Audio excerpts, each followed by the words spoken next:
Author's 1924 Introduction. The half-decade of the Communist International's existence is divided into two periods by the Third World Congress. During its first 2 years, the Comintern still remains wholly and exclusively under the aegis of the imperialist war. Revolutionary perspectives are drawn directly from the consequences of the war. It is considered virtually self-evident that the constantly rising and intensifying political ferment of the masses, growing out of the social paroxysms of the war, must lead directly to the conquest of power by the proletariat.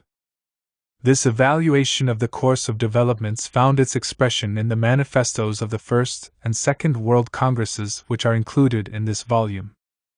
The principled evaluation of the post-war situation given in these documents wholly retains its force to this day. But the tempo of development proved to be different. War did not lead directly to the victory of the proletariat in Western Europe. It is all too obvious today just what was lacking for victory in 1919 and 1920. A revolutionary party was lacking. Not until the powerful post-war mass ferment had already begun to ebb did young communist parties begin to take shape, and even then only in rough outline. The March 1921 events in Germany graphically disclosed the contradiction between the then existing situation and the policy of the Communist International.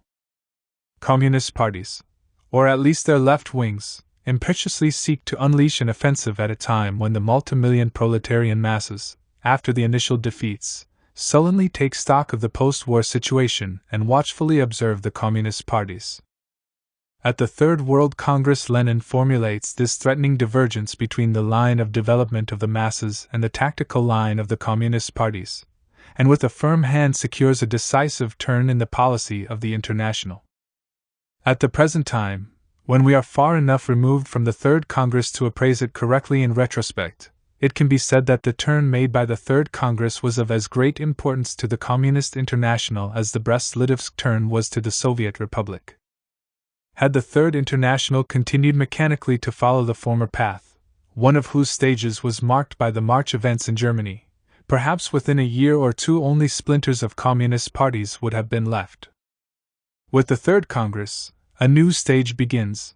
The parties take into account that they have yet to win the masses, and that an assault must be preceded by a more or less protracted period of preparatory work.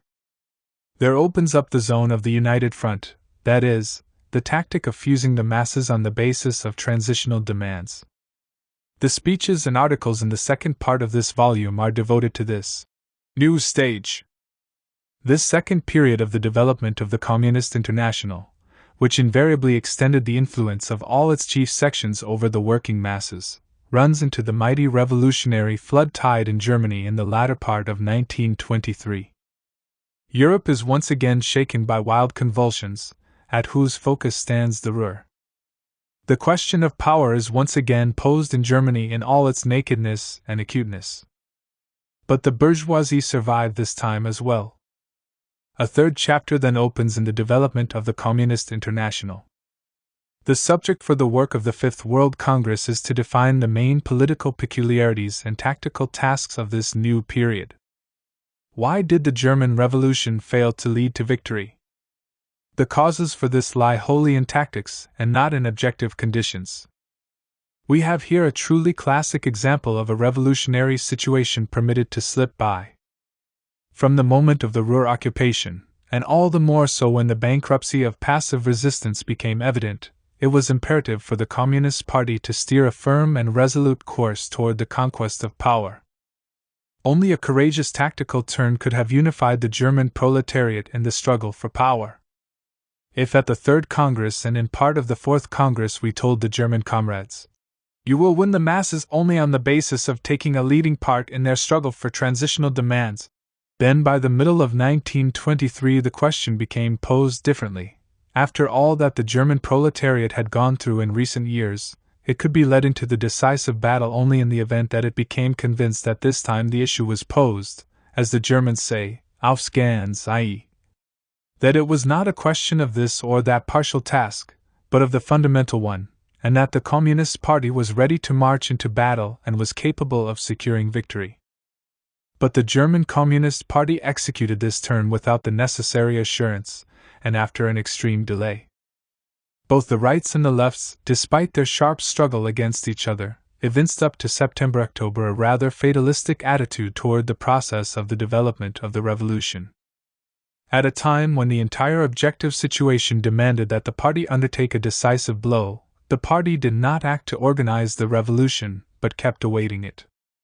"The revolution is not made on schedule," replied the rights and the lefts, confusing the revolution as a whole with one of its specific stages, i.e., the uprising for the seizure of power. My article, "Can the Revolution be Made on Schedule?" was devoted to this question. This article summarizes the interminable discussions and polemics which had previously taken place. True, in the month of October a sharp break occurred in the party's policy. But it was already too late. In the course of 1923 the working masses realized or sensed that the moment of decisive struggle was approaching. However, they did not see the necessary resolution and self-confidence on the side of the Communist Party. And when the latter began its feverish preparations for an uprising, it immediately lost its balance, and also its ties with the masses. Approximately the same thing happened as in the case of a rider who, after slowly approaching a high barrier, at the last moment nervously digs his spurs into the horse's flanks.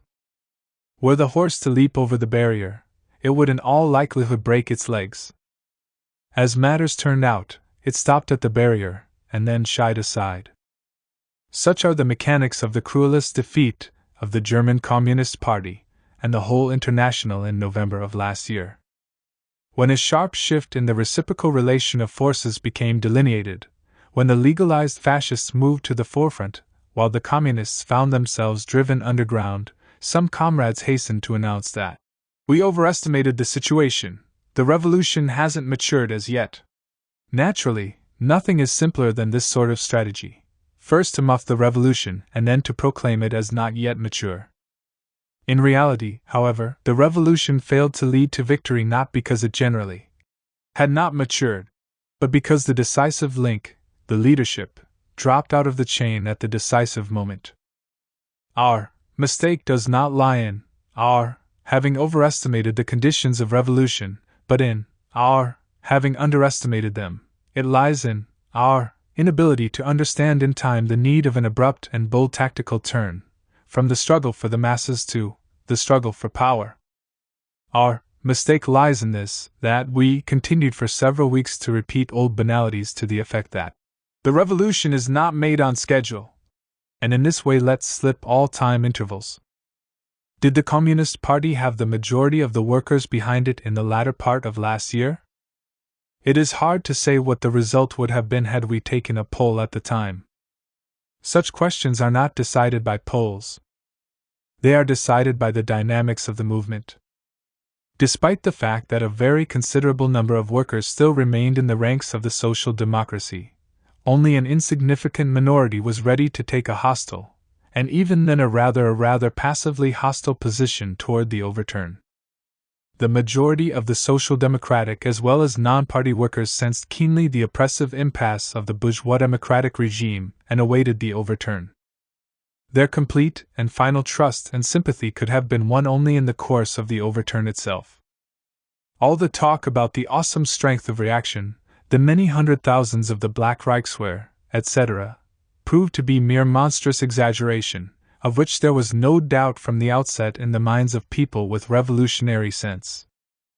Only the official Reichswehr represented a genuine force. But it was too small numerically, and would have been inevitably swept away by the onset of millions. Side by side with the masses already firmly won over by the Communist Party, far greater masses were gravitating toward it during the months of crisis, awaiting from it a signal for battle and leadership in battle. Failing to receive this, they began to move away from the Communists just as spontaneously as they had previously been streaming toward them. Precisely this explains the sharp shift in the relation of forces which enabled SEK to capture the field of political struggle almost without resistance. Meanwhile, fatalistically inclined politicians, observing SEK's swift successes, proclaimed, "You see, the proletariat doesn't want to struggle." In reality, the German workers after the experience of the revolutionary half-decade did not want merely a struggle. They wanted that struggle which would at long last bring victory. Not finding the necessary leadership, they avoided the struggle.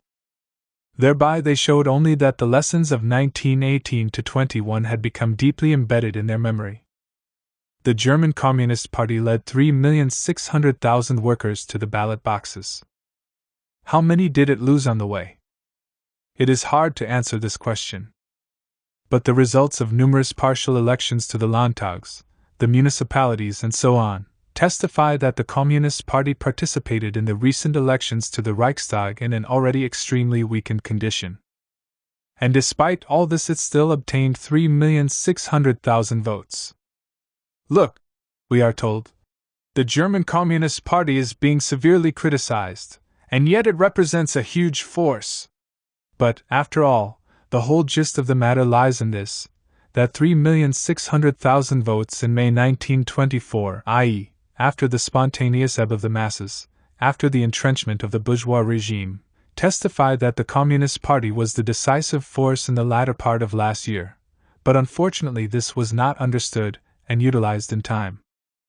Those who even today refuse to grasp that the defeat rose directly out of an underestimation, more precisely, out of a belated evaluation of last year's exceptional revolutionary situation, those who persist in so doing incur the risk of learning nothing and, therefore, of refusing to recognize the revolution a second time when it again knocks at the door. The circumstance that the German Communist Party has drastically renovated its leading organs is quite in the order of things. The party, together with the working class, expected and wanted battle and hoped for victory, but was proffered instead a defeat without a battle. It is only natural that the party should turn its back on the old leadership. There is only limited significance today in the question of whether the left wing could have coped with the task had it been in power last year. Frankly speaking, we do not think so. We have already remarked that despite their sharp factional struggle, the left wing shared on the basic question, the seizure of power, the formless, semi-fatalistic, dilatory policy of the then Central Committee. But the mere fact that the left wing was in opposition made it the natural heir of party power after the party turned its back on the old Central Committee. At present the leadership is in the hands of the left wing. This is a new fact in the development of the German party. It is necessary to take this fact into account, to take it as the starting point.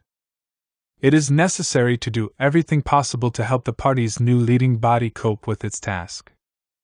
And for this it is first of all necessary to see the dangers clearly.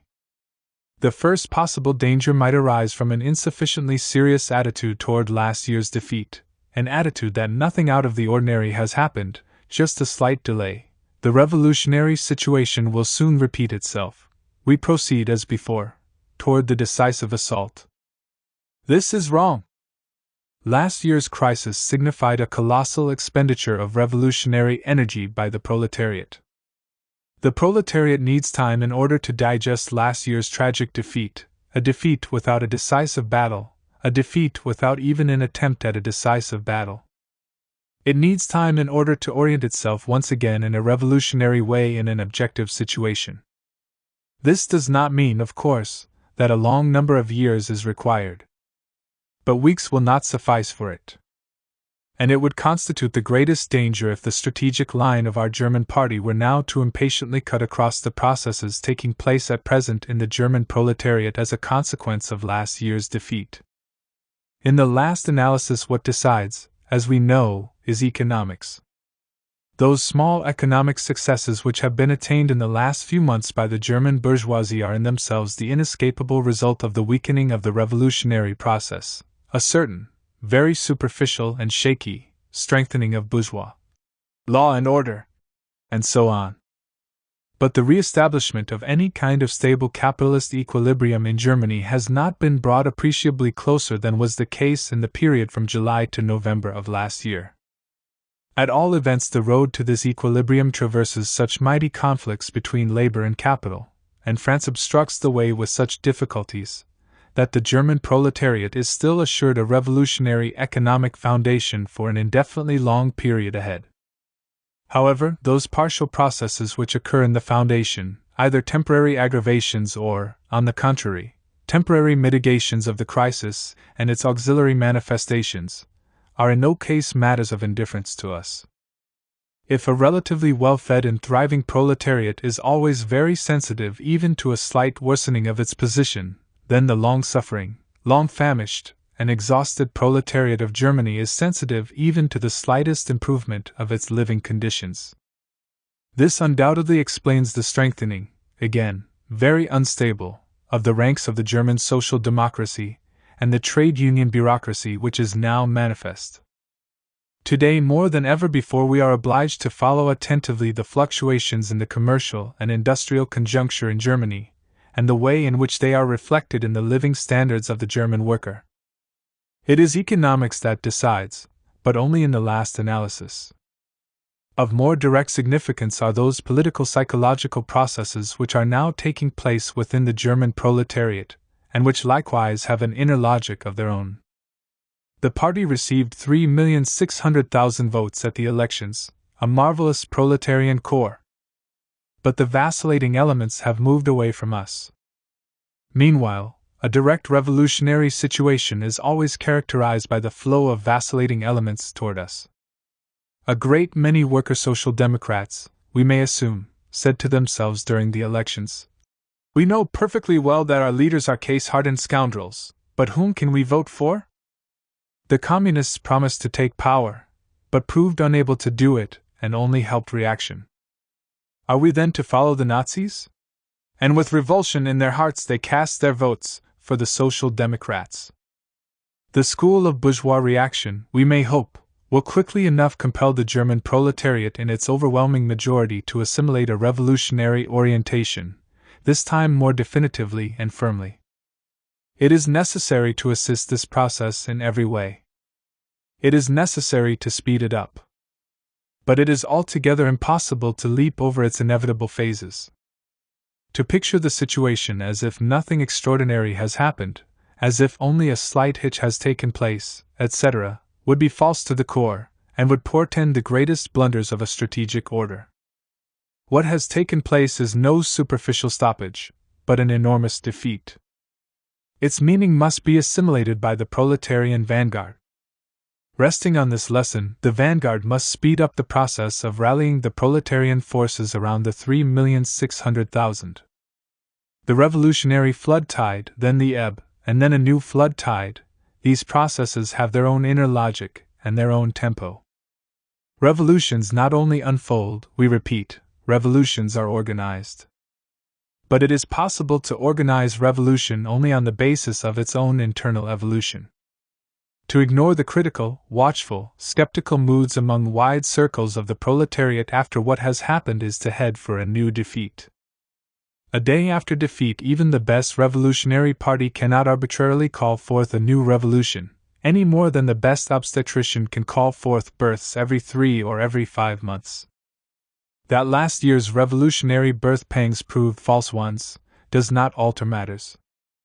The German proletariat must pass through a stage of restoring and gathering its forces for the new revolutionary culmination, before the Communist Party, having appraised the situation, can issue the signal for a new assault. But on the other hand, we know that no less a danger would threaten if at a new turn the Communist Party were again to fail to recognize a revolutionary situation, and thereby again prove impotent to utilize it to the end. Two greatest lessons mark the history of the German Communist Party, March 1921 and November 1923. In the first case, the party mistook its own impatience for a mature revolutionary situation. In the second case, it was unable to recognize a mature revolutionary situation and let it slip by. These are the extreme dangers from the left and the right. These are the limits between which the policy of the proletarian party generally passes in our epoch. We shall continue to firmly hope that, enriched by battles, defeats, and experience, the German Communist Party will succeed in the not-so-distant future in guiding its ship between the March, Scylla, and the November, Charybdis, and will secure to the German proletariat what the latter has so honestly earned, victory. Whereas in Germany the last parliamentary elections, under the influence of last year's danger, have given the bourgeois concentration a new impulsion to the right, but within the framework of parliamentarism and not of fascist dictatorship. Throughout the rest of Europe and in America, the shift of the ruling political groupings is proceeding in the direction of conciliationism. In England and Denmark, the bourgeoisie rules through the parties of the Second International.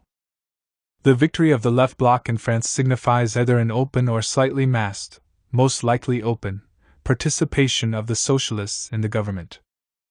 Italian fascism is taking to the road of parliamentary regulation of its policy.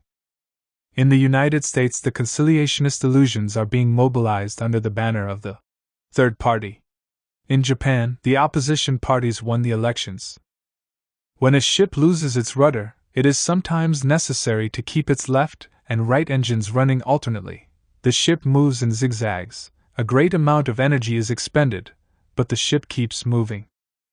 Such at the present time is the steering device of the capitalist states of Europe. The bourgeoisie is compelled to alternate fascist and social democratic methods. Fascism was and remains strongest in those countries where the proletariat came closest to power, but was unable to take it or hold it, Italy, Germany, Hungary, etc. On the contrary, conciliationist tendencies begin to gain preponderance to the extent that the bourgeoisie begins to sense less directly the threat of the proletarian overturn. Let us, however, cite the verbatim quotations. In an article, Political Perspectives, published in Izvestia, November 30, 1922, I polemicized against the simplified, non-Marxist, mechanistic view of political development which allegedly must fatally lead through the automatic strengthening of fascism and communism to the victory of the proletariat. In this article it is stated, as far back as June 16 in my speech at a session of the enlarged ECC, I developed the idea that if revolutionary events in Europe and France did not erupt first, then the entire parliamentary political life of France would inevitably begin crystallizing around the axis of the left bloc, in contrast to the currently dominant national bloc. In the 1.5 years that have elapsed, the revolution has not taken place. And whoever has been following the life of France will hardly deny that, with the exception of communists and revolutionary syndicalists, her policy is actually proceeding along the path of preparing the replacement of the national bloc by the left bloc. True, France remains wholly under the aegis of capitalist offensive, of interminable threats addressed to Germany, and so on. But parallel with this, there is a growing confusion among bourgeois classes, especially among the intermediate layers, who live in dread of tomorrow, who are disillusioned with the policy of reparations, who are striving to mitigate the financial crisis by cutting down the expenditures for imperialism, who have hopes of restoring relations with Russia, etc., etc. These moods also seize a considerable section of the working class through the medium of reformist socialists and syndicalists. Thus, the continued offensive of French capitalism and French reaction in no way contradicts the fact that the French bourgeoisie is clearly preparing a new orientation for itself. And further, in the same article we wrote, in England the situation is no less instructive. As a result of recent elections, the domination of the liberal-conservative coalition has been replaced by purely conservative rule. An obvious step to the right. But, on the other hand, precisely the results of the last elections testify to the fact that bourgeois conciliationist England has already fully prepared a new orientation for herself in the event of a further aggravation of contradictions and growing difficulties, and both are inevitable. Are there serious grounds for thinking that the present conservative regime will lead directly to the dictatorship of the proletariat in England? We do not see any such grounds. On the contrary, we assume that the insolvable economic, colonial, and international contradictions of the British Empire today will provide considerable nourishment for the plebeian middle-class opposition in the guise of the so-called Labour Party. According to every indication, in England, more than any other country on our globe, the working class before arriving at the dictatorship will have to pass through the stage of a Labour government in the person of the reformist pacifist Labour Party, which at the last elections already received some 4.25 million votes. But doesn't this imply that you hold the standpoint that there is a mitigation of political contradictions? But, after all, this is outright opportunism. objected those comrades who are able to protect themselves against opportunist temptations only by turning their backs on them. As if to foresee a new temporary rise of conciliationist illusions is tantamount to sharing them to any degree whatever. It is, of course, much simpler not to foresee anything, restricting oneself to a repetition of sacrosanct formulas. But there is no need whatever to continue the dispute nowadays. Events have supplied the verification of this prognosis. We have MacDonald's government in England, the Stauning ministry in Denmark, the victory of the left bloc in France and the oppositional parties in Japan, while on the political horizon of the United States there looms the symbolic figure of La Follette, a quite hopeless figure to be sure. The elections in France supply the final verification for still another dispute, concerning the influence of the French Socialist Party. As is well known, this party is almost without an organization.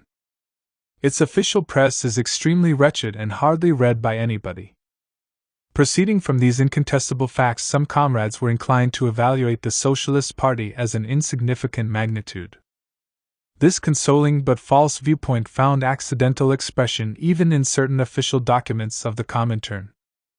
In reality, it is false to the core to evaluate the political influence of the French Socialists on the basis of their organization or the circulation of their press. The Socialist Party represents an apparatus for attracting workers into the camp of the radical bourgeoisie. The more backward as well as the more privileged elements of the working class have need neither for organization nor for a party press. They do not join the party or the trade unions. They vote for the socialists and read the yellow press. The relation between the number of party members, the number of subscribers to the party press, and the number of voters among the socialists is not at all the same as among the communists. We had occasion to express ourselves more than once on this score. Let us again adduce verbatim citations. Back on March 2, 1922, we wrote in Pravda: if we take into consideration the fact that the Communist Party numbers 130,000 members while the Socialists have 30,000, then the enormous successes of the communist idea in France become quite obvious. However, if we take into account the relation of these figures to the numerical strength of the working class as a whole, the existence of reformist trade unions and anti-communist tendencies within the revolutionary trade unions, then the question of the hegemony of the Communist Party in the workers' movement confronts us as a very difficult task, which is far from solved by our numerical preponderance over the dissidents, socialists. Under certain conditions, the latter may prove a far more significant counter-revolutionary factor within the working class than might appear if one were to judge solely by the weakness of their organization, the insignificant circulation and ideological content of their organ, populaire. Quite recently we had occasion to return to this same question. At the beginning of this year, one of the documents referred to the Socialist Party as moribund, and stated that only a few workers would vote for it, etc., etc. In this connection I wrote on January 7th of this year as follows: it is far too facile to speak of the French Socialist Party as moribund and to say that only a few workers will vote for it. This is an illusion. The French Socialist Party is an electoral organization of a considerable section of passive and semi-passive working masses. If among communists the proportion between those who are organized and those who vote is, say, 1 to 10 or 1 to 20, then among the socialists this proportion may prove to be 1 to 50 or 1 to 100. Our task in election campaigns consists to a large measure in splitting away a considerable section of the passive workers' mass who awaken only during elections. And in order to achieve this one must not underestimate the enemy. The recent French elections have wholly and decisively confirmed the foregoing views. The Communists with a far stronger party organization and party press obtained considerably fewer votes than the Socialists. Even the arithmetical proportions turned out approximately as they had been tentatively indicated. Nevertheless, the fact that our party received about 900,000 votes represents a serious success, especially if we take into account the swift growth of our influence in the suburbs of Paris.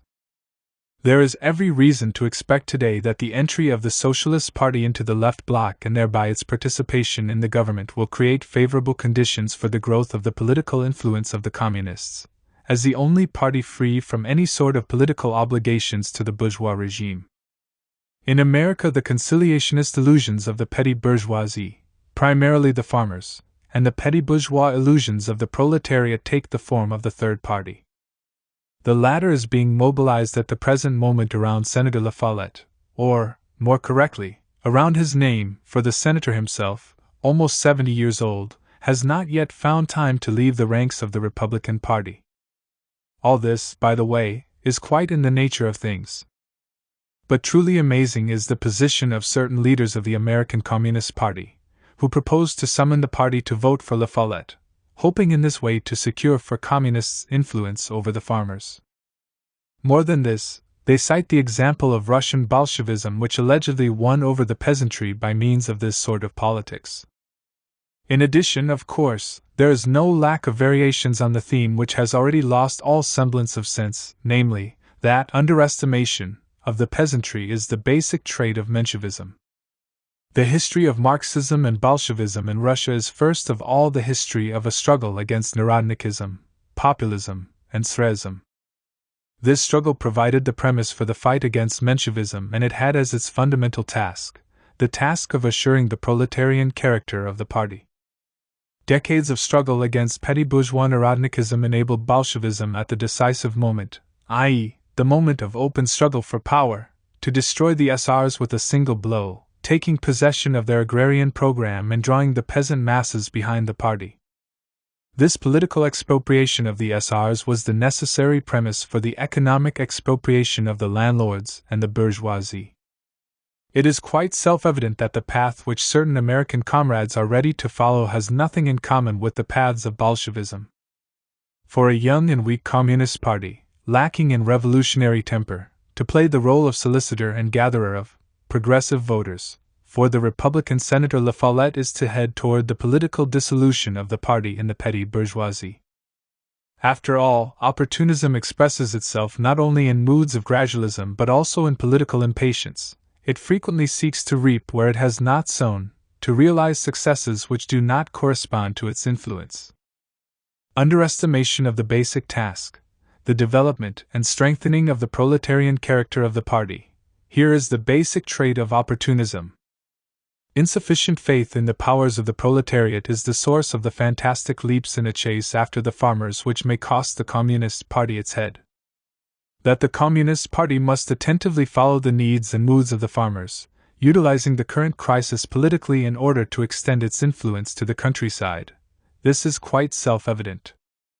But the party cannot accompany the farmers and the petty bourgeoisie generally through all their political stages and zigzags. It cannot voluntarily pass through all the illusions and disillusions, dragging after La Follette in order to expose him later on. In the last analysis, the mass of the farmers will follow the Communist Party into battle against the bourgeoisie only in the event that they are convinced that this party represents a force capable of tearing the power from the bourgeoisie. And the Communist Party can become such a force in action, and consequently also in the eyes of the farmers, only as the vanguard of the proletariat but never as a tail of the third party. The rapidity with which a false starting position leads to the crudest political mistakes is demonstrated by a document emanating from the so-called Organizing Committee, set up in order to convene a Congress of the Third Party in June for the purpose of nominating La Follette as candidate for the post of president. The chairman of this committee is one of the leaders of the Farmer Labor Party of the state of Minnesota.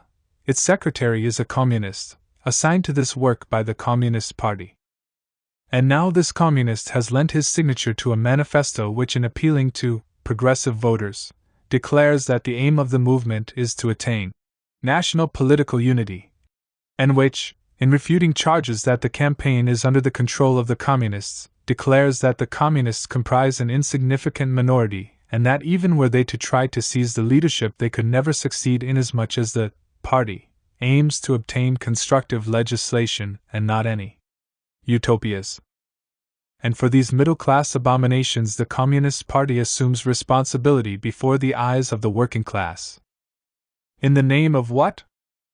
In the name of this, that the inspirers of this monstrous opportunism, who are thoroughly imbued with skepticism concerning the American proletariat, are impatiently seeking to transfer the party's center of gravity into a farmer milieu, a milieu that is being shaken by the agrarian crisis.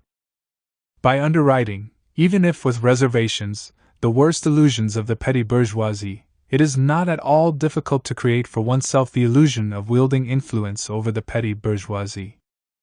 To think that Bolshevism consists of this is to understand nothing about Bolshevism. It is hard to forecast how long the current phase of conciliationism will endure. But at all events, there cannot even be talk of bourgeois Europe's ability to restore economic equilibrium on the European continent, much less with the United States. In relation to the problem of reparations, to be sure, a major attempt is being made for a conciliationist solution. The coming of the left bloc to power in France adds strength to this attempt. But the fundamental contradiction of the entire problem still remains. In order to pay, Germany must export. In order to pay a great deal, Germany must export a great deal. But German exports are a threat to those of England and France. In order to regain the possibility of a victorious struggle on the European market, which has been extremely narrowed down, the German bourgeoisie would have to overcome gigantic internal difficulties, and this, in its turn, cannot fail to be accompanied by a new aggravation of the class struggle. On the other hand, France herself has monstrous debts which she has not begun to pay. In order to begin paying, France must intensify her exports, i.e., increase England's difficulties in the field of foreign trade. Meanwhile, England herself has barely reached 75% of her pre-war exports. In the face of the basic economic, political, and military problems, the conciliationist government of MacDonald discloses its bankruptcy to a far greater degree than might have been expected. Needless to say, matters will not be much better in the case of the left bloc government in France.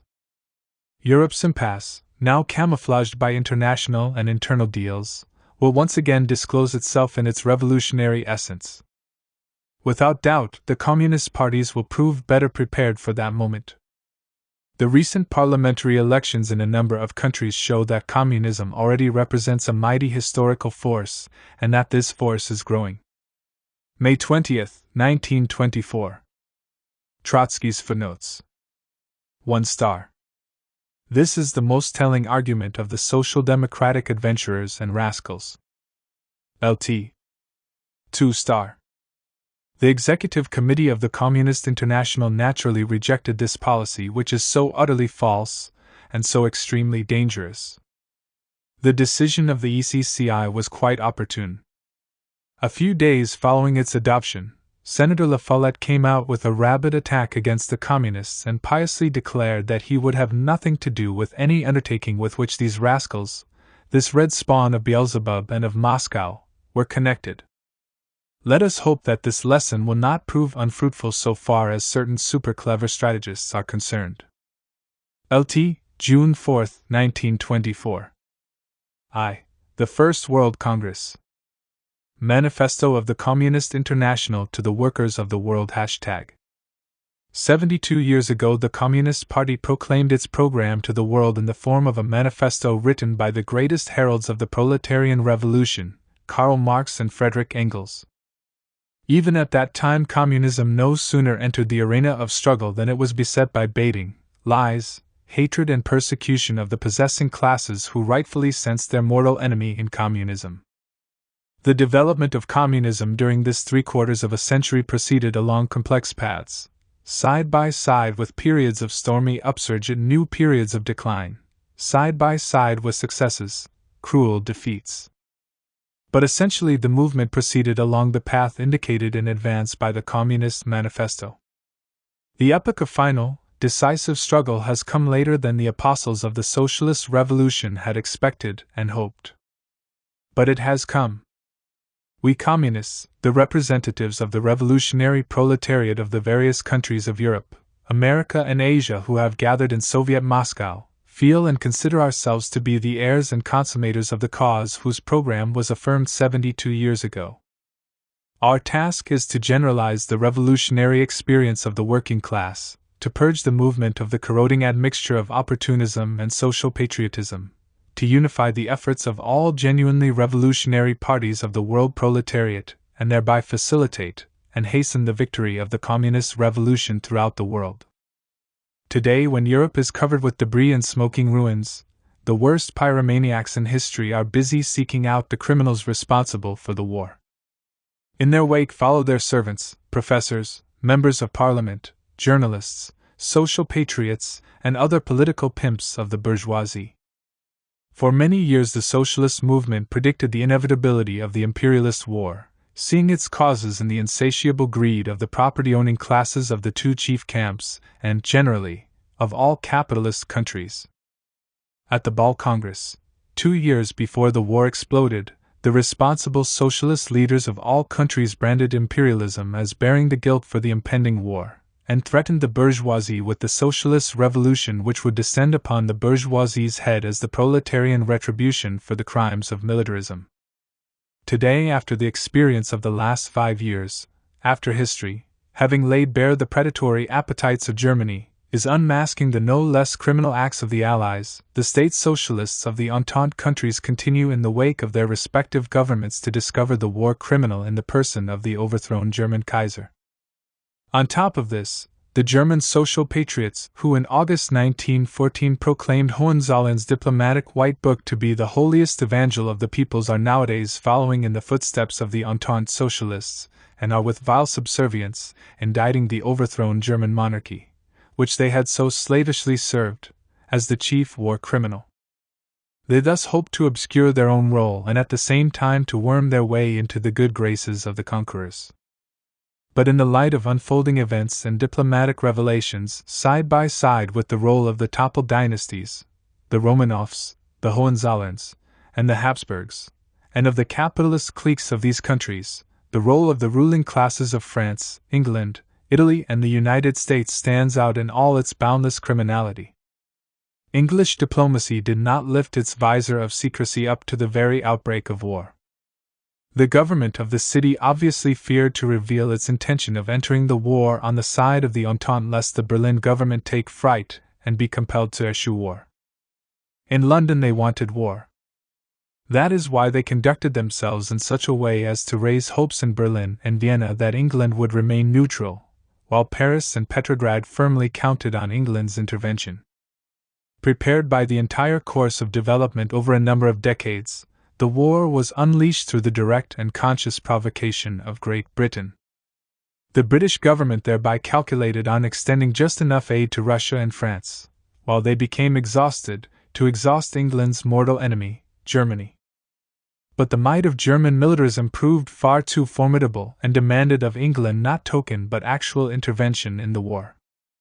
The role of a gleeful third partner to which Great Britain, following her ancient tradition, aspired, fell to the lot of the United States.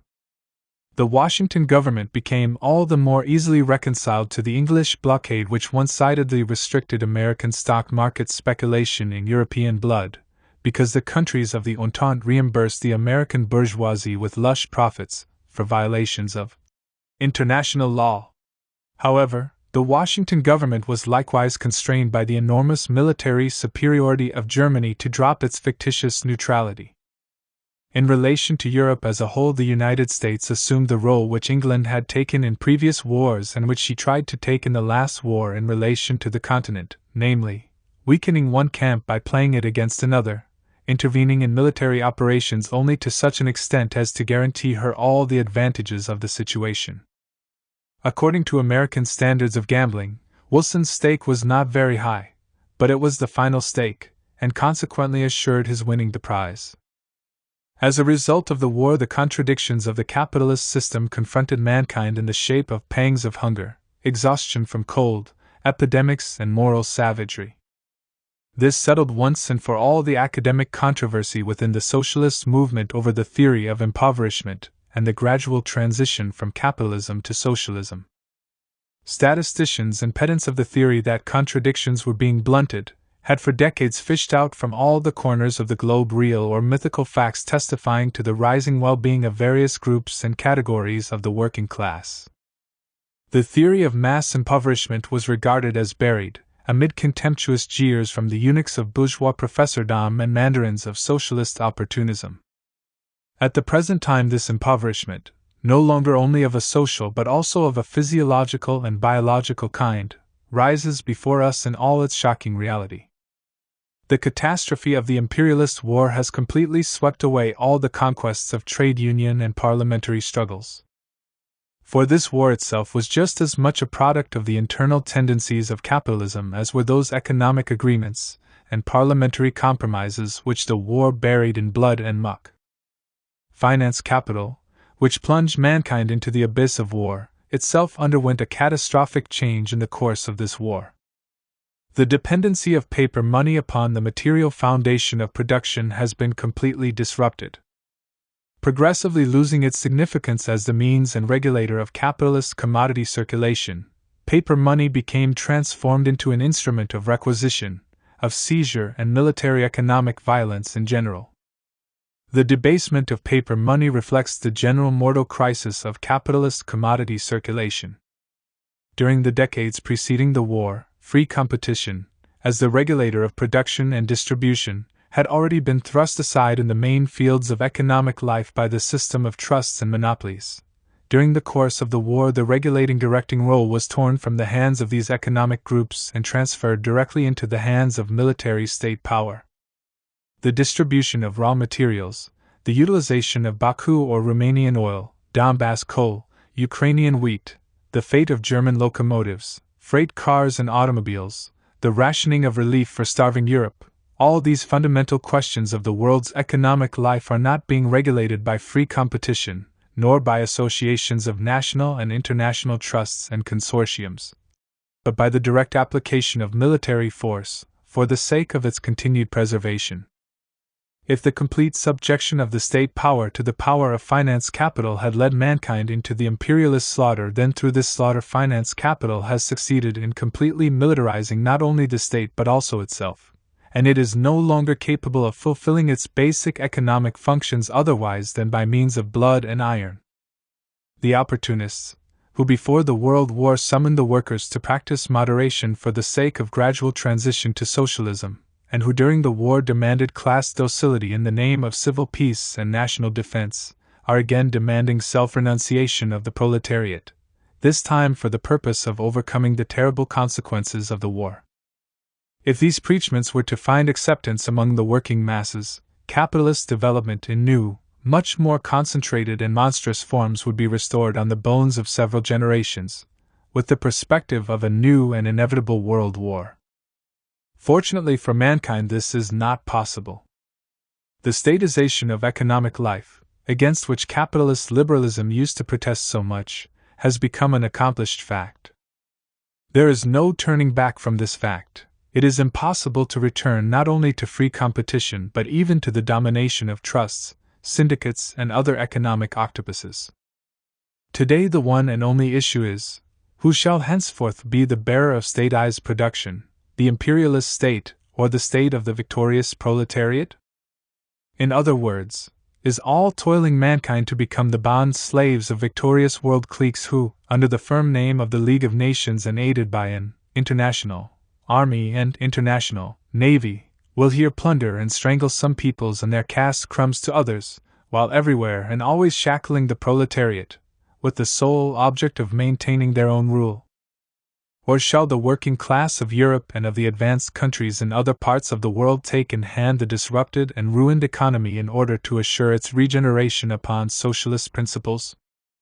It is possible to shorten the epoch of crisis through which we are living only by measures of the proletarian dictatorship which does not look back to the past, which respects neither inherited privileges nor property rights, which takes as its starting point the need of saving the starving masses, and to this end mobilizes all forces and resources, introduces universal labor conscription, establishes the regime of labor discipline in order in the course of a few years not only to thus heal the gaping wounds inflicted by war but also to raise mankind to new and unprecedented heights. The national state which gave a mighty impulsion to capitalist development has become too narrow for the further development of productive forces. This renders all the more precarious the position of small states, hemmed in by the major powers of Europe and scattered through other sections of the world.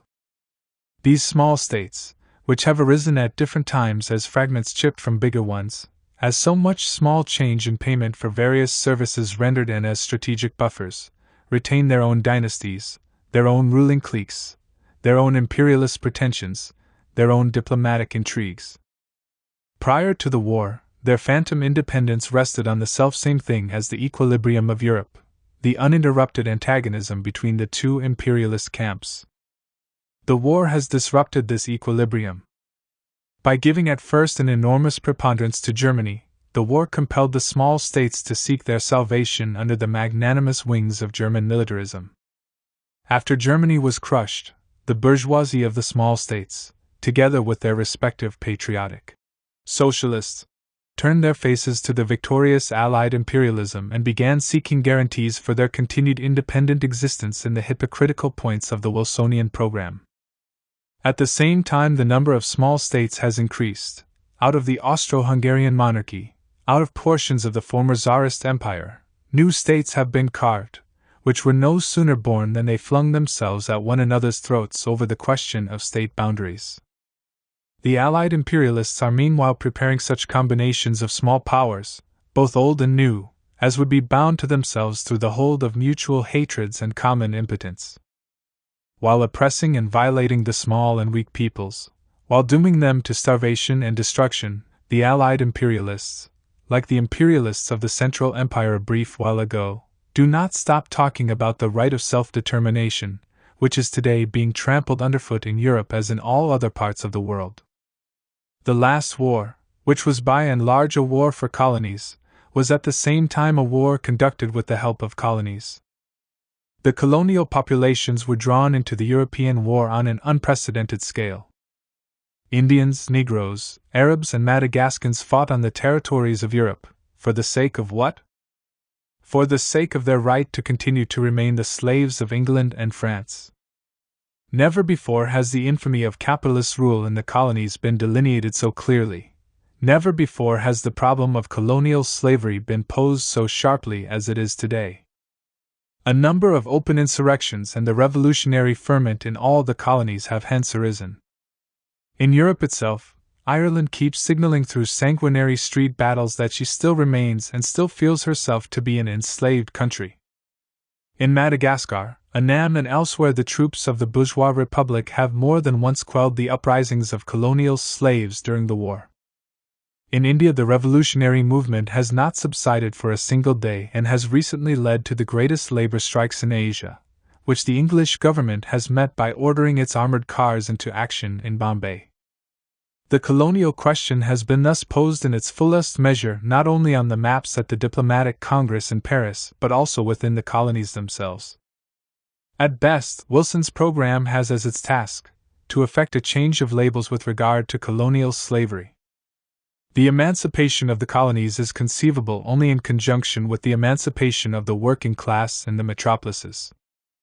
The workers and peasants not only of Annam, Algiers, and Bengal, but also of Persia and Armenia, will gain their opportunity of independent existence only in that hour when the workers of England and France, having overthrown Lloyd George and Clemenceau, will have taken state power into their own hands. Even now the struggle in the more developed colonies, while taking place only under the banner of national liberation, immediately assumes a more or less clearly defined social character. If capitalist Europe has violently dragged the most backward sections of the world into the whirlpool of capitalist relations, then socialist Europe will come to the aid of liberated colonies with her technology, her organization, and her ideological influence in order to facilitate their transition to a planned and organized socialist economy. Colonial slaves of Africa and Asia. The hour of proletarian dictatorship in Europe will strike for you as the hour of your own emancipation. The entire bourgeois world accuses the communists of destroying freedom and political democracy. These are lies. Upon assuming power, the proletariat merely lays bare the complete impossibility of employing the methods of bourgeois democracy, and creates the conditions and forms of a new and much higher workers' democracy. The whole course of capitalist development, especially during its final imperialist epoch, has acted to undermine political democracy not only by dividing nations into two irreconcilably hostile classes, but also by condemning numerous petty bourgeois and proletarian layers, as well as the most disinherited lowest strata of the proletariat, to economic debilitation and political impotence. In those countries where historical development provided the opportunity, the working class has utilized the regime of political democracy in order to organize against capitalism. The same thing will likewise take place in the future in those countries where conditions for the proletarian revolution have not yet matured. But broad intermediate masses not only in the villages but also in the cities are being held back by capitalism, lagging entire epochs behind historical development. The peasant in Bavaria and Baden who still cannot see beyond the spires of his village church, the small French wine producer who is being driven into bankruptcy by the large-scale capitalists who adulterate wine, and the small American farmer fleeced and cheated by bankers and congressmen, all these social layers thrust back by capitalism away from the mainstream of development are called upon, on paper, by the regime of political democracy to assume the direction of the state. But in reality, on all the basic questions which determine the destinies of the peoples, the financial oligarchy makes the decision behind the back of parliamentary democracy. Such was previously the ease on the question of war, such is now the ease on the question of peace. To the extent that the financial oligarchy still bothers to obtain the sanction of parliamentary ballots for its acts of violence, they are at the disposal of the bourgeois state for obtaining the necessary results all the instruments of lies, demagogy, baiting, calumny, bribery and terror, inherited from the centuries of class slavery and multiplied by all the miracles of capitalist technology. To demand of the proletariat that it devoutly comply with rules and regulations of political democracy in the final life and death combat with capitalism is like demanding of a man, fighting for his life against cutthroats, that he observe the artificial and restrictive rules of French wrestling, which the enemy introduces but fails to observe. In this kingdom of destruction where not only the means of production and transport but also the institutions of political democracy are heaps of blood-soaked stumps, the proletariat is compelled to create its own apparatus designed first and foremost to cement the inner ties of the working class and to assure the possibility of its revolutionary intervention into the future development of mankind. This apparatus is represented by the workers' soviets. The old parties, the old organizations of trade unions have in the persons of their leading summits proved incapable not only of solving but even of understanding the tasks posed by the new epoch. The proletariat has created a new type of organization, a broad organization which embraces the working masses independently of trade or level of political development already attained, a flexible apparatus which permits of continual renovation and extension, and is capable of attracting into its orbit ever newer layers, opening wide its doors to the toiling layers in the city and the country who are close to the proletariat. This irreplaceable organization of working-class self-rule, this organization of its struggle for and later of its conquest of state power, has been tested in the experience of various countries and constitutes the mightiest conquest and weapon of the proletariat in our epoch. In those countries where the toiling masses live a conscious life, Soviets of workers, soldiers and peasants' deputies are now being built and will continue to be built. To strengthen the Soviets, to raise their authority, to counterpose them to the state apparatus of the bourgeoisie, this is today the most important task of the class-conscious and honest workers of all countries.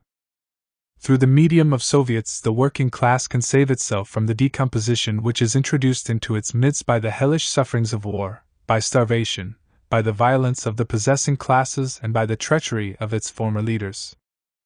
Through the medium of Soviets, the working class will be able to come to power most surely and easily in all countries where the Soviets are able to rally the majority of the toilers. Through the medium of Soviets, the working class, having conquered power, will exercise its sway over all spheres of the country's economic and cultural life, as is the ease at present in Russia. The foundering of the imperialist state, from the Tsarist state to the most democratic ones, is taking place simultaneously with the foundering of the imperialist military system. The multimillion armies mobilized by imperialism could only be maintained so long as the proletariat remained obediently under the yoke of the bourgeoisie. The crack-up of national unity signifies the inevitable crack-up of the army. This is what happened first in Russia, then in Germany and Austria-Hungary. The same thing may be expected to occur in other imperialist countries as well. The uprising of the peasant against the landlord, of the worker against the capitalist, and of both against the monarchical or democratic bureaucracy, inevitably brings in its train the uprising of soldiers against the commanders and subsequently, a deep cleavage between the proletarian and bourgeois elements of the army. Imperialist war, which pitted one nation against another, has passed and is passing over into civil war which pits class against class. The wails of the bourgeois world against civil war and against Red Terror represent the most monstrous hypocrisy yet known in the history of political struggles. There would be no civil war if the clique of exploiters who have brought mankind to the very brink of ruin did not resist every forward step of the toiling masses, if they did not organize conspiracies and assassinations, and did not summon armed assistance from without in order to maintain or restore their thievish privileges. Civil war is imposed upon the working class by its mortal enemies. Without renouncing itself and its own future, which is the future of all mankind, the working class cannot fail to answer blow for blow. While never provoking civil war artificially, the Communist parties seek to shorten as much as possible the duration of civil war whenever the latter does arrive with iron necessity. They seek to reduce to a minimum the number of victims and, above all, to assure victory to the proletariat. Hence flows the necessity of disarming the bourgeoisie in time, of arming the workers in time, of creating in time the communist army to defend the workers' power and to preserve its socialist construction inviolate. Such is the Red Army of Soviet Russia, which arose and exists as the bulwark of the conquests of the working class against all attacks from within and without. The Soviet army is inseparable from the Soviet state. Recognizing the world character of their tasks, the advanced workers have from the very first steps of the organized socialist movement striven to unify it on an international scale. The beginnings were made in 1864 in London by the First International. The Franco-Prussian War, out of which emerged the Germany of the Hohenzollerns, cut the ground from under the First International, and at the same time gave impetus to the development of national workers' parties. As far back as 1889, these parties came together in the Congress of Paris and created the organization of the Second International.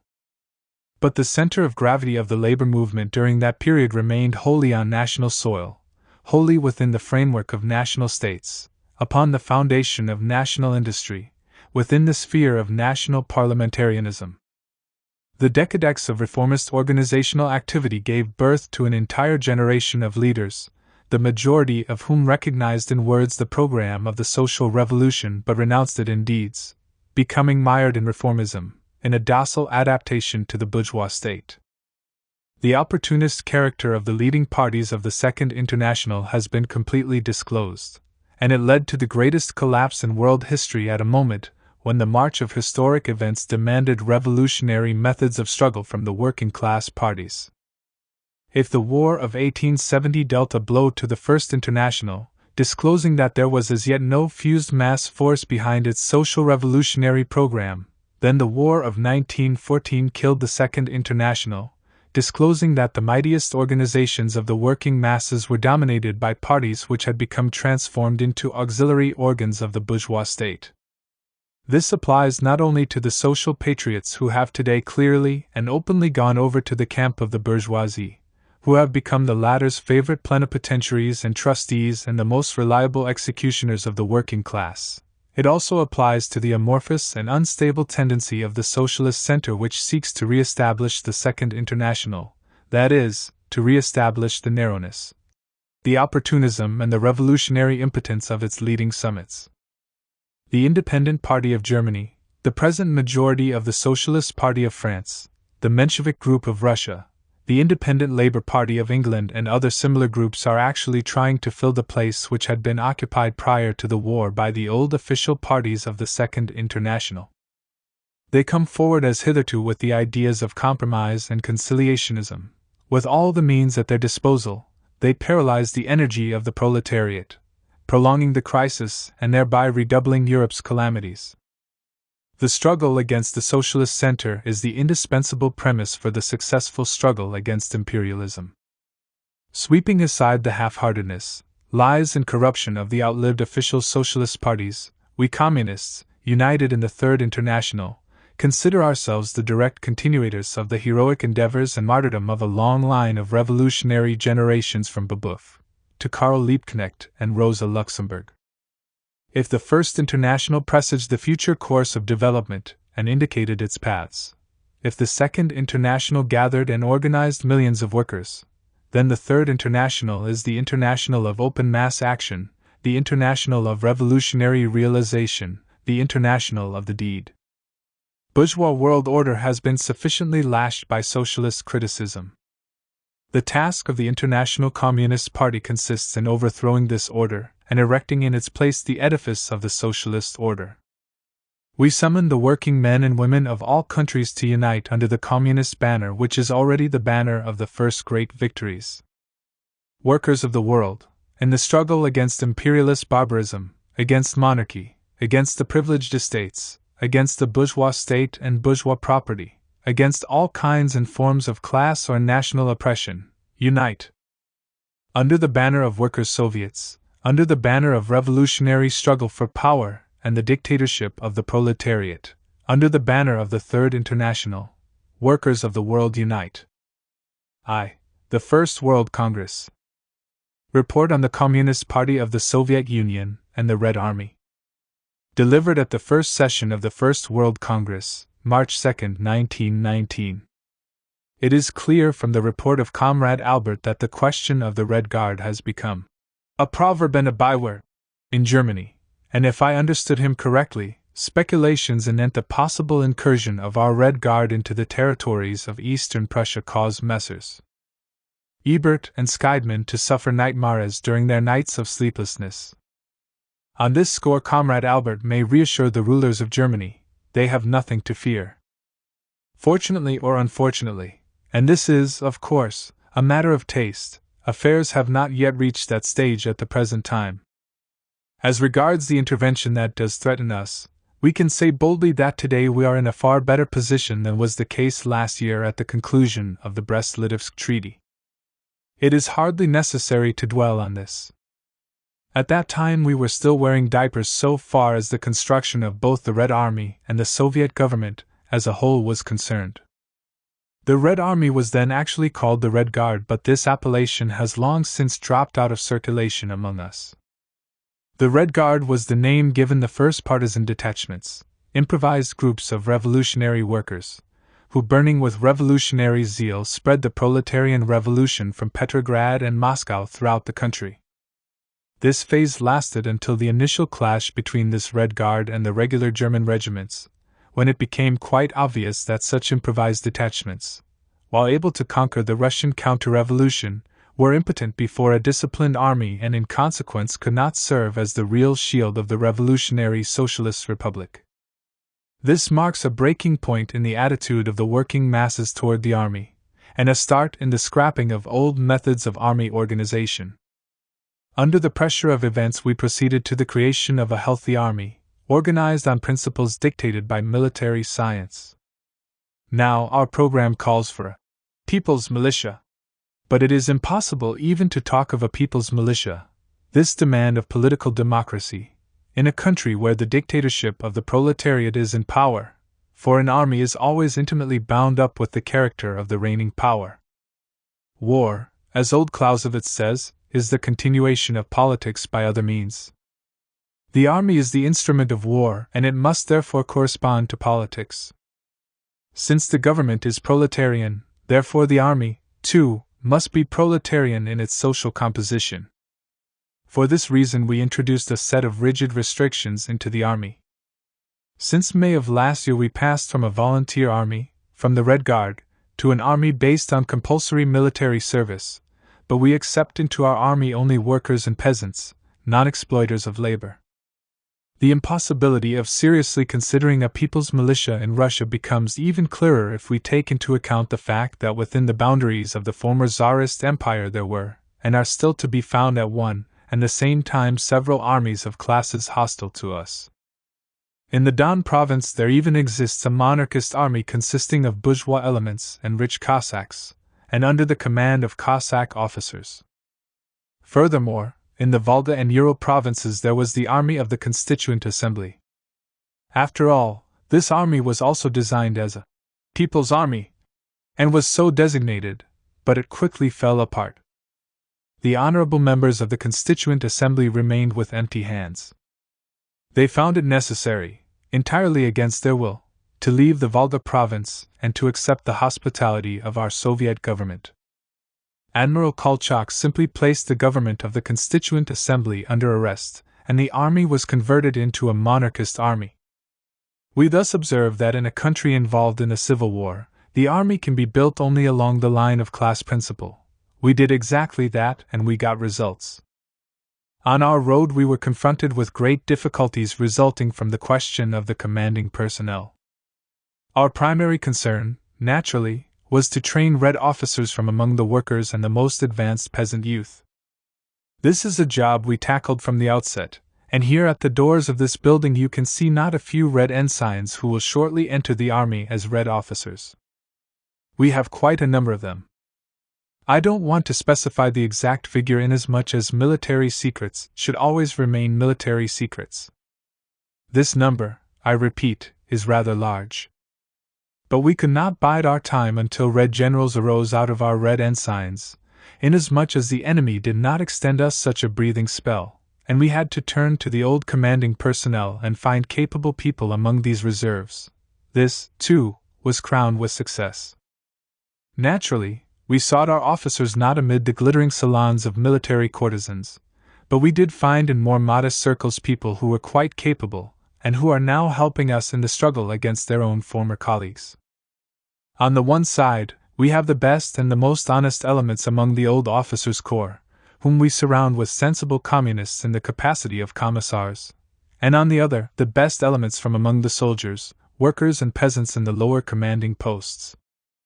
It is in this manner that we compounded our red commanding personnel. From the moment the Soviet Republic arose in our country, it was compelled to wage war, and is waging war to this very hour. Our front extends more than 8,000 kilometers, from the south to the north, from the east to the west. Everywhere the struggle is being waged against us arms in hand, and we are constrained to defend ourselves. Why, Trotsky has even accused us of cultivating militarism. But it seems to me that if we wish to preserve the power in the hands of the workers, then we must show them how to use the weapons they themselves forge. We began by disarming the bourgeoisie and by arming the workers. If this bears the name of militarism, so be it. We have created our own socialist militarism, and we shall not renounce it. Our military position in August of last year was extremely precarious. Not only were we caught in a ring of steel, but this ring surrounded Moscow rather tightly. Since then we have widened this ring more and more, and in the course of the last 6 months the Red Army has reconquered for the Soviet Republic an area not less than 700,000 square kilometers, with a population of some 42 million, 16 gubernias, provinces, with 16 large cities, the workers of which conducted and continue to conduct an energetic struggle. Even today, if you draw a straight line on the map radiating from Moscow in any direction, you will find everywhere at the front a Russian peasant, a Russian worker standing in this cold night, gun in hand, at the frontiers of the Socialist Republic and defending it. And I can assure you that the worker communists who comprise the hard core of this army feel that they are not only the Guards Regiment of the Russian Socialist Republic, but also the Red Army of the Third International. And if we are today given the opportunity to extend hospitality to this socialist conference, and in this way repay our Western European brothers for their many years of friendship, then we in our turn owe this to the efforts and sacrifices of the Red Army, in which the best comrades from among the worker communist milieu are serving as ordinary soldiers, red officers or commissars, i.e., as direct representatives of our party, of the Soviet power. In every regiment, in every division they set the moral tone, that is, by their example show the red soldiers how to fight and die for socialism. And these are not the empty words of our comrades. Accompanying these words are deeds. In this struggle we have lost hundreds and thousands of our best socialist workers. I believe they have fallen not only for the Soviet Republic but also for the Third International. And although it does not even enter our minds at present to attack Eastern Prussia, on the contrary, we would be extremely satisfied if Messrs. Ebert and Scheidman left us in peace. One thing is nonetheless unquestionable: should the hour strike and our Western brothers call upon us for aid, we shall reply, "We are here!" We have in the meantime become skilled in the use of arms. We are ready to struggle and to die for the world revolution. The First World Congress. Order of the Day Number 83 to the Red Army and Navy. Greetings from the Communist International. In Moscow early in March, the representatives of the revolutionary workers of various countries of Europe and America came together in order to establish close revolutionary collaboration among the toilers of the world in the struggle against their oppressors. This conference founded the Communist International, that is, it founded the International Alliance of Workers, Soldiers and Toiling Peasants for the establishment of the World Soviet Republic, which will forever put an end to enmity and wars among the peoples. At one of its sessions, the Communist International adopted the following resolution of greetings to the Russian Workers' and Peasants' Red Army. The Congress of the Communist International sends the Red Army of Soviet Russia its heartiest greetings and extends its fullest hopes for a complete victory in the struggle against world imperialism. This fraternal salute of the world proletariat must be made known to all the warriors of the Red Army and Navy. I hereby order the commissars to make it publicly known to all squads, detachments, squadrons, batteries, and all ships. Every soldier of the Red Army, every sailor of the Red Navy will hear with merited pride this message of greeting from the highest and most authoritative body of the world working class. The Red Army and the Red Navy will not fail the expectations and hopes of the Communist International. Under the banner of the world working class, forward. Issued March 9, 1919. Moscow.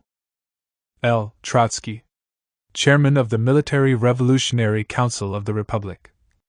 Commissar of War and Naval Affairs. First published in Izvestia, No. 54, March 11, 1919. Note 1. Order number 83 is only one of the innumerable historical documents attesting that Lenin and his co-thinkers never viewed the Red Army otherwise than as the military arm of the world working class in its struggle for emancipation. In Lenin's day, the congresses of the Third International were invariably the occasion for great propaganda and agitational campaigns, especially in the ranks of the Red Army. Thus, the day after the adjournment of the First World Congress, March 7, 1919, was proclaimed a public holiday. The Red Army paraded in Red Square, and that evening great mass meetings were held throughout the country. Similar procedure was followed so long as Lenin remained alive. 2. From the First to the Second World Congress. To comrades of the Spartacus League. With the greatest willingness and joy I accept the suggestion of Comrade Albert, delegate of the German Communist Party, to write a few lines for the German party press. Having been, like all Russian Marxists, a disciple of German socialism during my émigré existence, I participated to the best of my ability in the German party press for a number of years. With special gratification I seize this opportunity to renew my collaboration, under the existing, extremely altered conditions. In these years the Hegelian mole of history has been diligently digging his subterranean tunnels. Much that had once stood firmly now lies in ruins. Much that was weak, or seemingly so, has now become mighty. Moscow used to be justifiably considered the incarnation of world reaction. Today Moscow has become the meeting place for the Congress of the Third Communist International. At one time I could visit the Berlin of the Hohenzollerns only by using a false passport. Let me retroactively apologize to the esteemed gendarmes of the Prussian monarchy, nowadays fulfilling the role of guardians of the Republic. Today, incidentally, even today the gates of Berlin cannot as yet be considered open to a Russian communist. However, I hope that for the opening of these gates, we shall not have to wait as long as we have waited up to now. There have been some changes in the German social democracy, too. Comrade Albert confirms that which we never had any doubts about, namely, that the German workers are following the struggle of the Russian working class not only attentively but with fervent sympathy. Neither the unconscionable slanders of the bourgeoisie nor the most erudite criticisms of Karl Kautsky have swerved them from this sympathy. From Kautsky we have heard that although the conquest of political power by the working class happens to be the historical task of a social democratic party, inasmuch as the Russian Communist Party has come to power not through those portals nor at the time indicated by Kautsky's prescription, the Soviet Republic must therefore be handed over for correction and reform to Kerensky, Tseretelli, and Chernov. Kautsky's pedantic reactionary criticism must seem the more unexpected to those German comrades who lived consciously through the period of the First Russian Revolution and who read the 1905-2006 articles of Kautsky. At that time Kautsky, true, not without Rosa Luxemburg's beneficent influence, thoroughly understood and recognized that the Russian Revolution could not be consummated by a bourgeois democratic republic but, because of the level attained by the class struggle within the country and because of the entire international condition of capitalism, must lead to the dictatorship of the working class. Kautsky at that time wrote flatly in favor of a workers' government with a social democratic majority. It did not even enter his mind to place the actual course of the class struggle in dependence upon any transitory and superficial combinations of political democracy. Kautsky then understood that the revolution would for the first time awaken the multimillion peasant and middle-class masses, and do so, moreover, not at a single stroke, but gradually, layer by layer, so that when the decisive moment was reached in the struggle between the proletariat and the capitalist bourgeoisie, the broad peasant masses would still be found at an extremely primitive level of political development, and would cast their votes for the intermediate political parties, reflecting thereby only the backwardness and the prejudices of the peasantry. Kautsky then understood that the proletariat, on arriving, by the logic of the revolution, at the conquest of power, could not arbitrarily postpone this action to an indefinite future because such an act of self-renunciation would only clear the field for the counter-revolution. Kautsky then understood that the proletariat, having taken the revolutionary power into its own hands, would not stake the fate of the revolution upon the fleeting moods of the least conscious and still unawakened masses at a given moment, but would, on the contrary, transform the entire state power concentrated in its hands into a mighty apparatus of enlightenment and organization of the most backward and most ignorant peasant masses. Kautsky understood that to pin on the Russian Revolution the label Bourgeois, and thereby delimit its tasks, would be to remain abysmally ignorant of what is occurring under the sun. He acknowledged quite correctly, together with the revolutionary Marxists of Russia and Poland, that in the event the Russian proletariat attained power before the European working class, it would have to utilize its ruling class position in order to further with every effort the extension of the proletarian revolution in Europe and throughout the whole world, if only for the sake of saving the Russian Revolution by making the latter an integral part of the European Revolution, and thus hastening Russia's own transition to a socialist system. At that time, all these world perspectives, permeated with the genuine spirit of the Marxist doctrine, were naturally made neither by Kautsky nor by us in any way dependent upon how or for whom the peasantry would vote in November-December 1917 during elections to the so-called Constituent Assembly. Today, when the perspectives outlined 15 years ago have become the reality, Kautsky refuses to issue a certificate of baptism to the Russian Revolution because it has not been legally certified by the political department of bourgeois democracy. An astonishing fact. What incredible debasement of Marxism! One can say with complete justification that the collapse of the Second International finds an even more odious expression in this Philistine attitude of its outstanding theoretician toward the Russian Revolution than it did in the vote cast August 4, 1914, in favor of war credits. For a number of decades Kautsky promoted and defended the ideas of social revolution.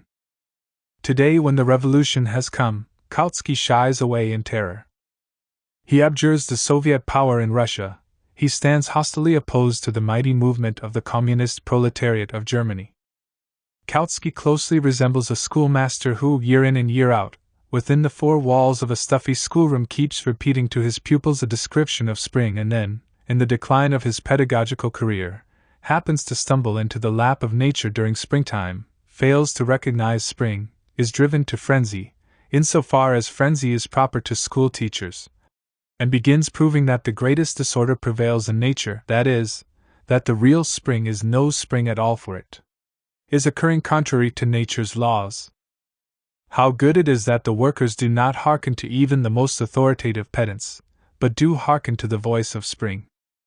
We, the disciples of German philosophy, the disciples of Marx, remain, together with the German workers, convinced that the spring of revolution is taking place wholly in accordance with the laws of nature and at the same time the laws of Marx's theory, for Marxism is not a superhistorical kindergarten rod but the social analysis of the paths and methods of an actually unfolding historical process.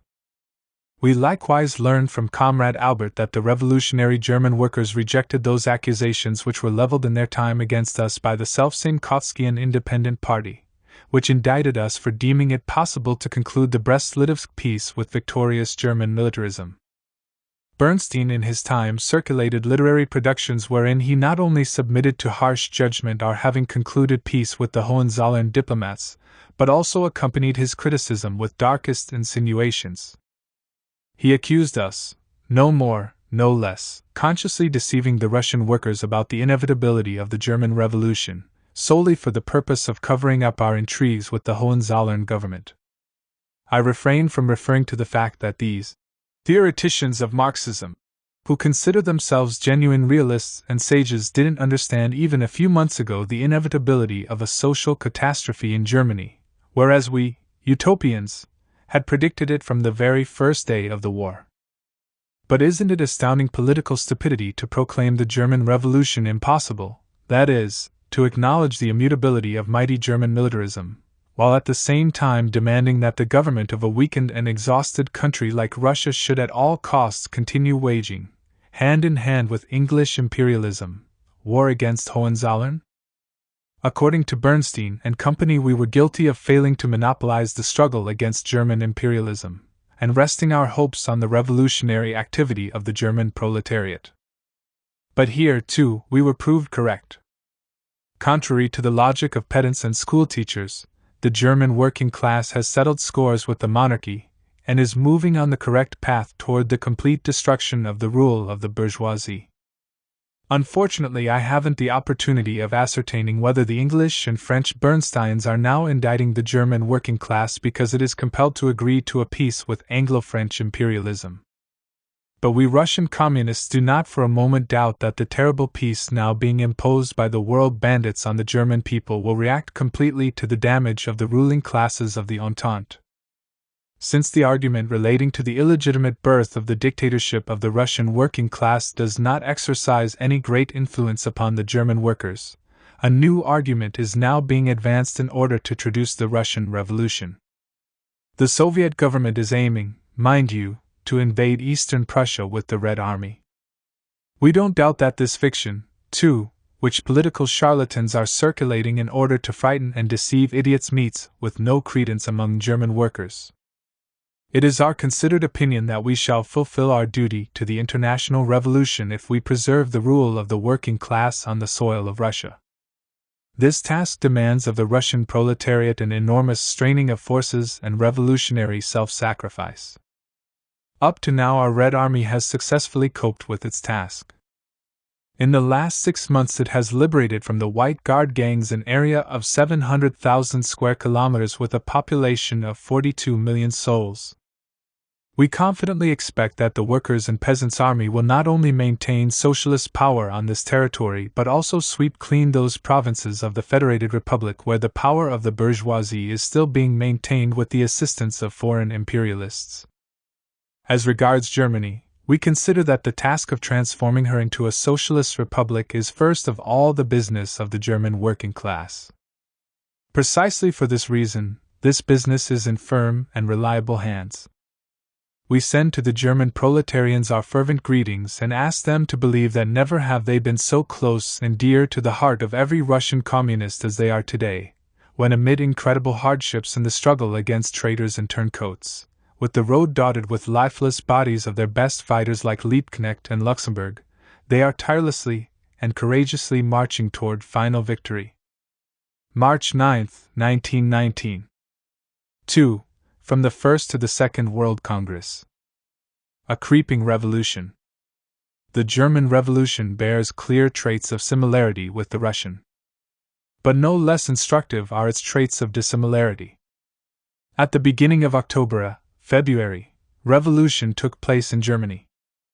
2 months later, the German proletariat was already going through its July days, that is, engaging in the first open clash with the bourgeois conciliationist imperialist forces, on a new, republican foundation. In Germany, as in our country, the July days were neither an organized uprising, nor a decisive battle spontaneous in origin. This was the first stormy manifestation, a pure manifestation of the class struggle, occurring on the soil conquered by the Revolution, and this manifestation was accompanied by clashes between the vanguard detachments. In our country, the experience of the July days served and aided the proletariat in further concentrating its forces in the organized preparation for the decisive battle. In Germany, after the first open revolutionary manifestation of the Spartacists was crushed and after their leaders were murdered, no breathing spell followed, not for a single day virtually. A succession of strikes, uprisings, open battles occurred in various places throughout the country. No sooner had Scheidemann's government succeeded in restoring order in the suburbs of Berlin than the valiant guardsmen, inherited from Hohenzollern, had to rush to Stuttgart or Nuremberg. Essen, Dresden, Munich in turn become the arena of sanguinary civil war. Every new victory of Scheidemann is only the point of departure for a new uprising of Berlin workers. The revolution of the German proletariat has become protracted and creeping in character, and, at first sight, this might rouse fears lest the ruling scoundrels succeed in bleeding it white, section by section, through a series of countless skirmishes. At the same time, the following question seems automatically to arise: haven't the leaders of the movement perhaps committed serious tactical blunders which threaten the entire movement with destruction? In order to understand the German proletarian revolution, one must judge it not simply by analogy with the Russian October Revolution, but by taking the internal conditions of Germany's own evolution as the starting point. History has been so shaped that in the epoch of imperialist war the German social democracy proved, and this can now be stated with complete objectivity, to be the most counter-revolutionary factor in world history. The German social democracy, however, is not an accident. It did not fall from the skies but was created by the efforts of the German working class in the course of decades of uninterrupted construction and adaptation to conditions prevalent under the capitalist Junker state. The party organization and the trade unions connected with it drew from the proletarian milieu the most outstanding, energetic elements, who were then molded psychologically and politically. The moment war broke out, and consequently when the moment arrived for the greatest historical test, it turned out that the official working class organization acted and reacted not as the proletariat's organization of combat against the bourgeois state, but as an auxiliary organ of the bourgeois state, designed to discipline the proletariat. The working class was paralyzed, since bearing down upon it was not only the full weight of capitalist militarism, but also the apparatus of its own party. The hardships of war, its victories, its defeats, broke the paralysis of the German working class, freed it from the discipline of the official party. The latter split asunder. But the German proletariat remained without a revolutionary combat organization. History once again exhibited to the world one of its dialectic contradictions, precisely because the German working class had expended most of its energy in the previous epoch upon self-sufficient organizational construction, occupying the first place in the Second International both in party as well as trade union apparatus. Precisely because of this, in a new epoch, at the moment of its transition to open revolutionary struggle for power, the German working class proved to be extremely defenseless organizationally. The Russian working class, which accomplished its October Revolution, was bequeathed by the previous epoch a priceless legacy in the shape of a centralized revolutionary party. The pilgrimages of the Narodnik, populist, intelligentsia among the peasantry, the terrorist struggle of the Narodovolci, the underground agitation of the pioneer Marxists, the revolutionary manifestation during the early years of this century, the October general strike and the barricades of 1905, the revolutionary parliamentarism of the Stolypin epoch, most intimately bound up with the underground movement. All this prepared a large personnel of revolutionary leaders, tempered in struggle and bound together by the unity of the social revolutionary program. History bequeathed nothing like this to the German working class. It is compelled not only to fight for power but to create its organization and train future leaders in the very course of this struggle. True, in the conditions of the revolutionary epoch this work of education is being done at a feverish pace, but time is nevertheless needed to accomplish it. In the absence of a centralized revolutionary party with a combat leadership whose authority is universally accepted by the working masses, in the absence of leading combat nuclei and leaders, tried in action and tested in experience throughout the various centers and regions of the proletarian movement, this movement upon breaking out into the streets became of necessity intermittent, chaotic, creeping in character. These erupting strikes, insurrections and battles represent at present the only form accessible for the purpose of openly mobilizing the forces of the German proletariat, freed from the old party's yoke, and at the same time they represent under the given conditions the sole means of educating new leaders and building the new party. It is quite self-evident that such a road calls for enormous exertions and demands countless sacrifices. But there is no choice. It is the one and only road along which the class uprising of the German proletariat can unfold till final victory. After Bloody Sunday, January 9, 1905, when the workers of Petrograd and after them the workers throughout the country came gradually to understand the necessity of struggle and concurrently sensed how dispersed their forces were, there ensued in the land a powerful but extremely chaotic strike movement. Sages then arose to shed tears over the expenditure of energy by the Russian working class and to foretell its exhaustion and the defeat of the revolution attendant on this. In reality, however, the spontaneous, creeping strikes in the spring and summer months of 1905 were the only possible form of revolutionary mobilization and of organizational education. These strikes laid the groundwork for the Great October Strike and for the building of the first Soviets. There is a certain analogy between what is now occurring in Germany and the period of the First Russian Revolution I have just indicated. But the German revolutionary movement is, of course, developing on incomparably higher and mightier foundations. While the old official party has suffered complete bankruptcy and has become converted into an instrument of reaction, this naturally doesn't mean that the work accomplished by it in the preceding epoch has disappeared without a trace. The political and cultural level of the German workers, their organizational habits and capabilities are superlative. Tens and hundreds of thousands of worker leaders, who had been absorbed during the previous epoch by the political and trade union organizations and seemingly assimilated by the latter, in reality endured the violence done to their revolutionary conscience only up to a certain point. Today, in the course of partial open clashes, through the hardships of this revolutionary mobilization, in the harsh experience of this creeping revolution, tens of thousands of temporarily blinded, deceived and intimidated worker leaders are awakening and rising to their full stature. The working class is seeking them out, just as they themselves are finding their places in the new struggle of the proletariat. If the historical assignment of Kautsky-Haas's independent party consists in introducing vacillation among the ranks of the government party and supplying refuge for its frightened, desperate or indignant elements, then contrariwise, the stormy movement in which our Spartacist brothers-in-arms are playing such a heroic role will, as one of its effects, lead to the uninterrupted demolition from the left of the independent party whose best and most self-sacrificing elements are being drawn into the communist movement. The difficulties, the partial defeats and the great sacrifices of the German proletariat should not for a moment dishearten us. History does not offer the proletariat a choice of ways.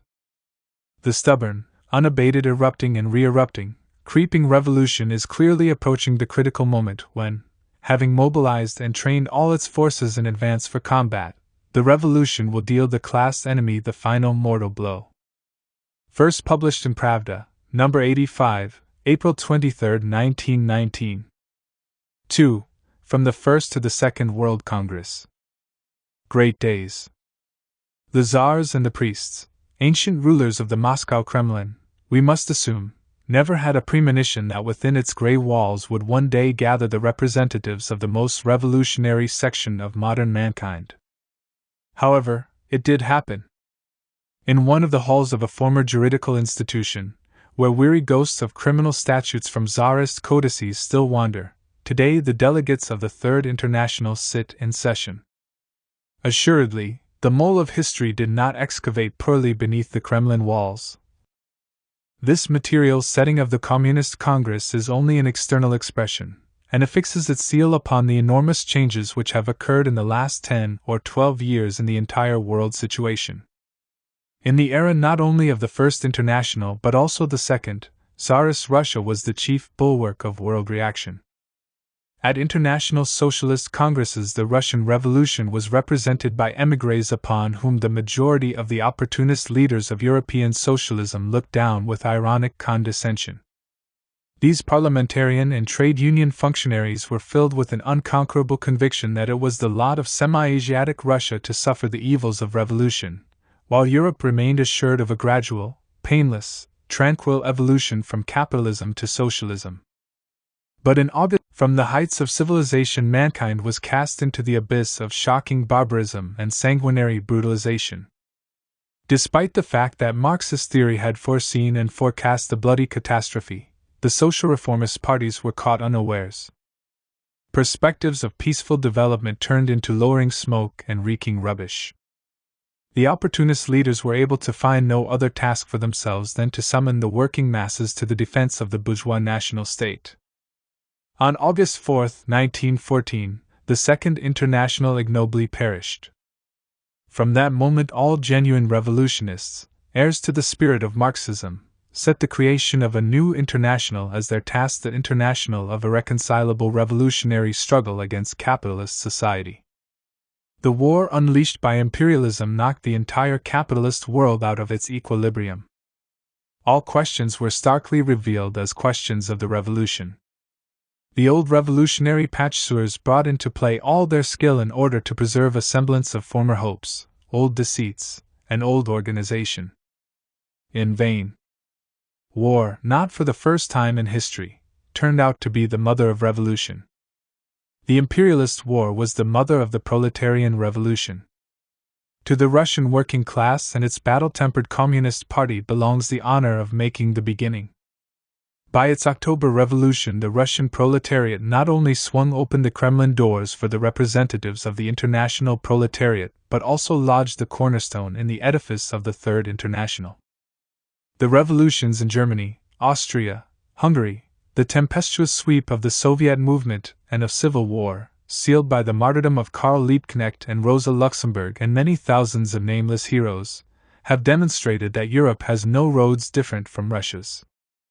The unity of methods in the struggle for socialism, disclosed in action, guaranteed ideologically the creation of the Communist International, and at the same time rendered the convocation of the Communist Congress unpostponable. Today this Congress convenes within the Kremlin walls. We are witnesses of and participants in one of the greatest events of world history. The working class of the world has seized from its enemies the most impregnable fortress, the former Tsarist Empire. With this stronghold as its base, it is uniting its forces for the final and decisive battle. What a joy it is to live and to fight in such times!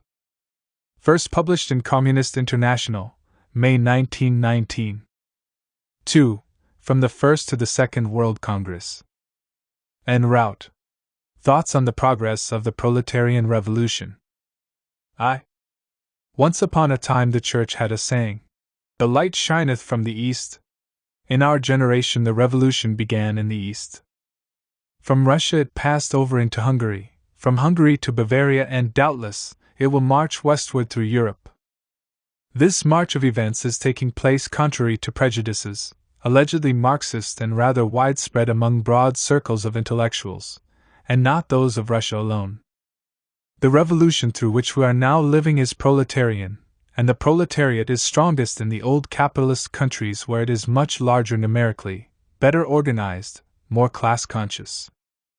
It is seemingly in the nature of things to expect that the revolution in Europe ought to unfold approximately along the same paths as those of capitalist development. England, the firstborn capitalist country, to be followed by France, to be followed by Germany, Austria, and finally, at the bottom of the list, Russia. It may be said that in this erroneous conception lies the original sin of Menshevism, the theoretical ground for its entire future downfall. In accordance with this Marxism, adjusted to petty bourgeois horizons, all the countries of Europe must, in inexorable succession, pass through two stages, the feudal serf stage and the bourgeois democratic stage, in order to reach socialism. According to Dan and Potrasov, Germany in 1910 was only beginning to consummate her bourgeois democratic revolution, in order later to prepare on this foundation the socialist revolution.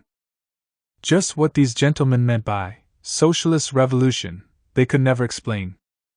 Incidentally, they did not even feel the need for such an explanation, inasmuch as the socialist revolution was relegated by them to the hereafter. It is hardly surprising that they took it for a piece of Bolshevik insolence, when along the road of history they did meet up with the revolution. From the viewpoint of this flat and bare historical gradualism, nothing seems so monstrous as the idea that the Russian Revolution, upon attaining victory, could place the proletariat in power, that the victorious proletariat, even if it so desired, would be unable to keep the revolution within the framework of bourgeois democracy. Despite the fact that this historical prognosis was reached almost a decade and a half before the 1917 October Revolution, the Mensheviks, sincerely in their fashion, considered the conquest of political power by the proletariat to be an accident and an adventure. No less sincerely did they consider the Soviet regime to be a product of the backwardness and barbarousness of Russian conditions. The mechanism of bourgeois democracy was held by these egotistic ideologists of the semi-enlightened Babbitts to be the highest expression of human civilization. They counterposed the Constituent Assembly to the Soviets approximately in the manner that an automobile may be counterposed to a peasant cart. However, the further course of events continued to unfold contrariwise to the common sense and socially indispensable prejudices of an average middle-class vulgarian. First of all, despite the existence of the Constituent Assembly with all its democratic boons implicit in Weimar, there arose in Germany a party which is becoming stronger and stronger, and which immediately siphoned off the most heroic elements among the proletariat, a party on whose banner is inscribed, "All power to the Soviets." No one takes note of the creative labors of the Scheidmanist Constituent Assembly. No one in the world is interested in it. The entire attention not only of the German people but of all mankind is fixed on the gigantic struggle between the ruling clique of the Constituent Assembly and the revolutionary proletariat, a struggle which immediately proved to be outside the framework of legalized constituent democracy. In Hungary and Bavaria this process has already gone beyond that. In these countries, in place of formal democracy, this belated imprint of yesterday, which is being converted into a brake upon the tomorrow of revolution, has appeared a truly genuine democracy in the form of the rule of the victorious proletariat. But while the march of events proceeds not at all in accordance with the itinerary of housebroken gradualists, who long pretended to be Marxists not only in public but also in private, this very march of revolutionary developments demands an explanation. The fact is that the revolution began and led to the victory of the proletariat in the most backward major country of Europe, Russia. Hungary is unquestionably the more backward half of the former Austro-Hungarian monarchy, which as a whole, in the sense of capitalist and even cultural political development, stood between Russia and Germany. Bavaria, where, following Hungary, Soviet power has been established, represents with respect to capitalist development not the advanced but, on the contrary, a backward section of Germany. Thus the proletarian revolution, after starting in the most backward country of Europe, keeps mounting upwards, rung by rung, toward countries more highly developed economically. What is the explanation for this incongruity? The oldest capitalist country in Europe and the world is England. Meanwhile England, especially during the last half-century, has been from the standpoint of the proletarian revolution the most conservative country. The consistent social reformists, i.e., those who tried to make both ends meet, hence drew all the conclusions they needed, asserting that it was precisely England that indicated to other countries the possible paths of political development, and that in the future the entire European proletariat would renounce the program of the social revolution. For the Marxists, however, the incongruity between England's capitalist development and her socialist movement, as conditioned by a temporary combination of historical forces, did not contain anything disheartening. It was England's early entry onto the path of capitalist development and world robbery that created a privileged position not only for her bourgeoisie but also for a section of her working class. England's insular position spared her the direct burden of maintaining militarism on land. Her mighty naval militarism, although requiring huge expenditures, rested nevertheless on numerically small cadres of hirelings and did not require a transition to universal military service. The British bourgeoisie skillfully utilized these conditions in order to separate the top labor layer from the bottom strata, creating an aristocracy of skilled labor and instilling into it a trade union caste spirit. Flexible despite all its conservatism, the parliamentary machinery of Great Britain, the incessant rivalry between two historical parties, the Liberals and the Tories, a rivalry which at times assumed rather tense form although remaining quite hollow in content, invariably created when the need arose an artificial political safety valve for the discontent of the working masses. This was supplemented by the fiendish dexterity of the ruling bourgeois clique in the business of spiritually crippling and bribing, quite exquisitely, at times, the leaders of the working class. Thus, thanks to England's early capitalist development, her bourgeoisie disposed of resources that enabled them systematically to counteract the proletarian revolution. Within the proletariat itself, or more correctly, within its upper layer, the same conditions gave shape to the most extreme conservative tendencies which manifested themselves in the course of decades prior to the World War.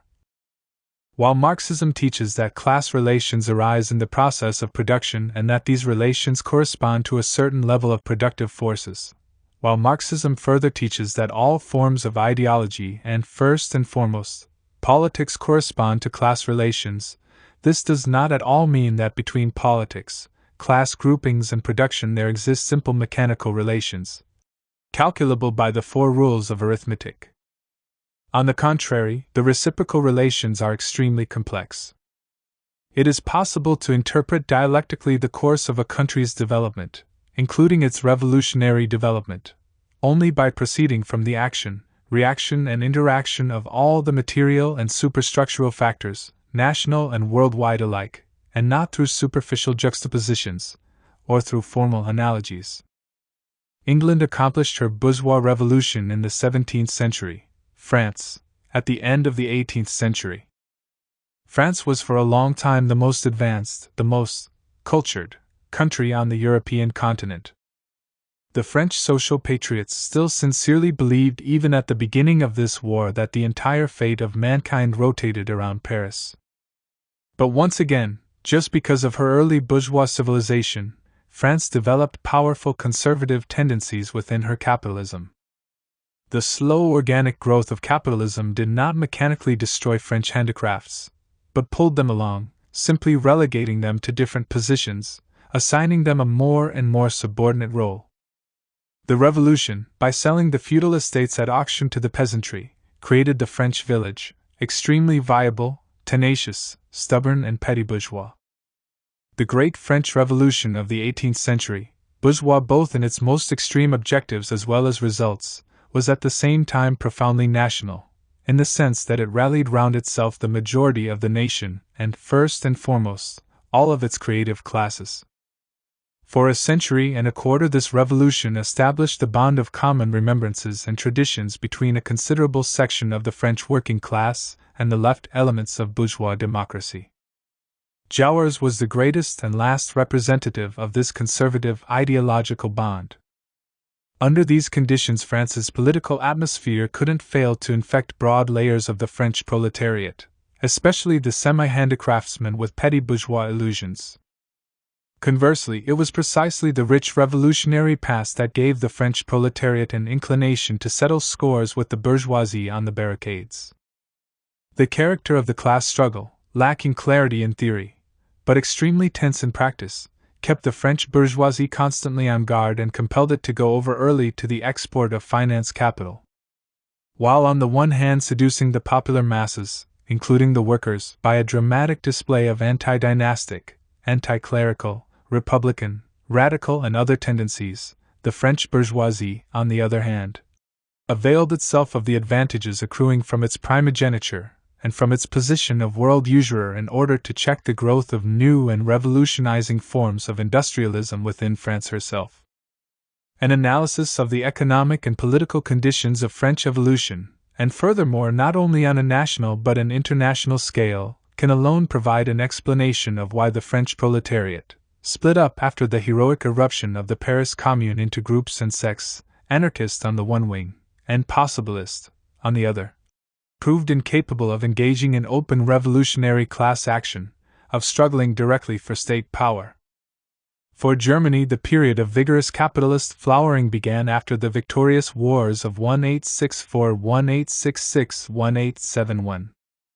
The soil of national unity, drenched by the golden flood of French billions, became the bed of a glittering rain of boundless speculation, but also that of an unprecedented technical development.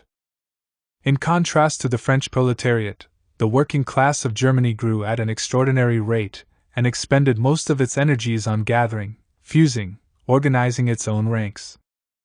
In its irresistible upsurge, the working class of Germany got great satisfaction from adding up its automatically growing forces in the reports of parliamentary elections or in the statements of trade union treasuries.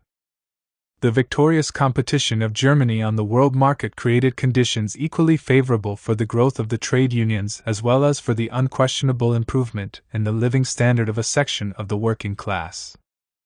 In these circumstances, the German social democracy became a living, and later on ever more moribund, incarnation of organizational fetishism.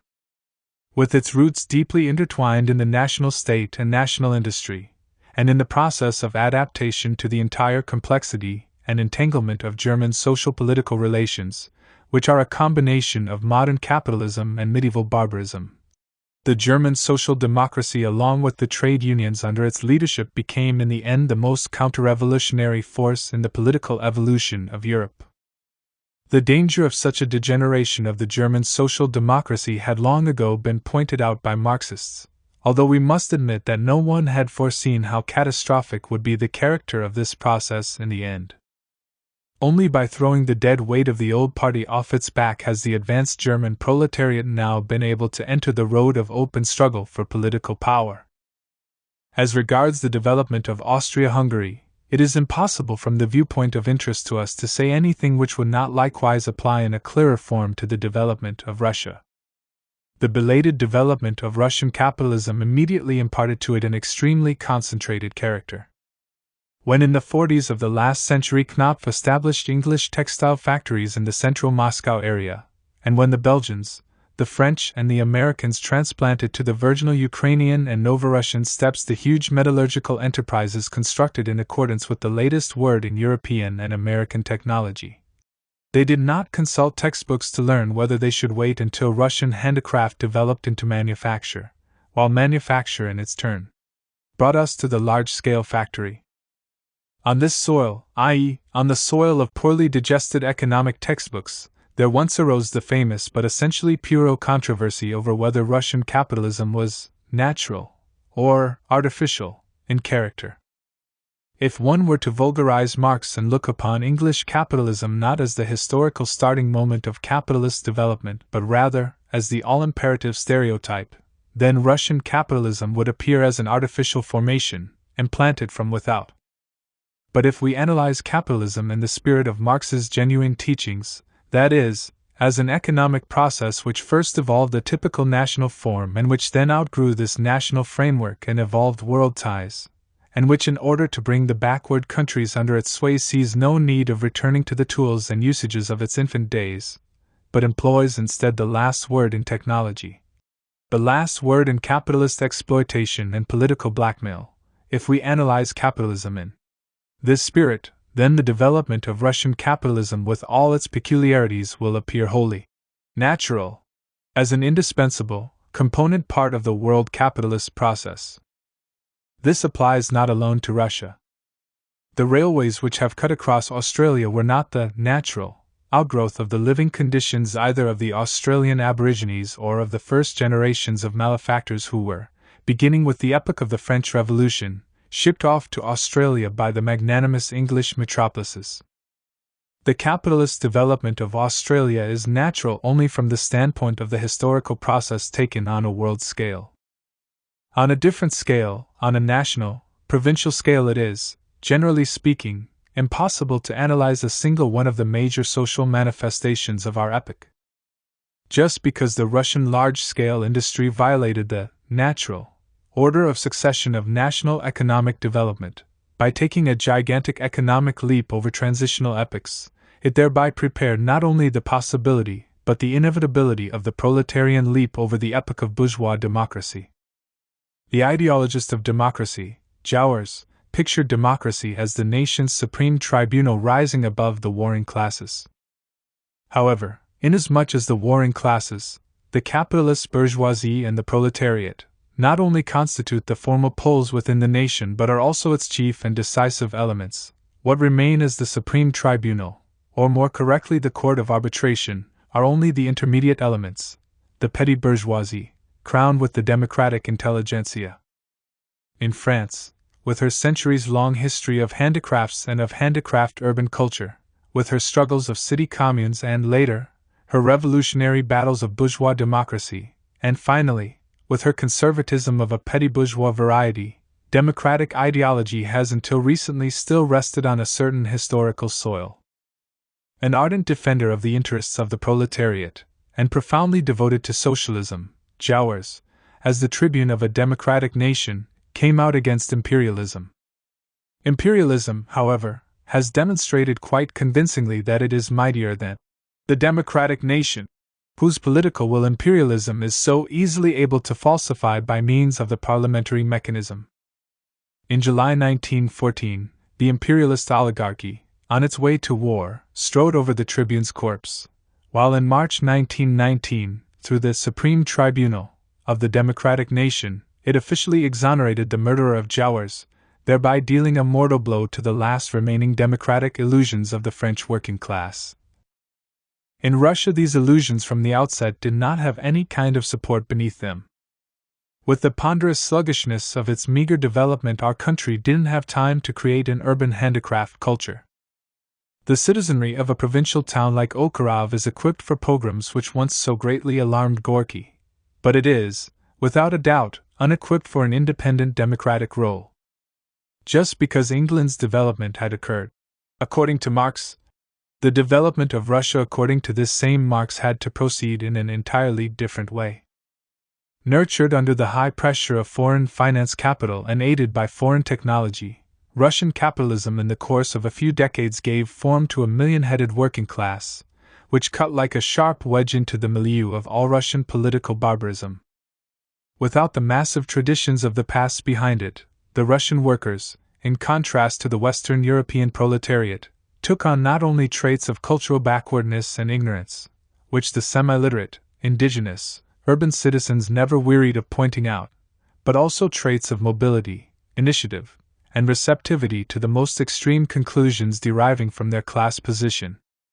If Russia's economic backwardness conditioned the spasmodic, catastrophic development of capitalism, which immediately acquired the most concentrated character in Europe, then the same universal backwardness of the country under the spasmodic, catastrophic development of the Russian proletariat permitted the latter to become, of course, only for a segment of a certain historical period, the most irreconcilable, the most self-sacrificing bearer of the idea of social revolution in Europe and throughout the world.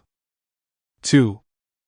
Capitalist production in its natural evolution is constantly expanding reproduction.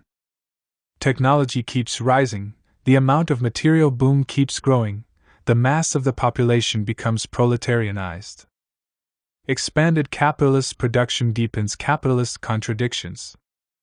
The proletariat grows numerically, constitutes an ever larger proportion of the country's population, becomes organized and educated, and thus forms an ever-growing power. But this does not at all mean to say that its class enemy, the bourgeoisie, remains at a standstill.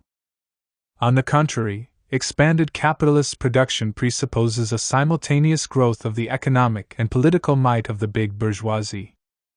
It not only accumulates colossal riches but also concentrates in its hands the state apparatus of administration, which it subordinates to its aims. With an ever-perfected art it accomplishes its aims through ruthless cruelty alternating with democratic opportunism. Imperialist capitalism is able to utilize more proficiently the forms of democracy in proportion as the economic dependence of petty bourgeois layers of the population upon big capital becomes more cruel and insurmountable. From this economic dependence the bourgeoisie is able, by means of universal suffrage, to derive political dependence. A mechanical conception of the social revolution reduces the historical process to an uninterrupted numerical growth and a steadily mounting organizational strength of the proletariat until, comprising the overwhelming majority of the population, the proletariat without a battle, or virtually without a fight, takes into its own hands the machinery of bourgeois economy and the state, like a fruit ripe for plucking.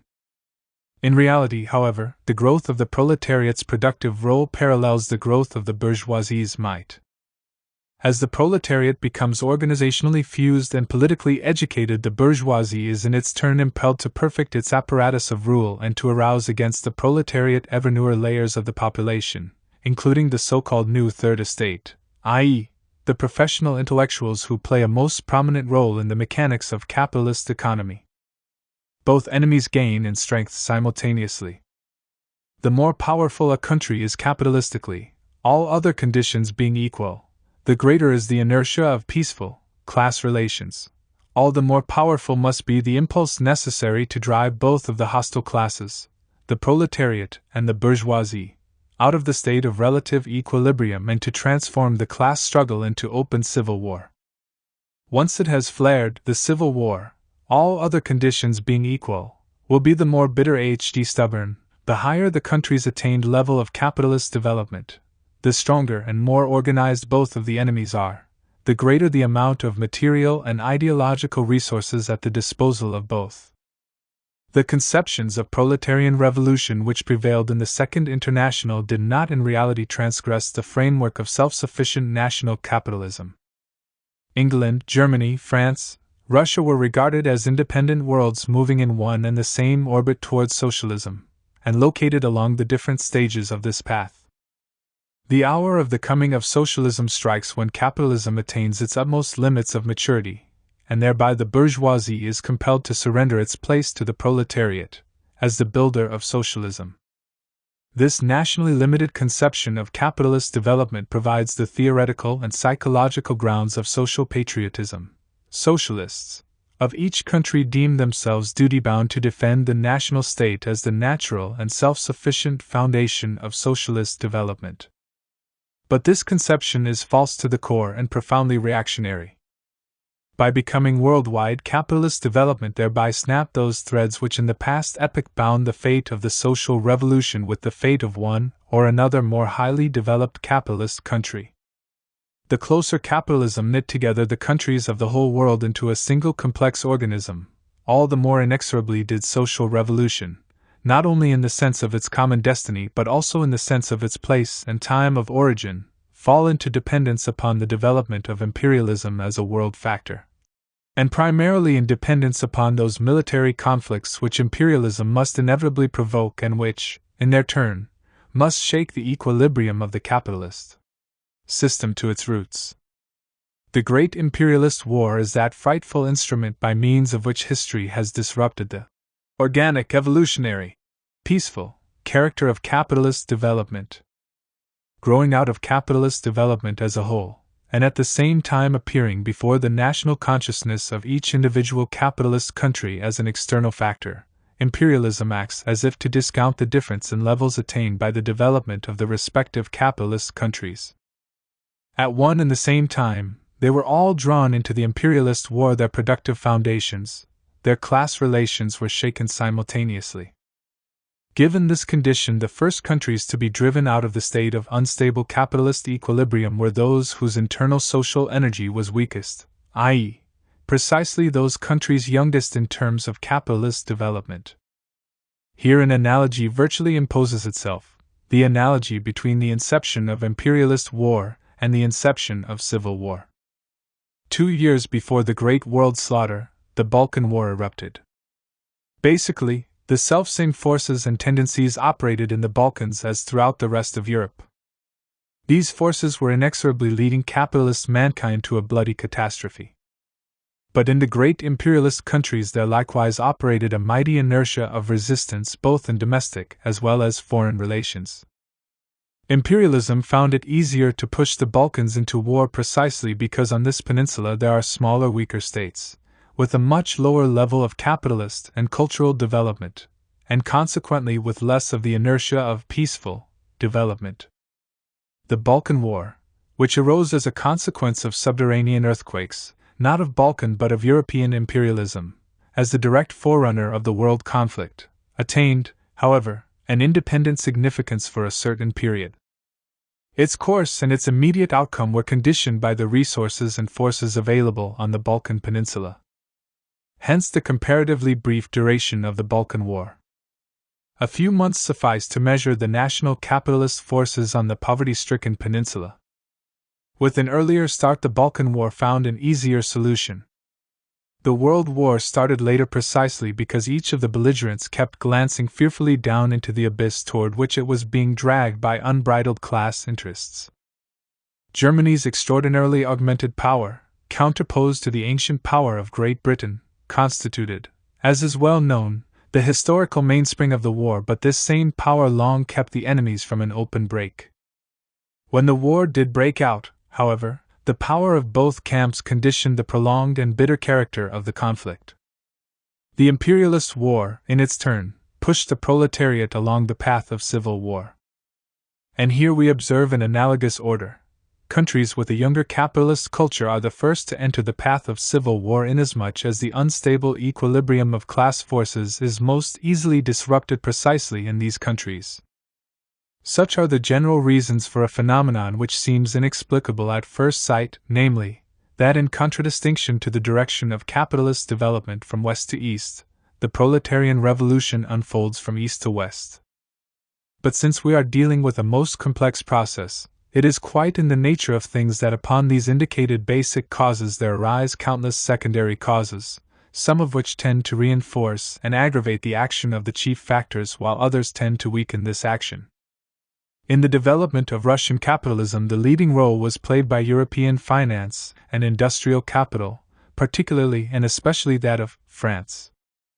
I have already underscored that the French bourgeoisie in developing its usurious imperialism was guided not only by economic but also by political considerations. Fearful of the growth of the French proletariat in size and power, the French bourgeoisie preferred to export its capital and to reap profits from Russian industrial enterprises. The task of curbing the Russian workers was therewith unloaded on the Russian Tsar. In this way, the economic might of the French bourgeoisie also rested directly on the labor of the Russian proletariat. This created a certain positive force in favor of the French bourgeoisie in its correlations with the French proletariat, and conversely, this same fact engendered a certain incremental social force advantageous to the Russian proletariat in its relations with the Russian, but not the world, bourgeoisie. What has just been said applies essentially to all old capitalist countries exporting capital. The social might of the English bourgeoisie rests on the exploitation not only of the English proletariat but also of the colonial toiling masses. Not only does this make the bourgeoisie richer and socially stronger, but this also secures it the possibility of a much wider arena for political maneuvers, both through rather far-reaching concessions to its native proletariat as well as through exerting pressure on it by means of the colonies, import of raw materials and labor forces, transfer of industrial enterprises into the colonies, formation of colonial troops, etc., etc. In view of the foregoing reciprocal relations, our October Revolution was an uprising not only against the Russian bourgeoisie but also against English and French capitalism, and this, furthermore, not only in a general historical sense, as the beginning of the European Revolution, but in the most direct and immediate sense. In expropriating the capitalists, and refusing to pay Tsarist state debts, the Russian proletariat thereby dealt the cruelest blow to the social power of the European bourgeoisie. This alone suffices to explain why the counter-revolutionary intervention of the Entente imperialists was inevitable.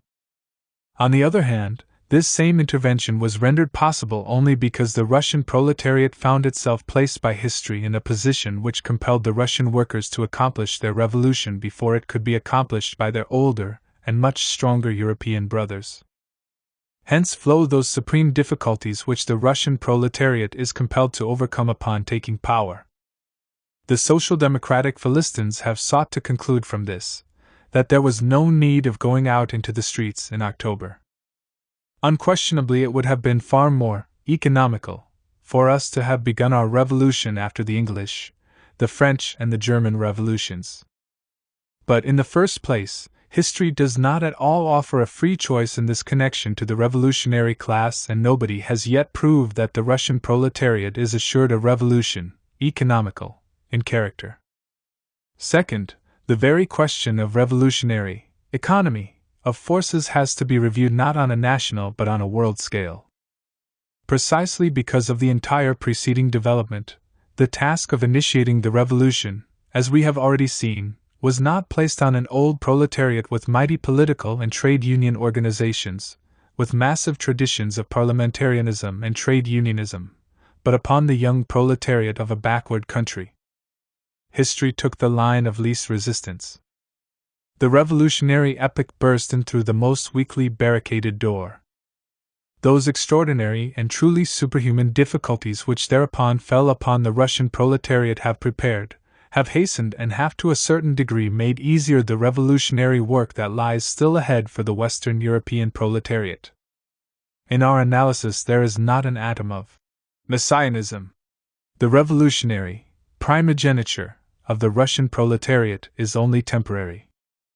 The mightier the opportunist conservatism among the summits of the German, French, or English proletariat, all the more grandiose will be the power generated for their revolutionary onslaught by the proletariat of these countries, a power which the proletariat is already generating today in Germany.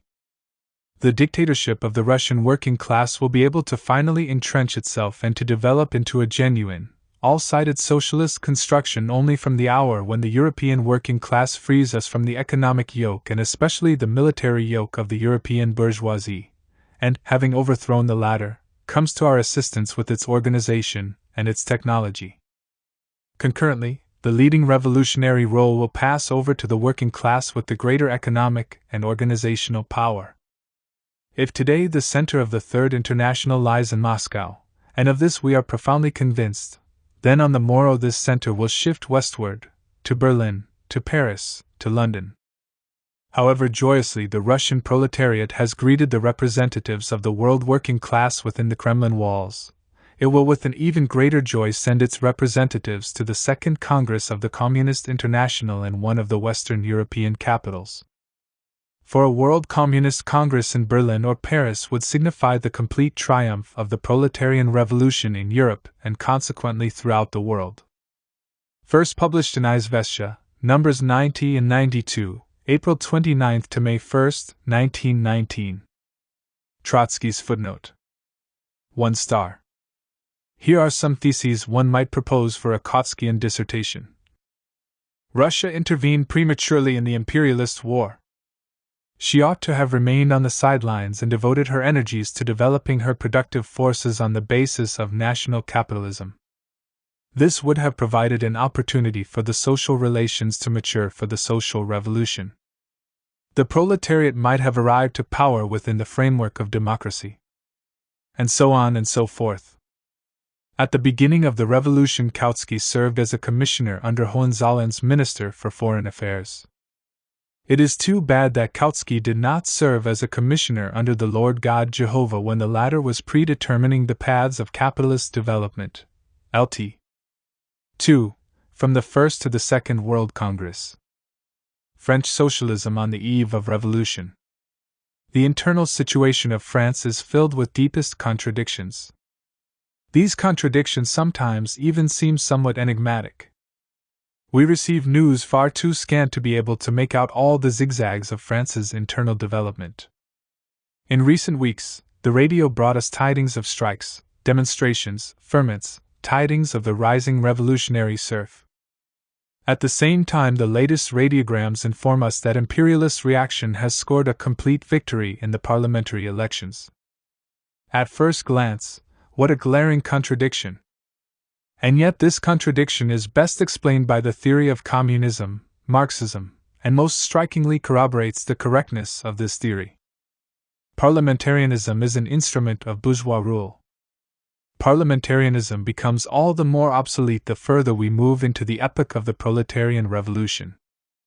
To the extent that the French labor movement assumes the form of the first stages of civil war, to that extent the means and implements of parliamentarianism become more and more openly the patrimony of capitalist cliques, their apparatus of class self-defense.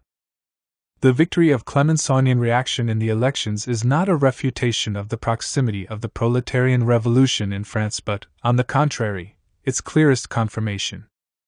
At the same time, these mutually supplementary contrasts, the growth of reaction in Parliament and the growth of insurrection in the streets, are incontrovertible proof that in France, in the land of the so-called democratic republic, the rule of the proletariat will not be realized in life through the mechanism of bourgeois democracy, but in the form of open class dictatorship, all the more ruthless, the more frantic the resistance of the imperialist bourgeoisie. To what extent is revolutionary France prepared politically and organizationally for the proletarian dictatorship? It is necessary to begin by recognizing the enormous difficulties which must be overcome in this connection. France has traditionally been the country of socialist and anarchist sects, engaged in internecine warfare on the soil of the labor movement. The unity of the Socialist Party was gained and secured after cruelest fratricidal struggle only a few years prior to the imperialist war. Both the right and the left wings equally cherished this unity. Meanwhile, it was revealed in the experience of war that the French party as well as the French syndicates, trade unions, have been utterly corroded by conciliationism, chauvinism, and all other reactionary petty bourgeois prejudices extant in this wide world.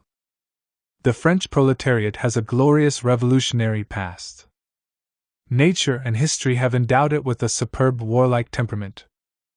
But at the same time it has known far too many defeats, disillusionments, perfidies, and betrayals. Prior to the war, the unity of the Socialist Party and the trade union syndicalist organization was its last great hope. The blasting of this hope had a harmful effect upon the consciousness of the advanced workers, and the proletarian movement of France was plunged into protracted paralysis. And today, when new and still politically inexperienced masses are pressing against the buttresses of bourgeois society, the incongruity between the old organization and the objective tasks of the movement is becoming disclosed with full force. Hence flows not only the probability but also the inevitability of powerful mass movements unfolding sooner than the new organization will be prepared to lead them.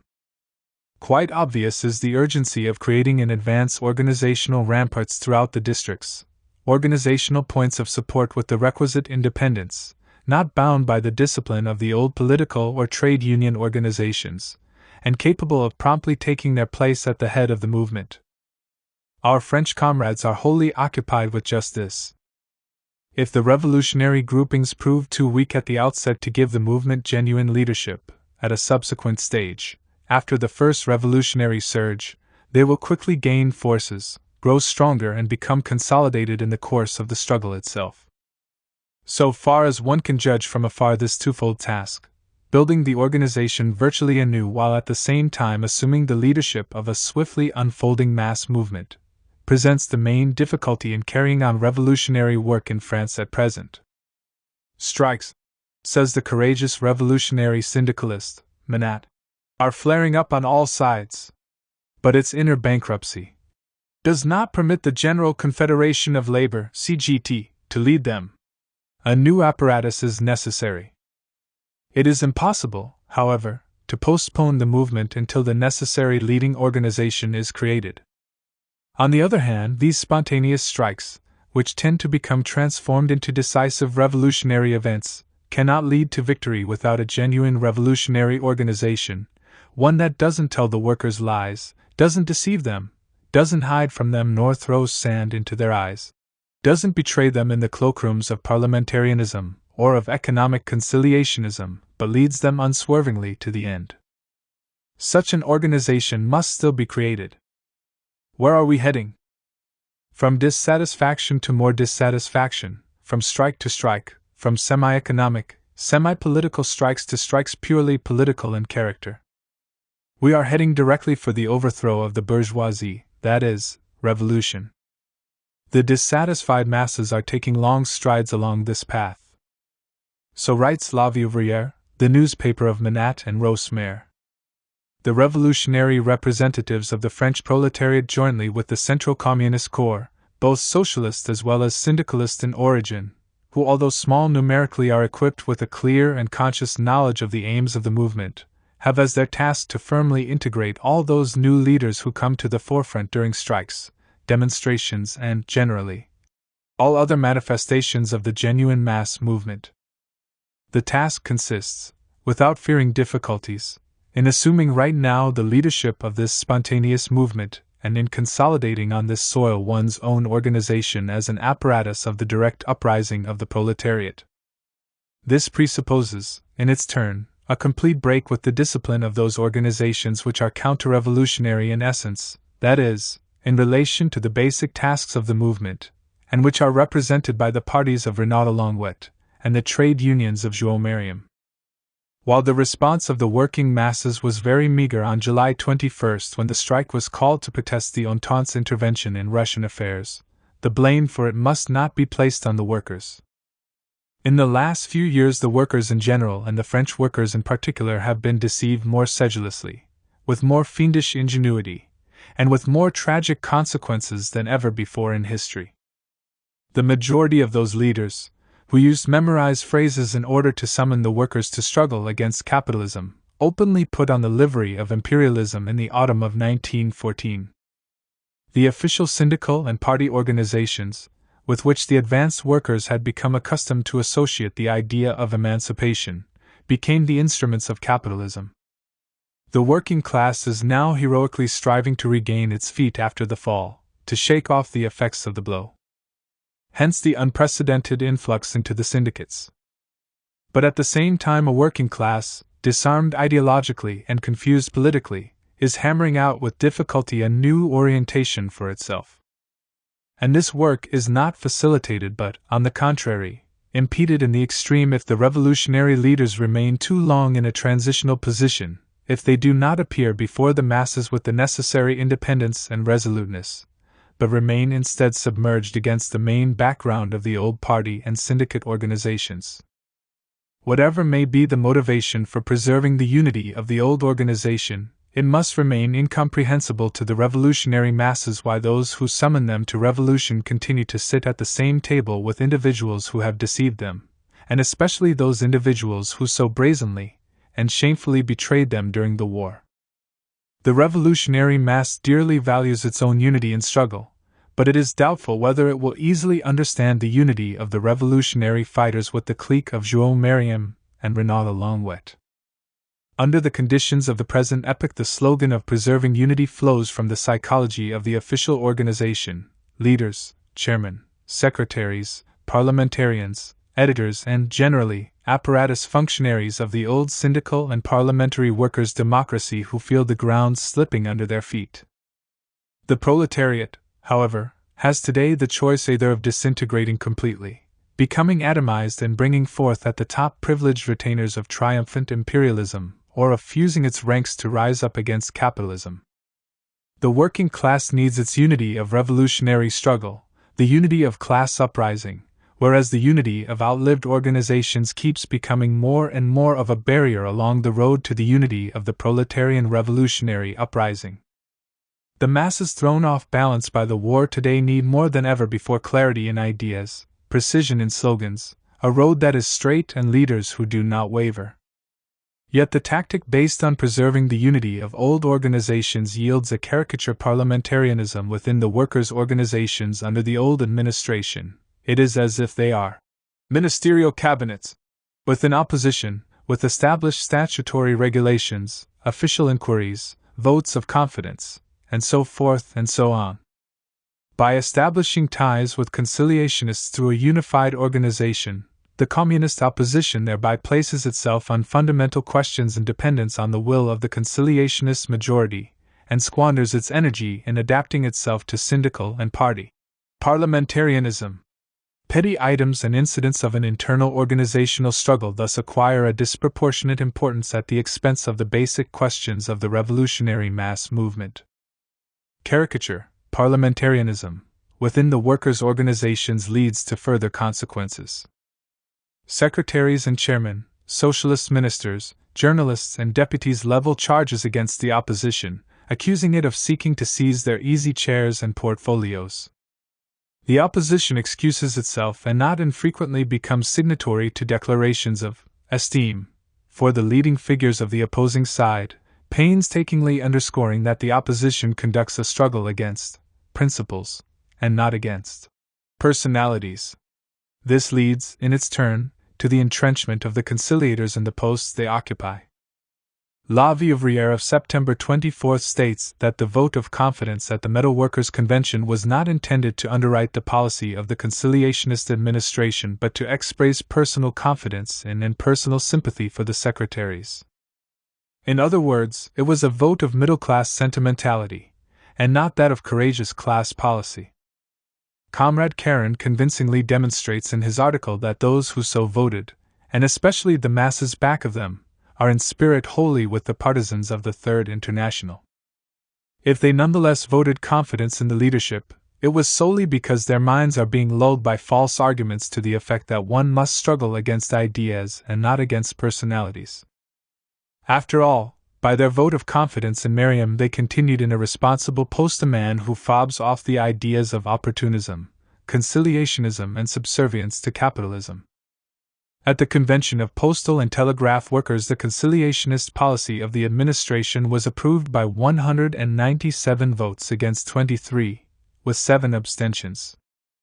A member of the administration, the internationalist Victor Roux, writes that a large number of convention delegates simply felt personal sympathy toward the union's secretary, the conciliationist Borders, whose moral worth is allegedly beyond dispute. "I personally acknowledge," says the author, "that he has rendered great services to the organization in difficult times," and so on and so forth. La Vieuvrière, September 15, 1919. Jouot, Renaudel, Longwet, Merriam, and the like, irrespective of the services they rendered in the past, deport themselves today as an integral part of the bourgeois system and are in reality its most important prop. The whole gist of their activity makes it to their interest to exaggerate before the proletariat any and all concessions of the bourgeoisie, for these after all are the fruits of their class diplomacy. While criticizing capitalism, they paint it up, and their final conclusion, after all their oratorical exercises, comes down to the need of adapting oneself, i.e., submitting to the rule of capitalism. The chief crime of the summits of reigning syndicalism is correctly seen by Alfred Ross Maire to lie in this, that the syndical leaders have replaced the direct action of the working class by solicitation of favors from the government. This counter-revolutionary tactic, however, cannot be changed by solicitation of the social imperialists of the trade union and political movement. While Jouot, Renaudel, Merriam, and Longwet are busy convincing the capitalists and the bourgeois deputies that it is necessary to make concessions to the working class, the genuine representatives of the proletariat cannot waste their time convincing Renaudel and Longwet of the need for revolutionary struggle. In order to throw the capitalists and bourgeois deputies off their necks, the working class must throw the Renaudels and the Longwets out of its organizations. The struggle against them must be conducted not as a family squabble or an academic discussion, but in a way corresponding to the gravity of the question, so that the abyss which separates us from the social imperialists looms before the consciousness of the masses in all its profundity. Our task consists in utilizing to the very end the appalling lessons of the imperialist war. Into the consciousness of the masses we must inculcate the experiences of the last period and make them understand that it is impossible for them to continue to exist any longer within the framework of capitalism. We must bring to the highest revolutionary pitch the awakening hatred of the masses toward capitalism, toward the capitalists, toward the capitalist state and its organs. We must make hateful in the eyes of the masses not alone the capitalists but also all those who defend capitalism, those who try to camouflage its pestilential sores, those who seek to mitigate its crimes. After the unsuccessful demonstration of June 21st, Manat wrote, "The masses will henceforth know that it is no longer possible to vacillate and delude oneself with false hopes, and that it is necessary to mercilessly purge the personnel of the syndicates." La Vivrière, June 25, 1919. In politics, the struggle against false principles inescapably implies a struggle against those individuals who personify these principles. To regenerate the labor movement means to drive out of its ranks all those who have dishonored themselves by betrayal and treachery, all those who have undermined among the working masses their faith in revolutionary slogans, i.e., their faith in their own strength. Indulgence, sentimentality, and softness in questions of this kind are paid for at the price of the blood interests of the proletariat. The awakening masses demand that things be said out loud, that things be called by their real names, that there be no indefinite halftones but clear and precise demarcations in politics, that the traitors be boycotted and hounded, that their places be taken by revolutionists devoted body and soul to the cause. Comrade Louisa Salmonneau paints the following picture of the struggle during recent elections to spread the influence of the ideas of the Third International. Propaganda which must be conducted among the masses both inside and outside the organizations can always most easily be carried on by us at big public meetings during elections. The resistance to the Revolutionary International gets its main support among the old cadres who have so poorly piloted our party's ship during wartime. Our young and ardent comrades who are full of revolutionary zeal must exert themselves and their willpower in order to acquire certain practical habits and attainments indispensable for a well-functioning organization. This knowledge is quite easily assimilated, and yet under the present conditions of struggle it serves as a cover for all types of nonentities and serves to render the fatal influence of desiccated living corpses in our organizations. The forces of youth must everywhere inspire the revolutionary class which has risen to fight for the cause of the Third International. They must become entrenched everywhere and must, even if it is necessary to throw them out head first, replace all those who are weighted down with 4 years' renunciation of the socialist way of life. These words show quite clearly a complete understanding of the necessity, in fighting against reactionary ideas, to throw out head first all those individuals who incarnate stagnation and death in the revolutionary movement. The bankrupt leaders of socialism and syndicalism, yesterday's revolutionists of the phrase, today's docile capitulators, place the blame for their renegacy not upon themselves, but upon the proletariat. At the Lyons Convention, Bidgary, secretary of the Railway Workers' Federation, blamed the working masses for everything that had occurred. To be sure, the trade unions have grown in numbers. But among the organized, there are far too few syndicalists. People are concerned solely with their own immediate interests. In every human being, philosophizes Bidgary, there is a little swine lying dormant. Rouger, delegate from Limoges, similarly blames the proletariat for everything. The proletariat is at fault. The masses are not sufficiently enlightened. They join the unions only for the sake of getting an increase in wages. Merriam, secretary of the Metalworkers' Union, boasts on the speaker's stand about his tranquil conscience. He, you see, went to Zimmerwald on a supernumerary syndical junket. It was, so to speak, a tiny pacifist pilgrimage, undertaken for the absolution of one's conscience. He, Merriam, fought. But he couldn't awaken the masses. No, it was not I who betrayed the working class, but it was the working class that betrayed me. These are his literal words. The syndicalist Dumoulin, an honest renegade of the Merriam type, a Zimmerwaldist at the outbreak of war but today a worthy comrade-in-arms of General Secretary Joux, declared at the Tours Convention of the Teachers' Union that France was not ready for revolution, the masses have not yet matured. Not content with this, Dumoulin fell upon the internationalist teachers, blaming them for the backwardness of the proletariat, As if the education of the toiling masses has its source in the miserable bourgeois school for proletarian children and not in the mighty school of life under the influence of the patrons, the employers, the government, the church, the bourgeois press, the parliamentarians and poor shepherds of syndicalism. The renegades, the cowards and skeptics who have reached complete degradation, keep endlessly repeating the phrase, "The masses have not matured." What conclusion follows from this? Only one, the renunciation of socialism, and moreover, not temporary but complete renunciation. For if the masses, who have gone through the long preparatory school of political and trade union struggle and who then pass through the 4 years' school of slaughter, have not matured for revolution, then when and how will they ever mature? Do Merriam and the others think perhaps that victorious Clemenceau will create within the walls of the capitalist state a network of academies for the socialist education of the masses? If capitalism reproduces from one generation to the next the chains of wage slavery, then the proletariat in its deepest layers carries over darkness and ignorance from generation to generation. If the proletarian masses could attain a high mental and spiritual development under capitalism, then capitalism wouldn't be so bad after all, and there would be no need of social revolution. The proletariat must have a revolution precisely because capitalism keeps it in mental and spiritual bondage. Under the leadership of the advanced layer, the immature masses will reach maturity during the revolution. Without the revolution, they will fall into prostration and society, as a whole, will decay. Millions of new workers are streaming into the trade unions. In England, the great flood tide has doubled the union membership, which at the present has reached the figure of 5,200,000. In France, the number of union members has grown from 400,000 on the eve of the war to 2 million. What changes does this numerical growth of the organized workers introduce into the policy of syndicalism?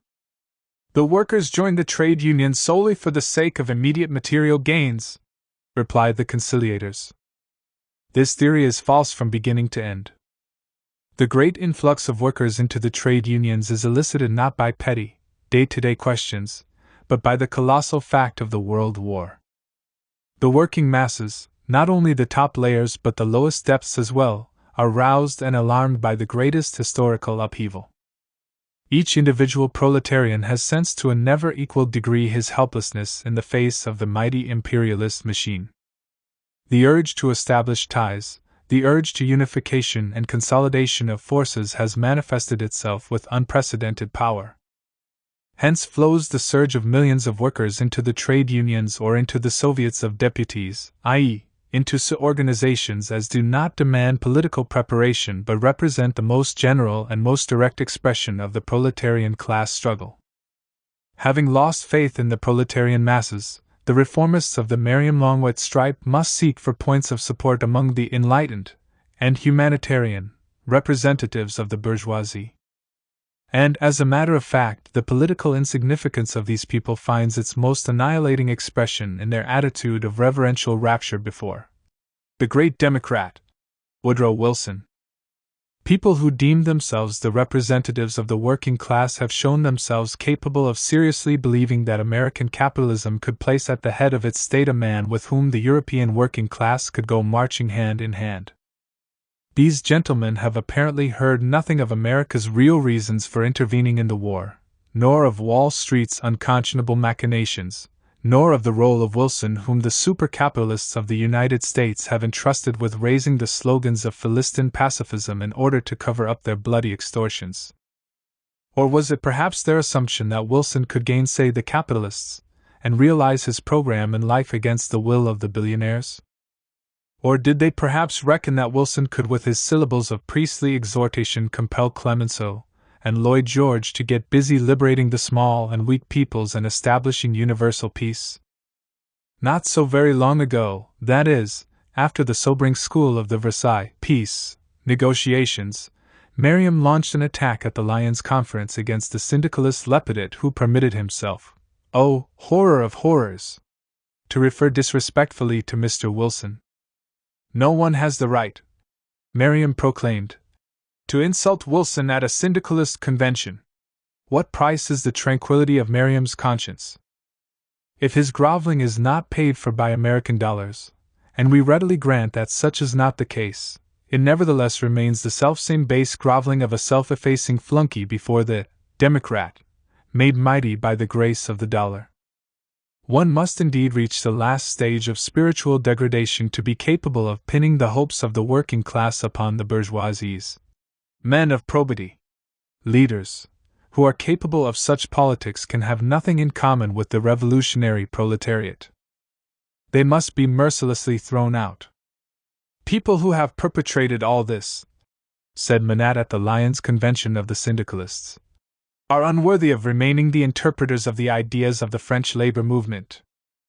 The French parliamentary elections will constitute a sharp line of demarcation in the political development of France. These elections mean that the intermediate political groupings have been thrust aside.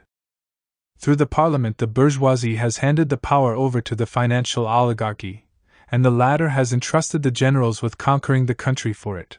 Having fulfilled their bloody work, the generals, in conjunction with the stockbrokers, utilize the parliamentary apparatus in order to mobilize all the exploiters and vampires, all those who covet and yearn for booty, all those who have become frightened by the revolutionary awakening of the masses.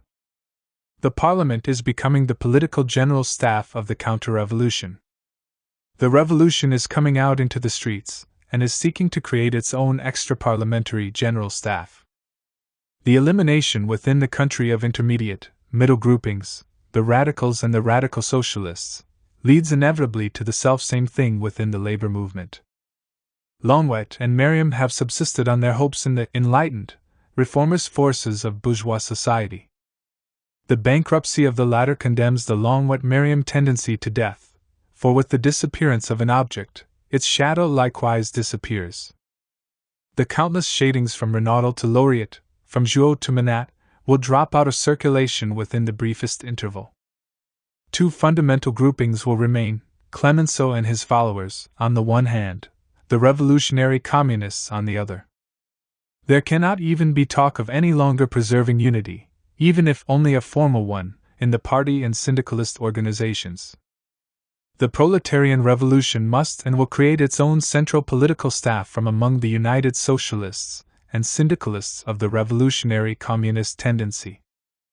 Discouraged and left completely at sea by the Russian and German revolutions, Kautsky pinned all his hopes upon France and England, where humanitarianism, accoutred in the vestments of democracy, would be bound to conquer.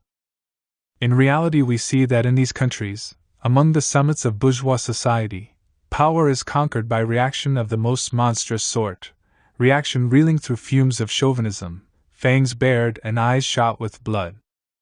And to meet it, the proletariat is arising, ready to exact ruthless vengeance for all its past defeats, degradations, and tortures.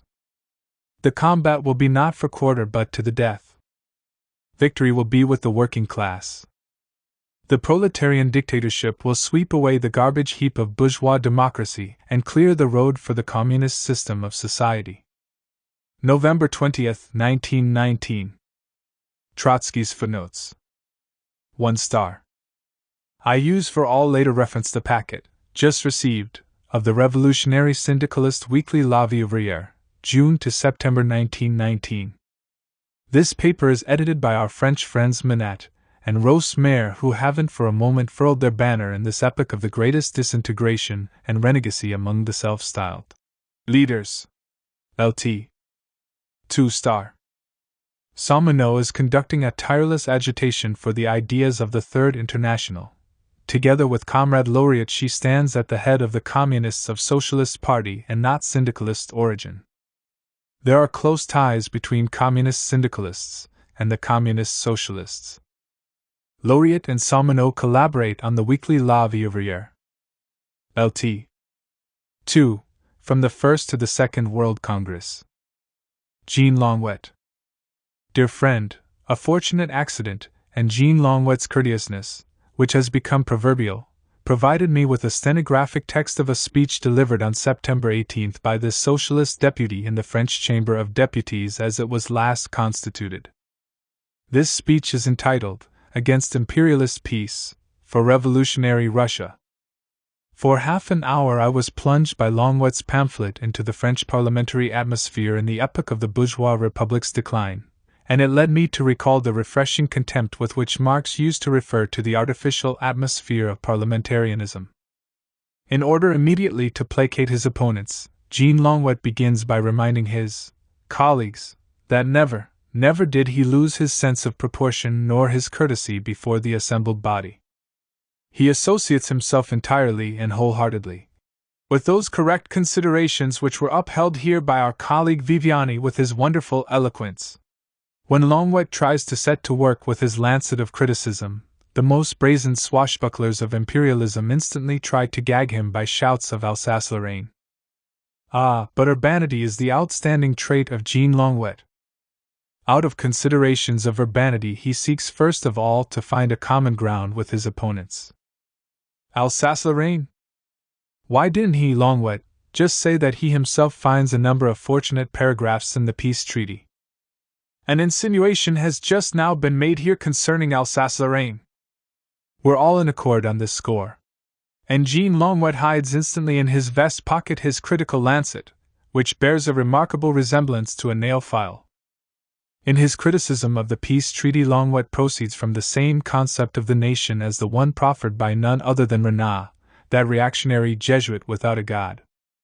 From Renan, who serves to assure a common ground with the nationalist parliament, Longwet passes on to the liberationist principle of the self-determination of nations, which had been advanced by the Russian Revolution and embraced by President Wilson.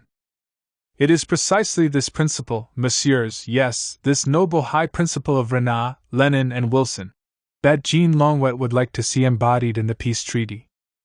However, in a certain number of cases, these are the actual words, in a certain number of cases, the principle of self-determination of nations remained unrealized in the peace treaty. This circumstance makes Longwet sad. The courteous orator is heckled. He is called an advocate of Germany. Jean Longwet energetically defends himself against the charge that he is a defender of Germany, that is, a defender of a crushed and an oppressed country, as against France, in the person of her ruling executioners. My friends in Germany, exclaims Longwet, were those who rose up against the Kaiser, those who suffered years of imprisonment, and some of whom gave their lives for a cause which we are defending. Just what cause is referred to here, whether it concerns the restoration of the right trampled upon in 1871, or the destruction of the bourgeois system, Longwet omits to say. The corpses of Liebknecht and Luxembourg are used by him to fend off the attacks of French imperialists. If during their lifetimes these heroes of German communism were a constant reproach to all the Longwets, who were shareholders in the imperialist bloc, containing the Russian Tsar in one of its wings, then after their deaths they serve most conveniently for gulling the French workers with one's claim of their alleged friendship and for tossing their heroic martyrdom as a bone to propitiate the enraged watchdogs of French imperialism. And immediately following this operation Jean Longwet addresses himself to the eloquent speech of our friend Vandervelde. I count, exactly 3 lines in the text separate the reference to the martyred memory of Liebknecht and Luxembourg from the reference to our friend Vandervelde. Where life itself has dug an abyss, leaving between Liebknecht and Vandervelde nothing save the contempt of a revolutionist toward a traitor, there the courteous Longwet with a single gesture of friendship puts his arms around both the hero and the renegade. Nor is this all.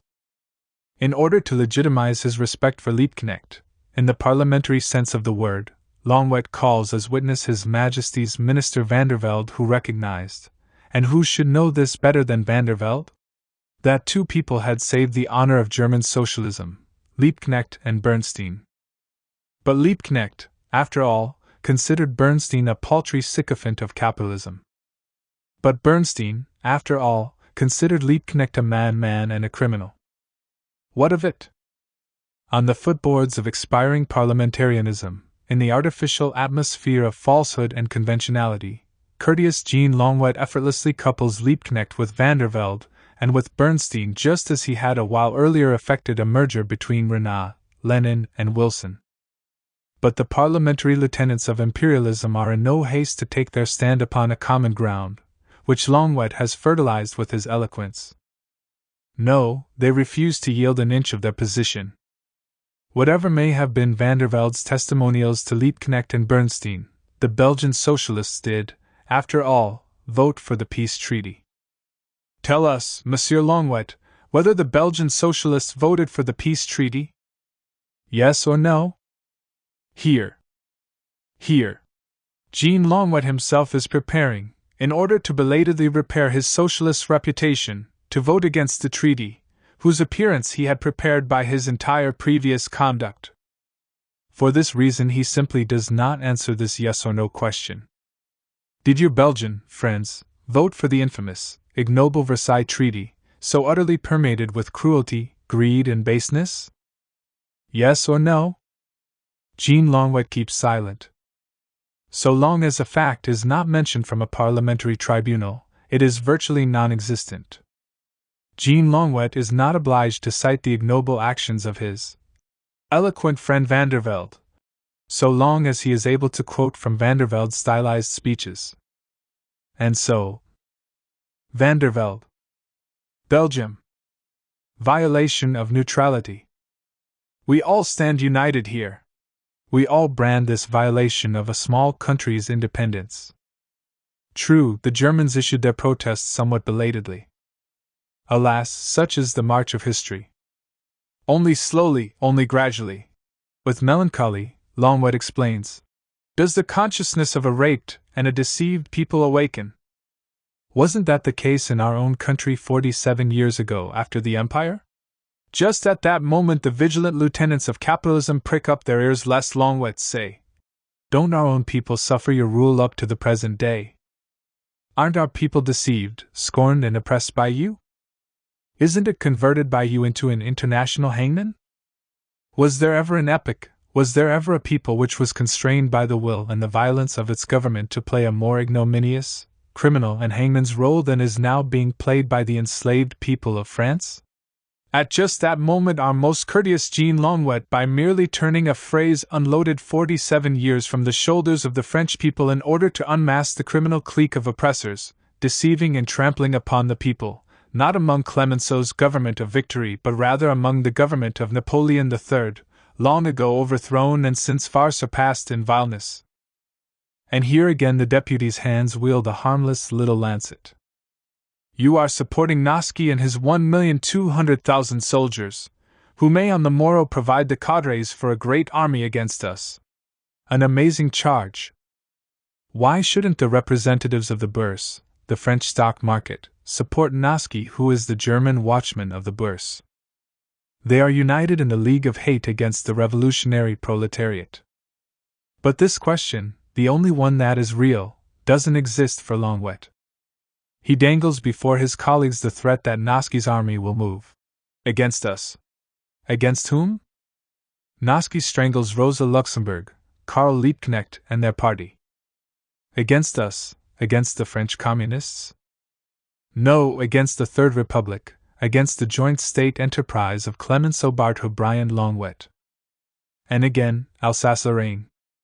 Again, we are all united on this score. Of course, it is sad that no plebiscite was held.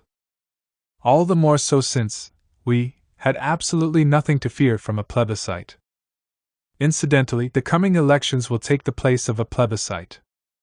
And in the meantime, Milleran will have had the opportunity of carrying out the necessary patriotic, purgative, and educational work in Alsace-Lorraine in order thus to effect by means of a future plebiscite a complete reconciliation between Longwet's courteous and legalistic conscience and the stark reality of the Foch-Clemenceau policy.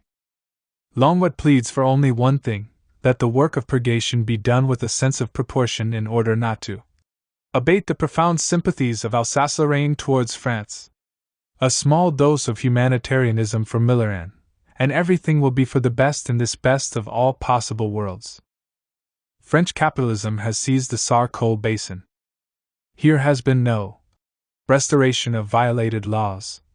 Here, not a single case-hardened reporter has been able to discover any profound sympathies. This is theft committed in broad daylight. Longwet is very hurt. Longwet is very sad. Apart from the humanistic side of the matter, The coal of the Sar Basin, we are told by the specialists, is not of the best quality. Was it really impossible, chides Longwet, to obtain the coal we need from crucified Germany, from the Ruhr Basin, coal of a far better quality, and without incurring parliamentary difficulties in connection with national self-determination? The honorable deputy is, as we see, not bereft of practical sense. Jean Longwet is, of course, an internationalist. He admits it himself. And who should know better? But what is internationalism?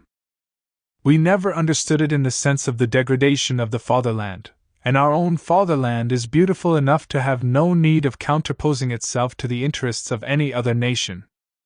Chorus of friends, hear! Hear! This beautiful fatherland, which happens to be at the disposal of Foch Clemenceau, is in no case hindered by Longwet's internationalism from utilizing the superior coal of the Ruhr.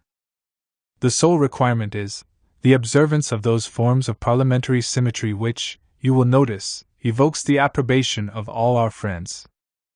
Jean Longwet passes on to England. If in appraising the politics of his own country he advanced the authority of Renat, then Longwet likewise appears on the arena of Great Britain's policy in highly respectable company. Inasmuch as it is necessary to mention Ireland, wouldn't it be permissible to recall the great statesmen of England, Gladstone and Campbell Bannerman? Should England grant freedom to Ireland, nothing would stand in the way of the unification of these countries in a federation. Having assured Ireland's welfare through the method of the great Gladstone, Longwet runs up against new difficulties. France herself possesses more than one Ireland. Longwet mentions Tunis. Allow me to remind you, messieurs, that for the sake of France this country has borne the most honorable and greatest sacrifices in the course of the war. Out of 55,000 warriors given France by Tunisia, about 45,000 have been killed or wounded. These are official figures. And we have the right to say that this nation, by her sacrifices, has conquered for herself the right to a larger share of justice and a greater freedom. Chorus of friends, hear! Hear! The poor, unfortunate Arabs of Tunisia, whom the French bourgeoisie flung into the fiery cauldron of war, this black cannon fodder, fell, without a flicker of ideas, at the Marne and the Somme, perishing along with the imported Spanish horses and American steers. And this revolting smear, one of the vilest in the whole vile picture of the world shambles, is depicted by Jean Longwet as a supreme and honorable sacrifice which ought to be crowned with the gift of freedom. After the feeble and idle chatter about internationalism and self-determination, the right of the Tunisian Arabs to a shred of freedom is treated as if it were a tit to be thrown to its slaves by the sated and magnanimous Bourse, at the request of one of its parliamentarian brokers. Where then are the limits of parliamentary degradation? But now we come to Russia. And here Jean Longwet, with the tactfulness that distinguishes him, begins by bowing low before none other than Clemenceau.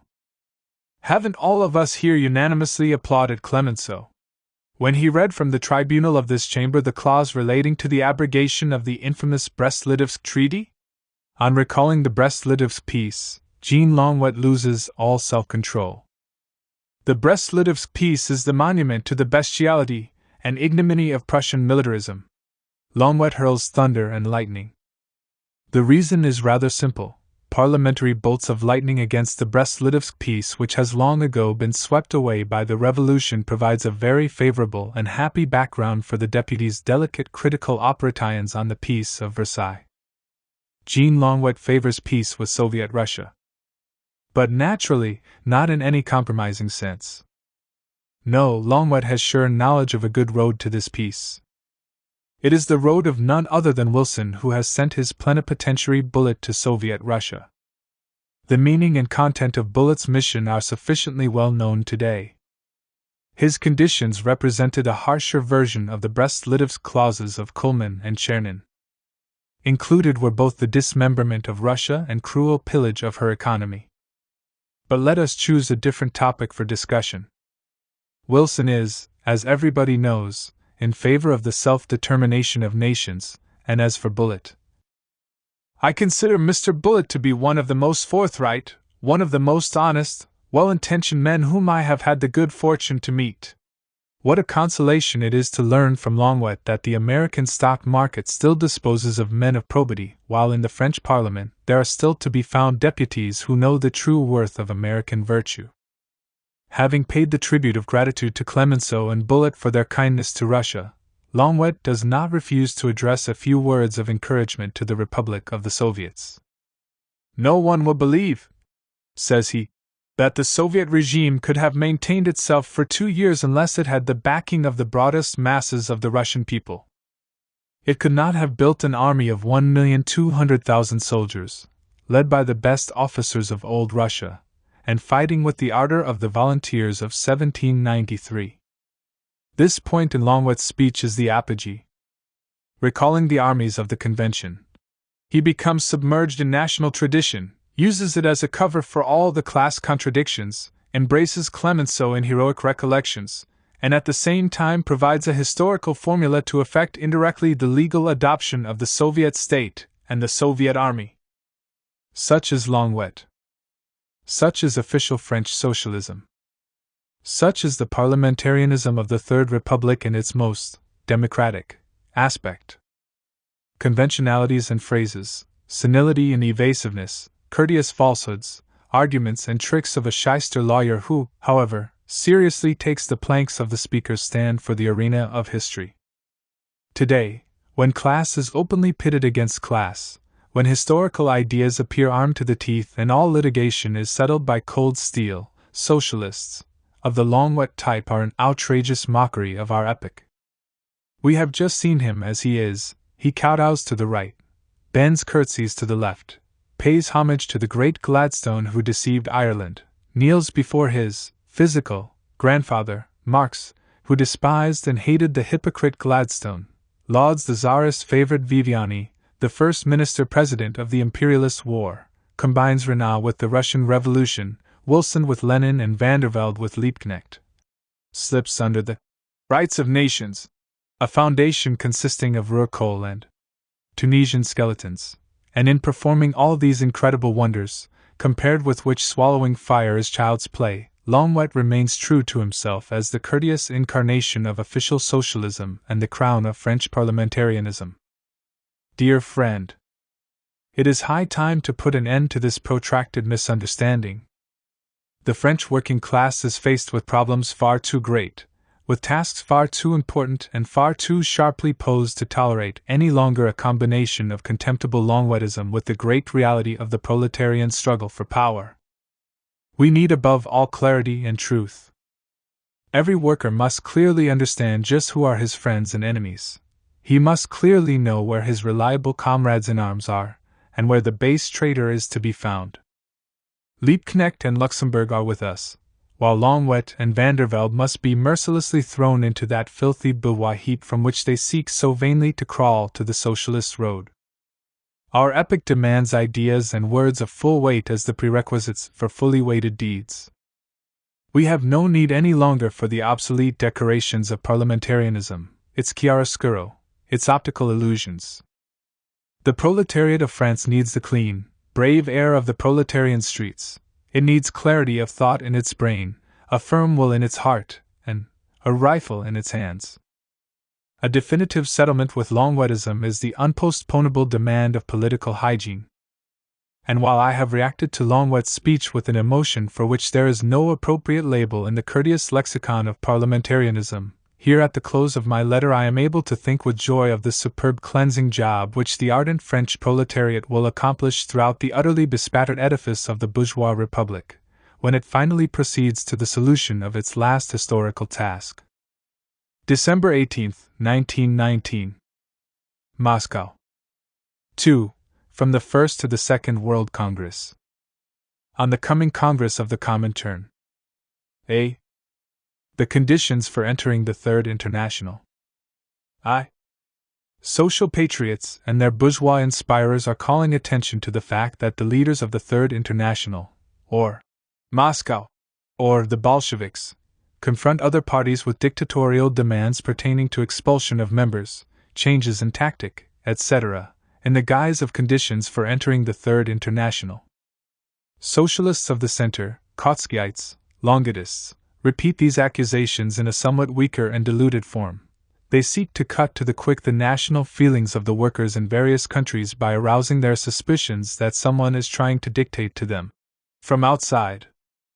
As a matter of fact, these accusations and insinuations give expression to either a malicious bourgeois distortion or a silly petty bourgeois misconception of the very essence of the Communist International, which is not a simple arithmetical sum of all the labor and socialist associations existing in various countries, but represents a unified, independent, international organization, pursuing definite and precisely formulated aims through definitive revolutionary means.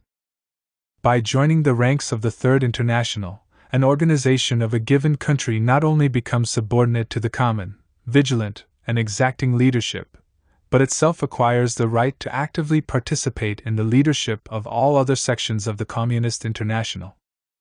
Adherence to the International is not a matter of fulfilling international etiquette but of undertaking revolutionary fighting tasks. For this reason it cannot in any case be based on omissions, misunderstandings, or ambiguities.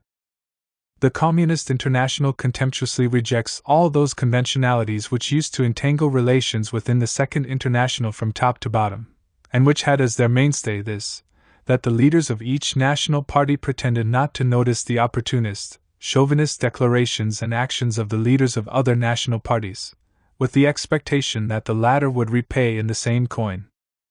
The reciprocal relations among the national, socialist, parties were only a shabby counterpart of the relations among the bourgeois diplomats in the era of armed peace. Precisely for this reason, no sooner had the capitalist generals thrust capitalist diplomacy aside than the conditional diplomatic falsehood of the fraternal parties of the Second International was supplanted by the naked militarism of its leaders. The Third International is the organization of revolutionary action of the international proletariat. Those elements who declare their readiness to join the Third International but who at the same time object to conditions imposed upon them from outside, thereby demonstrate their utter worthlessness and insolvency from the standpoint of the Third International's principles and methods of action. An international organization of struggle for the proletarian dictatorship can be created only on one condition, namely, that the ranks of the Communist International are made accessible only to those collective bodies which are permeated with a genuine spirit of proletarian revolt against bourgeois rule, and which therefore are themselves interested in seeing to it that in their own midst as well as among other collaborating political and trade union bodies there is no room left not only for turncoats and traitors, but also for spineless skeptics, eternally vacillating elements, sowers of panic and of ideological confusion. This cannot be attained without a constant and stubborn purging from our ranks of false ideas, false methods of action, and their bearers. This is exactly the object of those conditions which the Third International has presented and will continue to present to every organization entering its ranks. Let us repeat. The Communist International is not an arithmetical sum of national workers' parties. It is the Communist Party of the international proletariat. The German Communists have the right and the obligation to raise point-blank the question, on what grounds is Trotsky a member of their party? In reviewing the question of the entry of the independent German Social Democrats and of the French Socialist Party into the Third International, the Russian Communists have the right and the obligation to pose such conditions as would, from their viewpoint, secure our international party against dilution and disintegration. Every organization entering the ranks of the Communist International acquires in its turn the right and the opportunity to actively influence the theory and practice of Russian Bolsheviks, German Spartacists, etc., etc. 2. In its comprehensive address to the Independent Party of Germany, the Executive Committee of the Communist International, ECCI, establishes an identity in principle between the German independents and the French Longuedists. This is unquestionably correct. But, at present, since the question of the French Socialist Party arises more practically, it is necessary, side by side with the basic features of similarity, to establish the dissimilarities as well. The fact that the French Socialist Party has, as a whole, manifested an inclination toward the Third International is sufficient by itself to arouse perfectly natural fears from the outset. These fears can only be enhanced if one juxtaposes more concretely the situation of socialism in France with that in Germany. The old German social democracy is now split into three parts. The openly chauvinist, governmental, social democracy of Ebert Scheidman. The Independent Party, whose official leaders try to remain within the framework of a parliamentary opposition at the time when the masses are straining toward an open uprising against bourgeois society, and the Communist Party, an integral part of the Third International. In reviewing the question of admitting the Independent Party into the Third International, we establish, first of all, the foregoing discrepancy between the line of the official leaders and the aspirations of the masses. This discrepancy is the fulcrum for our lever. As touches Scheidman's social democracy, which with the formation of a pure bourgeois government is today going over into semi-opposition, it is impossible for even the question of admitting this party into the Third International to arise among us, nor is there a possibility of any kind of negotiations with them. Meanwhile, the French Socialist Party is by no means equivalent as an organization to the German Independent Party as the latter is now constituted, since there has been no split whatever in the French Socialist Party, and the French Eberts, Scheidmans and Nosks retain all their responsible posts. During the war, the conduct of the leaders of the French Socialist Party was not an iota superior to the conduct of the most stereotyped German social traitors. In both cases, class betrayal touched the selfsame depths. As regards the outward forms it assumed, it was even noisier and more obscene in the French party than in Scheidman's camp. But while the German independent social democracy has under the pressure of the masses broken with its Scheidmans, Messrs. Thomas, Renaudel, Varenne, Sembat and the rest continue to remain as heretofore in the ranks of the French Socialist Party. Most important, however, is the prevailing actual, practical attitude of the leaders of the official French Socialist Party toward the question of the revolutionary struggle for the seizure of power. Led by the Longuedists, the Socialist Party is not only failing to prepare for this struggle through all the measures, open and secret alike, of agitation and organization, but is instead, in the persons of its representatives, instilling into the masses the idea that the present times of economic disorder and ruin are unfavorable to the rule of the working class. In other words, led by the Longuedists, the French Socialist Party imposes passive and dilatory tactics upon the working masses, and instills in them the fiction that the bourgeoisie is capable, in the epoch of imperialist catastrophes, of leading the country out of the condition of economic chaos and poverty, and thereby preparing favorable conditions for the dictatorship of the proletariat. Needless to say, should the bourgeoisie succeed in accomplishing what it cannot in any case accomplish, i.e., regenerate France and Europe economically, then the French Socialist Party would have even less reasons, possibilities and interest than it has today to summon the proletariat for the revolutionary overthrow of bourgeois rule. In other words, on the fundamental question the French Socialist Party, led by the Longuedists, is playing a counter-revolutionary role. True, in contrast to Scheidman's party, the French Socialist Party has left the ranks of the Second International. But if one takes into account that this departure was effected without harming the unity with Renaudel, Thomas, and all the other servants of the imperialist war, then it becomes absolutely clear that for a considerable section of the representatives of official French socialism this parting from the Second International has nothing in common with a renunciation of the latter's methods, but is instead a mere maneuver with the object of further deceiving the toiling masses.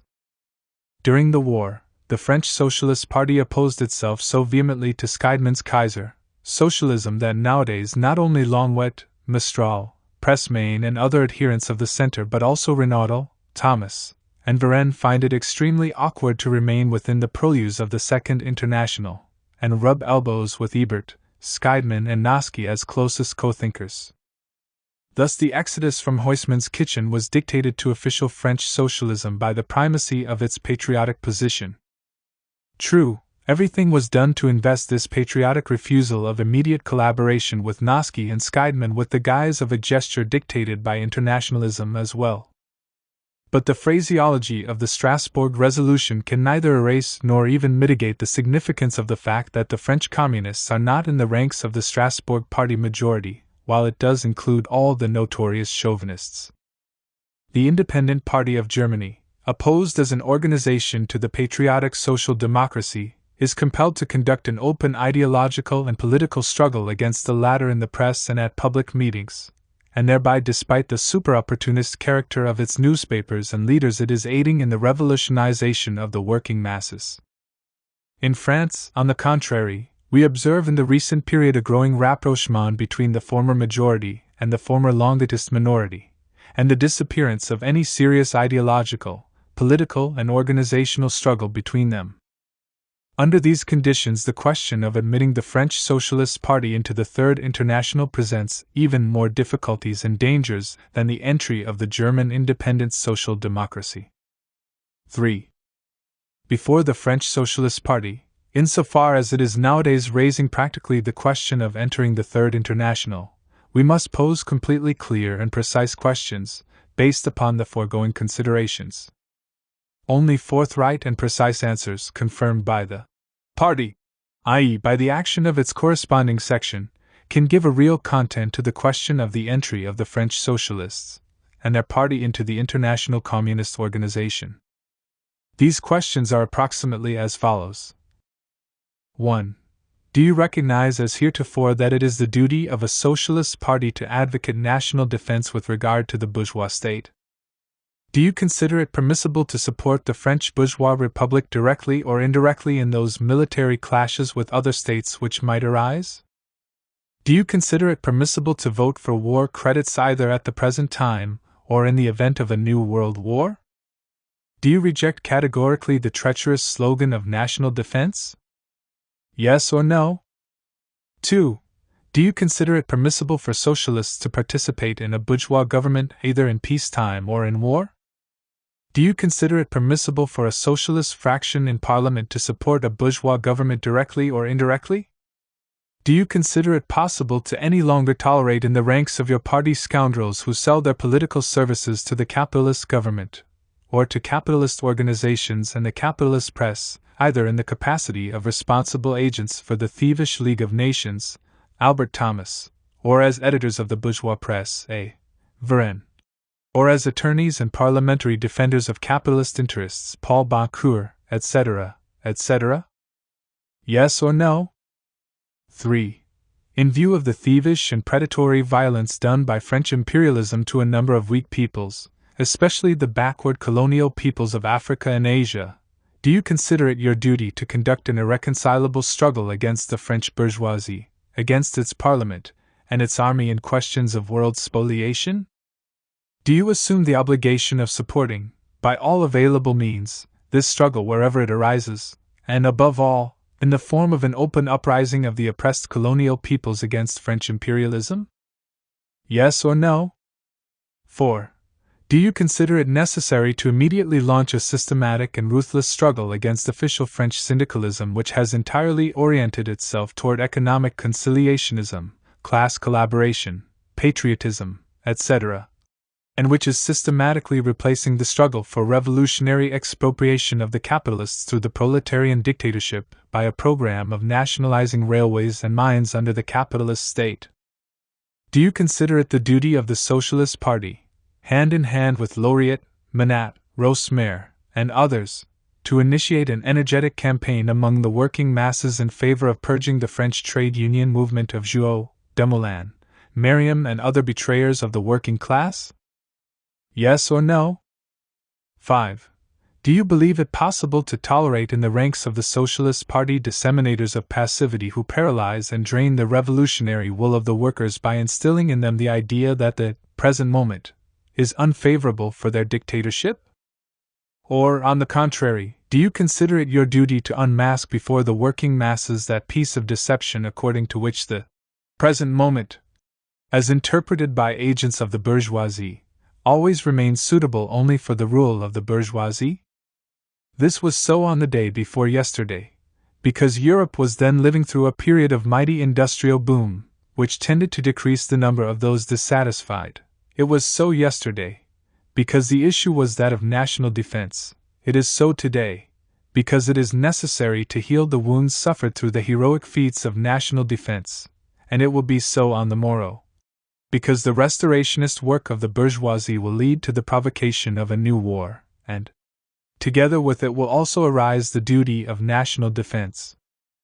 Do you consider it the duty of the Socialist Party immediately to undertake a genuine ideological and organizational preparation for a revolutionary assault against bourgeois society, with the object of winning state power as quickly as possible? Yes or no? B. Groupings within the French labor movement and the tasks of French communism. I. In the pre-war years, the French Socialist Party furnished in its leading summits the most complete and finished expression of all the negative aspects of the Second International, a constant inclination toward class collaboration, nationalism, participation in the bourgeois press, votes for the budget and votes of confidence in bourgeois ministries, etc., etc. An attitude of contempt or indifference toward socialist theory, that is, toward the fundamental social revolutionary task of the proletariat. Superstitious worship of the idols of bourgeois democracy, republic, parliament, universal suffrage, responsible ministry, etc., etc., internationalism purely decorative in character, accompanied by extreme national narrow-mindedness, middle-class patriotism and, not infrequently, crudest chauvinism. 2. Revolutionary French syndicalism was the clearest form of protest against these aspects of the Socialist Party. Inasmuch as the practice of parliamentary reformism and patriotism was clothed in tatters of pseudo-Marxist theory, syndicalism sought to reinforce its opposition to parliamentary reformism by means of anarchist theory, adapted to the methods and forms of the trade union movement. The struggle against parliamentary reformism became transformed into a struggle not only against parliamentarianism but also against politics, in general, into a bald renunciation of the state as such. The syndicates, trade unions, were proclaimed as the sole legitimate and genuine revolutionary form of the labor movement. Counterposed to parliamentary representation and to the behind-the-scenes replacement of the working class was the direct action of the working masses, and therewith the leading role was assigned to a formless, initiating minority, as the organ of this direct action. This brief characterization of syndicalism attests to the fact that syndicalism tried to give expression to the demands of the impending revolutionary epoch. But its fundamental theoretical errors, the errors of anarchism, militated against the creation of a stable, ideologically fused revolutionary corps, capable of counterposing itself in action to the patriotic and reformist tendencies. The social-patriotic fall of French socialism paralleled the fall of the Socialist Party. While on the party's extreme left flank the insurrectionary banner against social patriotism was raised by a small group headed by Lauriat, the same role, on the extreme left wing of socialism, fell in the beginning to the lot of a small group, the group of Monatrosmer. The necessary ideological and organizational ties were soon established between these two groups. 3. We have already indicated that the formless and spineless Longitist party majority has tended to fuse with the Renautilist minority.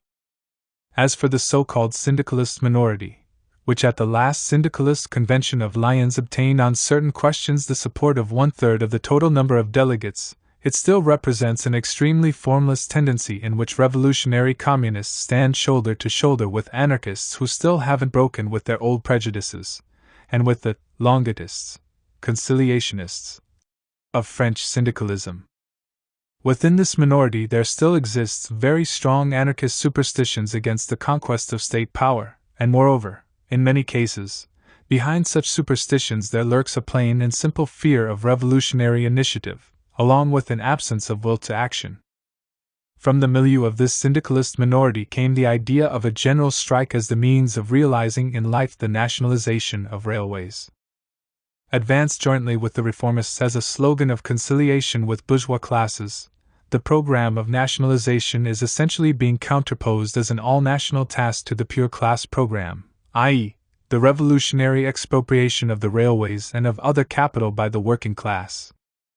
But the conciliationist opportunist character of the slogan, superimposed upon the general strike, acts precisely to paralyze the revolutionary ardor of the proletariat, introduces uncertainty and waverings amid the workers and compels them to retreat irresolutely when it comes to applying, in the name of purely reformist, radical bourgeois aims, so extreme a measure as the general strike which demands the greatest sacrifices of the proletariat. Only by clearly and precisely formulating the revolutionary tasks can the communists introduce the necessary clarity among the syndicalist minority, cleanse it of prejudices and of accidental fellow travelers, and, what is most important, provide the revolutionary proletarian masses with a precise program of action. 4. Purely intellectual groupings like Clark are highly symptomatic of a pre-revolutionary epoch, when the small and best section of bourgeois intelligentsia, sensing the approach of a profoundly revolutionary crisis, edges away from the utterly rotted ruling classes and seeks a new ideological orientation for itself.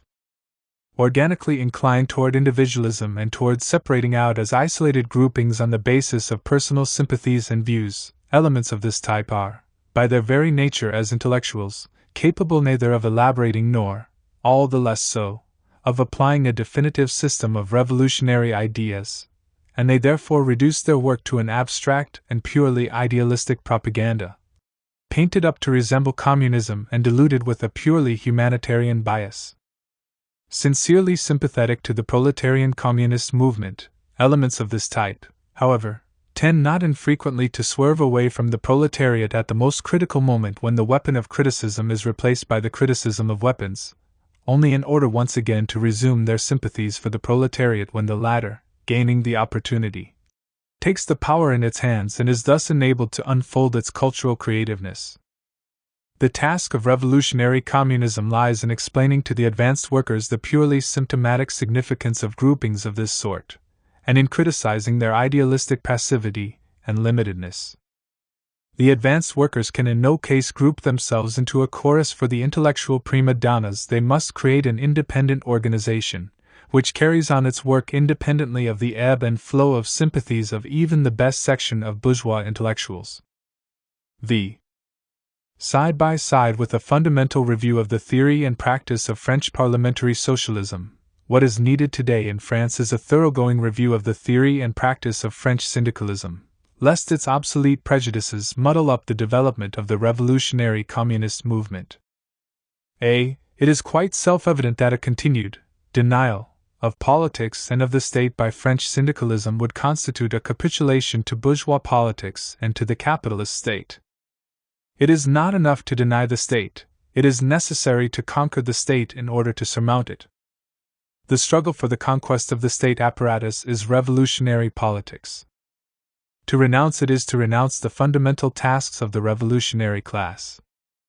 b. The initiating minority, to whom syndicalist theory assigns the leadership, actually placing it above the mass trade union organizations of the proletariat, cannot remain formless. But if this initiating minority of the working class is correctly organized, if it is bound by internal discipline, corresponding to the implacable demands of the revolutionary epoch, if it is armed with the correct doctrine, the scientifically constructed doctrine of the proletarian revolution, then we shall obtain nothing other than the Communist Party, standing above the syndicates as well as above all other forms of the labor movement, fructifying them ideologically and directing all their work. C. The syndicates, in which workers are grouped according to industry, cannot become the organs of the revolutionary rule of the proletariat. For such an apparatus the initiating minority, the Communist Party, can use only the Soviets, which embrace the workers in all the districts, the workers of all branches of industry, the workers in all trades, and which for this very reason advance to the fore the fundamental and the most general, i.e., social revolutionary interests of the proletariat. 6. Hence flows the iron necessity of creating the French Communist Party, which must wholly absorb both the existing revolutionary wing of the Socialist Party as well as the revolutionary detachment of French syndicalism.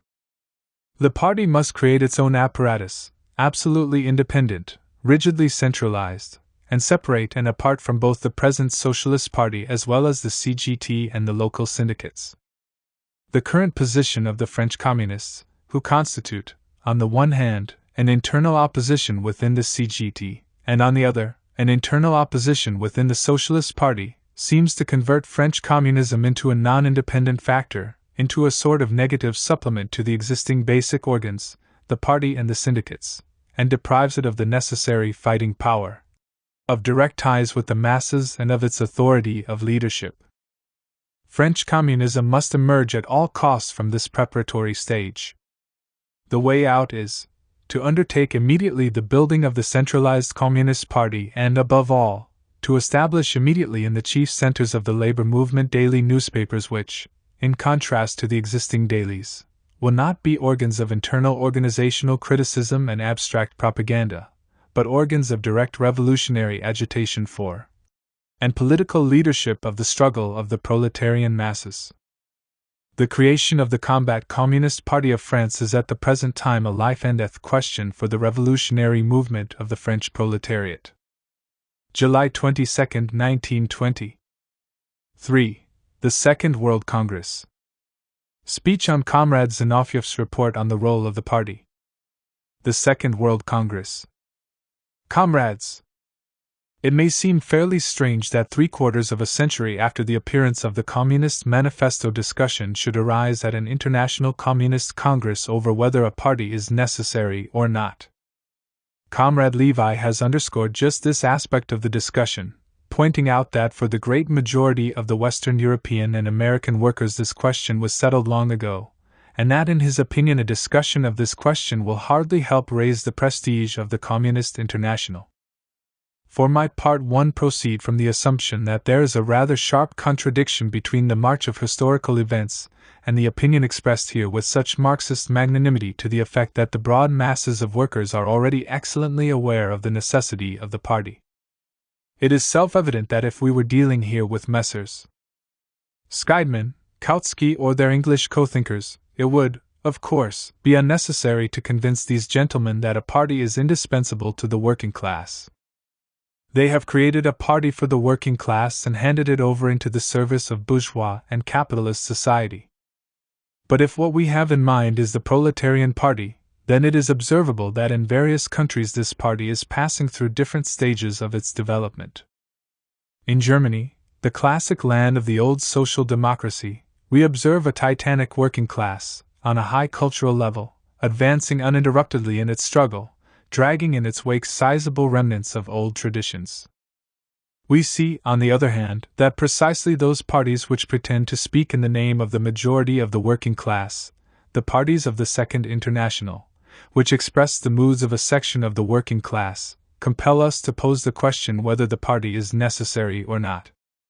Just because I know that the party is indispensable, and am very well aware of the value of the party, and just because I see Scheidman on the one side and, on the other, American or Spanish or French syndicalists who not only wish to fight against the bourgeoisie but who, unlike Scheidman, really want to tear its head off, for this reason I say that I prefer to discuss with these Spanish, American and French comrades in order to prove to them that the party is indispensable for the fulfillment of the historical mission which is placed upon them, the destruction of the bourgeoisie. I will try to prove this to them in a comradely way, on the basis of my own experience, and not by counterposing to them Scheidman's long years of experience, and saying that for the majority this question has already been settled. Comrades, we see how great the influence of anti-parliamentary tendencies still is in the old countries of parliamentarianism and democracy, for example France, England, and so on. In France I had the opportunity of personally observing, at the beginning of the war, that the first audacious voices against the war, at the very moment when the Germans stood at the gates of Paris, were raised in the ranks of a small group of French syndicalists. These were the voices of my friends, Manat, Rosmer, and others. At that time it was impossible for us to pose the question of forming the Communist Party. Such elements were far too few. But I felt myself a comrade among comrades in the company of comrades Manat, Rosmer, and others with an anarchistic past. But what was there in common between me and a Renaudel who excellently understands the need of the party, or an Albert Thomas and other gentlemen whom I do not even want to call comrades, so as not to violate the rules of decency? Comrades, the French syndicalists are conducting revolutionary work within the syndicates. When I discuss today, for example, with Comrade Rosmer, we have a common ground. The French syndicalists, in defiance of the traditions of democracy and its deceptions, have said, "We do not want any parties, We stand for proletarian syndicates and for the revolutionary minority within them which applies direct action. What the French syndicalists understood by this minority was not clear even to themselves. It was a portent of the future development, which, despite their prejudices and illusions, has not hindered these same syndicalist comrades from playing a revolutionary role in France, and from producing that small minority which has come to our International Congress. What does this minority mean to our friends? It is the chosen section of the French working class, a section with a clear program and organization of its own, an organization where they discuss all questions, and not alone discuss but also decide, and where they are bound by a certain discipline. However, proceeding from the experience of the proletarian struggle against the bourgeoisie, proceeding from its own experience, and the experience of other countries, French syndicalism will be compelled to create the Communist Party. Comrade Pestana says, "I don't want to touch this question. I am a syndicalist, and I don't want to talk politics, still less do I want to talk about the party." This is extremely interesting. He does not want to talk about the Communist Party so as not to insult the revolution. This means that the criticism of the Communist Party and of its necessity appears to him within the framework of the Russian Revolution as an insult to the revolution. That's how it is. It was the same in Hungary. Comrade Pestana, who is an influential Spanish syndicalist, came to visit us because there are among us comrades who to one degree or another take their stand on the soil of syndicalism. There are also among us comrades who are, so to speak, parliamentarians, and others who are either parliamentarians nor syndicalists but who stand for mass action, and so on. But what do we offer him? We offer him an international communist party, that is, the unification of the advanced elements of the working class who come together with their experience, share it with the others, criticize one another, adopt decisions, and so on. When Comrade Pestana returns to Spain with these decisions, his comrades will want to know, "What did you bring back from Moscow?"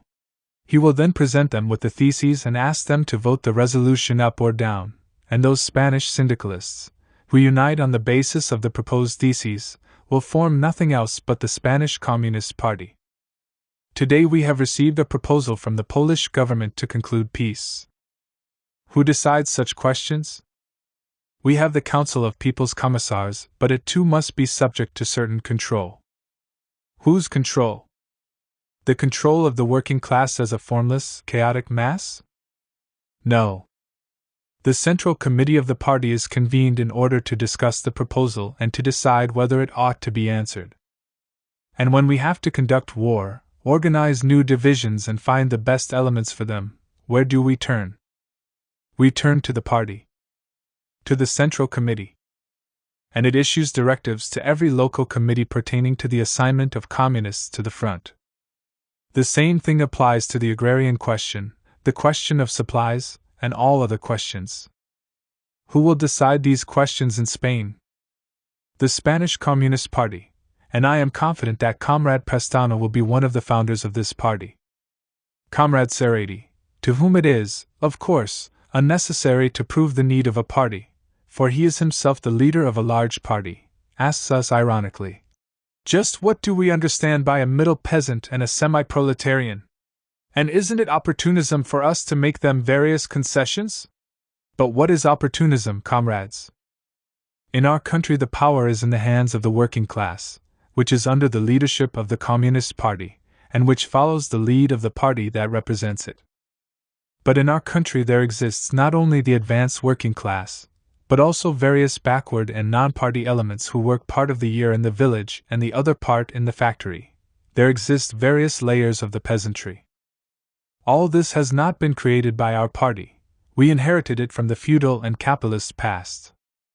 The working class is in power, and it says, "Now I can't change all this today or on the morrow. I must make a concession here to backward and barbaric relations." Opportunism manifests itself whenever those who represent the toiling class make such concessions to the ruling class as facilitate the latter's remaining in power. Trotsky reproaches us because our party is seemingly making the greatest concessions to the peasantry.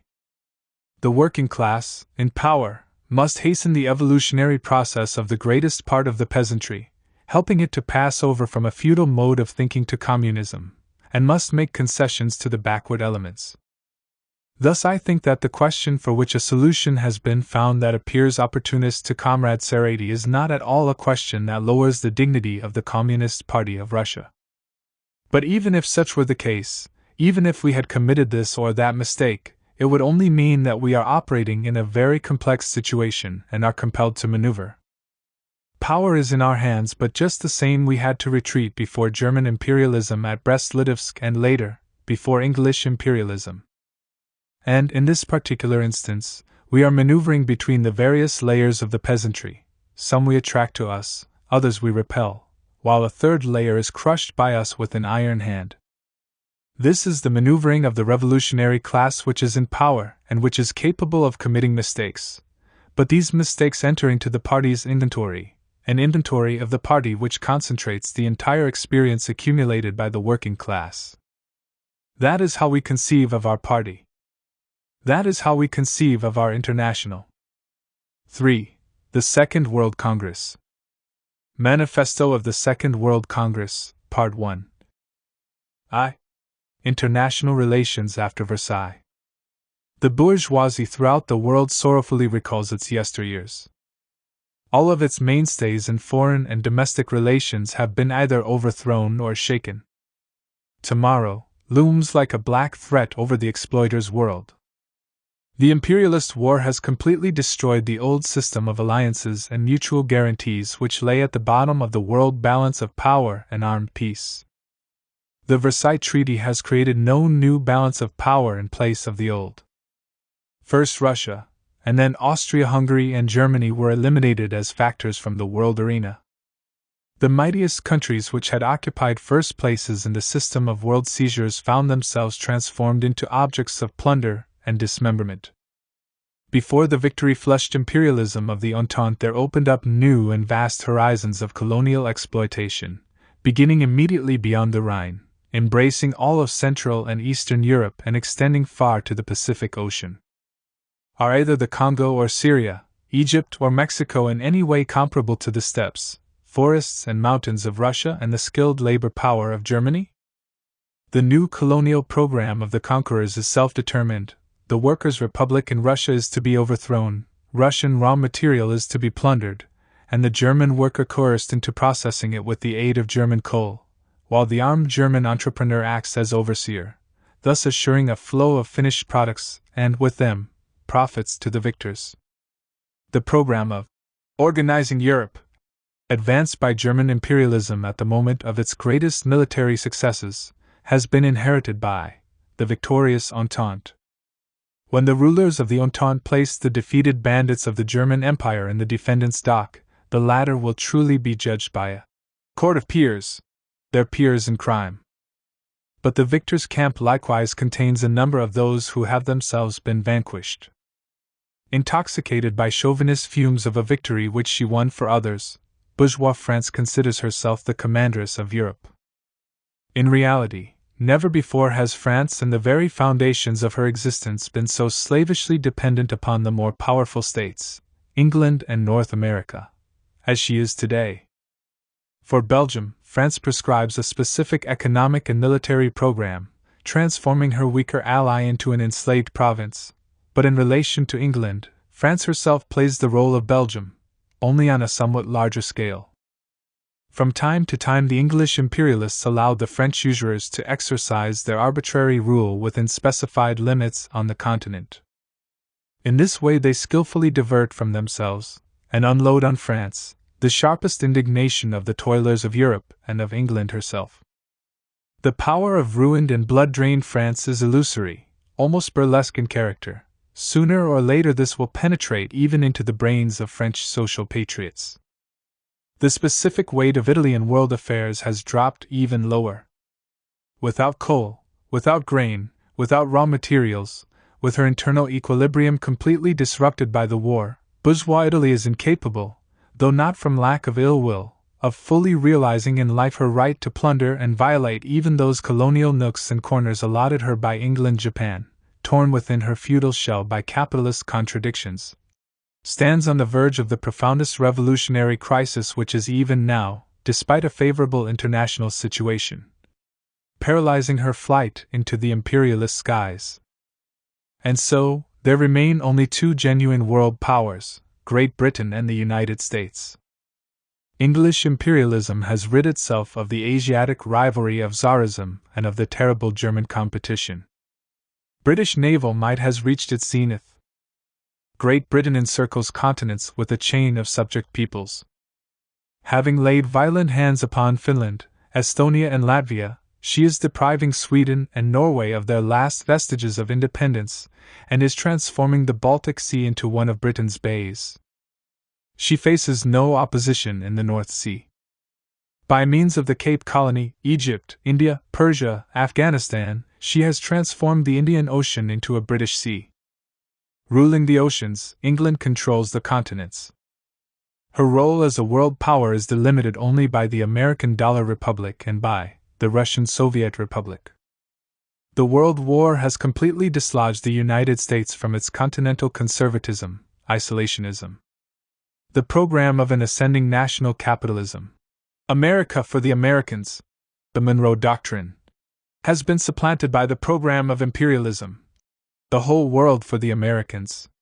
After exploiting the war commercially, industrially, and through stock market speculation, after coining European blood into neutral profits, America went on to intervene in the war, played the decisive role in bringing about Germany's debacle, and has poked its fingers into all the questions of European and world politics.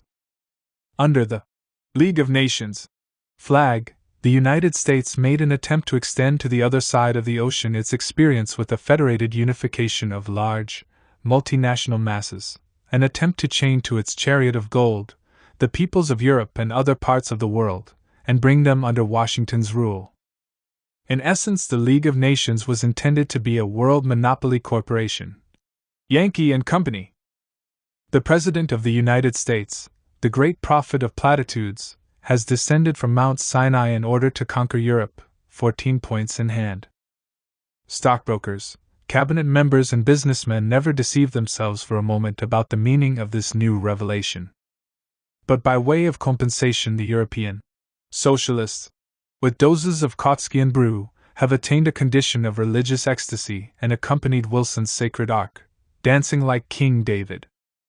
When the time came to pass to practical questions, it became clear to the American prophet that despite the dollar's excellent foreign exchange rate, the first place on all sea lanes, which connect and divide the nations, continued as heretofore to belong to Great Britain, for she possesses a more powerful navy, longer transoceanic cables, and a far older experience in world pillage. Moreover, on his travels Wilson encountered the Soviet Republic and communism. The offended American Messiah renounced the League of Nations, which England had converted into one of her diplomatic chancelleries, and turned his back upon Europe. It would, however, be childish to assume that American imperialism, beaten back by England during its first offensive, will withdraw into the shell of the Monroe Doctrine.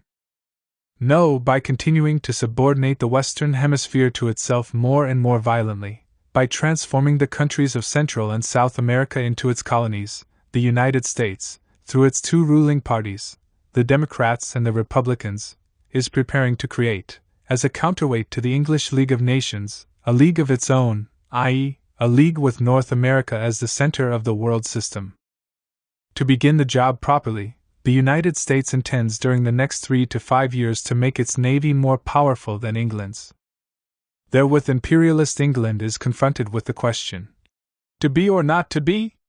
The ferocious rivalry of these two giants in the field of naval construction is accompanied by a no less ferocious struggle over oil. France, who had reckoned on playing the role of arbiter between England and the United States, but found herself drawn instead into the British orbit as a second-class satellite, discerns in the League of Nations an intolerable yoke and is seeking a way out by inflaming the antagonisms between England and the United States. These are the most powerful forces working toward and preparing a new world conflict. The program of liberation of small nations, advanced during the war, has led to the complete ruination and enslavement of the Balkan peoples, victors and vanquished alike, and to the Balkanization of a large part of Europe. Their imperialist interests have impelled the conquerors onto the road of carving out isolated, small national states from the territories of the defeated great powers.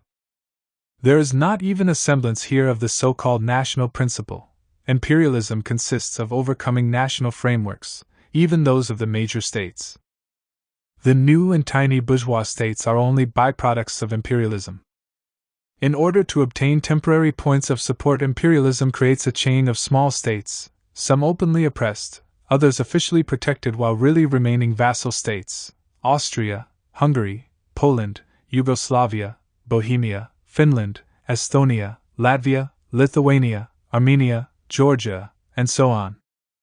Dominating over them with the aid of banks, railways, and coal monopolies, imperialism condemns them to intolerable economic and national hardships, to endless friction and bloody collisions. What a savage irony of history is there in the facts that the restoration of Poland, which was part of the program of revolutionary democracy and which led to the first manifestations of the international proletariat, has been achieved by imperialism with the object of counteracting the revolution, and that democratic Poland, whose warrior pioneers died on all of Europe's barricades, is today playing the role of a foul and bloody tool in the thievish hands of Anglo-French gangsters against the first workers' republic in the world. Alongside Poland stands democratic Czechoslovakia, selling herself to French capitalism, supplying White Guard detachments against Soviet Russia and Soviet Hungary. The heroic attempt of the Hungarian proletariat to break out of Central Europe's state and economic chaos onto the road of a Soviet federation, the only road of salvation, was strangled by the combined forces of capitalist reaction at a time when the proletariat of the strongest states of Europe, deceived by its parties, proved incapable as yet of fulfilling its duty both towards socialist Hungary and toward itself. The Soviet government in Budapest was overthrown with the collaboration of the social traders who, in their turn, after maintaining themselves in power for 3.5 days, were cast aside by the unbridled counter-revolutionary scum whose bloody crimes surpassed those of Kolchak, Denikin, Wrangel, and other agents of the Entente. But even though temporarily crushed, Soviet Hungary is like a beacon light to all the toilers of Central Europe. The Turkish people refused to submit to the ignominious peace terms concocted for them by London despots. In order to enforce these terms, England has armed and incited Greece against Turkey. Thus the Balkan Peninsula and Asia Minor, Turks and Greeks alike, are condemned to utter devastation and mutual destruction. In the struggle between the Entente and Turkey, Armenia has played the same programmatic role as Belgium did in the struggle against Germany, as Serbia in the struggle against Austria-Hungary. After the creation of Armenia, lacking any frontiers and without any possibility of remaining alive, Wilson spurned the Armenian mandate proffered him by the League of Nations. Armenia's soil abounds neither in oil nor platinum. Emancipated, Armenia is more defenseless today than ever before. Virtually each one of the newly created, national, states has an irredenta of its own, i.e., its own internal national ulcer. At the same time, the national struggle within the dominions of the victor countries has reached the peak of intensity. The English bourgeoisie, which seeks to be guardian over the peoples in the four corners of the world, is incapable of solving the Irish question under its very nose. Even more grave is the national question in the colonies. Egypt, India, Persia are convulsed by insurrections. From the advanced proletarians of Europe and America, the colonial toilers are acquiring the slogan, Soviet Federation. Official, governmental, national, civilized, bourgeois Europe, as it has issued from the war and the Versailles Peace, resembles an insane asylum. Artificially split up little states, whose economy is choking to death within their borders, snarl at one another, and wage wars over harbors, provinces, and insignificant towns. They seek the protection of larger states, whose antagonisms are likewise increasing day by day. Italy stands hostilely opposed to France and is inclined to support Germany against France, the moment Germany is able to raise her head again. France is eaten by envy of England and in order to collect her dividends is ready to set Europe on fire again from all its four corners.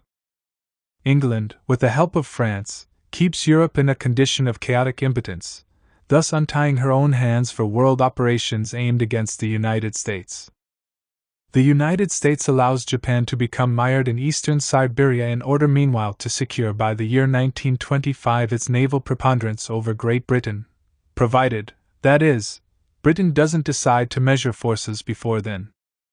In harmony with this picture of world relations, Marshal Foch, military oracle of the French bourgeoisie, has issued a warning that the next war will begin where the last one left off, namely, with airplanes and tanks, with automatic arms and machine guns instead of hand weapons, with grenades instead of bayonets. Workers and peasants of Europe, America, Asia, Africa, and Australia, you have suffered 10 million dead, 20 million wounded and crippled.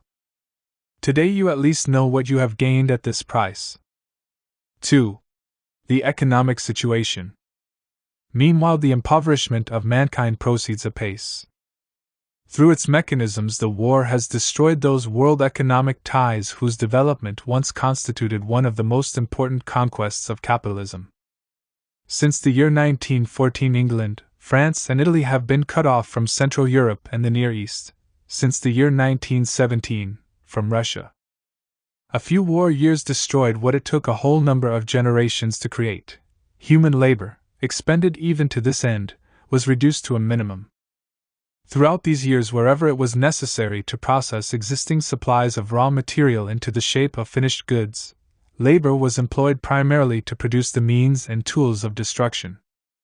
In those basic branches of economy where mankind enters directly into a struggle against nature's niggardliness and inertia, in extracting fuel and raw materials from the bowels of the earth, production has steadily waned. The victory of the Entente and the Versailles Peace have not halted the process of economic ruination and decay, but have only altered its paths and forms. The blockade of Soviet Russia and the artificial incitement of civil war on her fertile borderlands have caused and continue to cause incalculable harm to the welfare of all mankind. With a minimum of technical aid, Russia, thanks to her Soviet forms of economy, could supply Europe, and the Communist International attests to this before the entire world, with double and triple the quantity of foodstuffs and raw materials that Tsarist Russia used to supply. Instead of this, Anglo-French imperialism has compelled the Toilers' Republic to devote all its forces to self-defense. In order to deprive the Russian workers of fuel, England has kept her clutches on Baku, whence she has been able to export for her own use only an insignificant portion of the oil output. The rich Donets coal basin has been periodically laid waste by White Guard bands of the Entente. French engineers and sappers have labored not little over the destruction of Russian bridges and railways. Japan is right now pillaging and devastating eastern Siberia. German technology, and the high productivity of German labor, these most important factors in the regeneration of world economy, are being even more paralyzed after the Versailles Peace than was the case in wartime. The Entente is faced with an insolvable contradiction. In order to exact payment, one must provide the possibility of work. In order to make work possible, one must make it possible to live. And giving crushed, dismembered, exhausted Germany the possibility to live means to make it possible for her to resist. Fear of Germany's revenge dictates the policy of Foch, a policy of ever tightening the military vice to prevent Germany's regeneration. Everywhere there is scarcity, everywhere there is need. Not only Germany's trade balance but also that of France and England is decidedly on the deficit side. The French national debt has grown to 300 billion francs, of which, according to the reactionary French Senator Gaudin de Villeneuve, 2/3 accrues from embezzlements, thefts, and general chaos. The work of restoring the war-ruined areas accomplished in France is a mere drop in this ocean of devastation. Lack of fuel, lack of raw materials, and lack of labor forces create insurmountable obstacles. France needs gold, she needs coal. With his finger pointed at the countless graves of the war cemeteries, the French bourgeois demands his dividends. Germany must pay. After all, Marshal Foch still has enough black-skinned regiments to occupy German cities. Russia must pay. To inoculate the Russian people with this idea, the French government is expending for the devastation of Russia billions originally collected for the regeneration of France. The international financial agreement, intended to lighten France's tax burden through a more or less complete annulment of war debts, has not been reached. The United States shows no signs whatever of a desire to make Europe a gift of $10 billion. The issuance of paper money assumes ever greater proportions.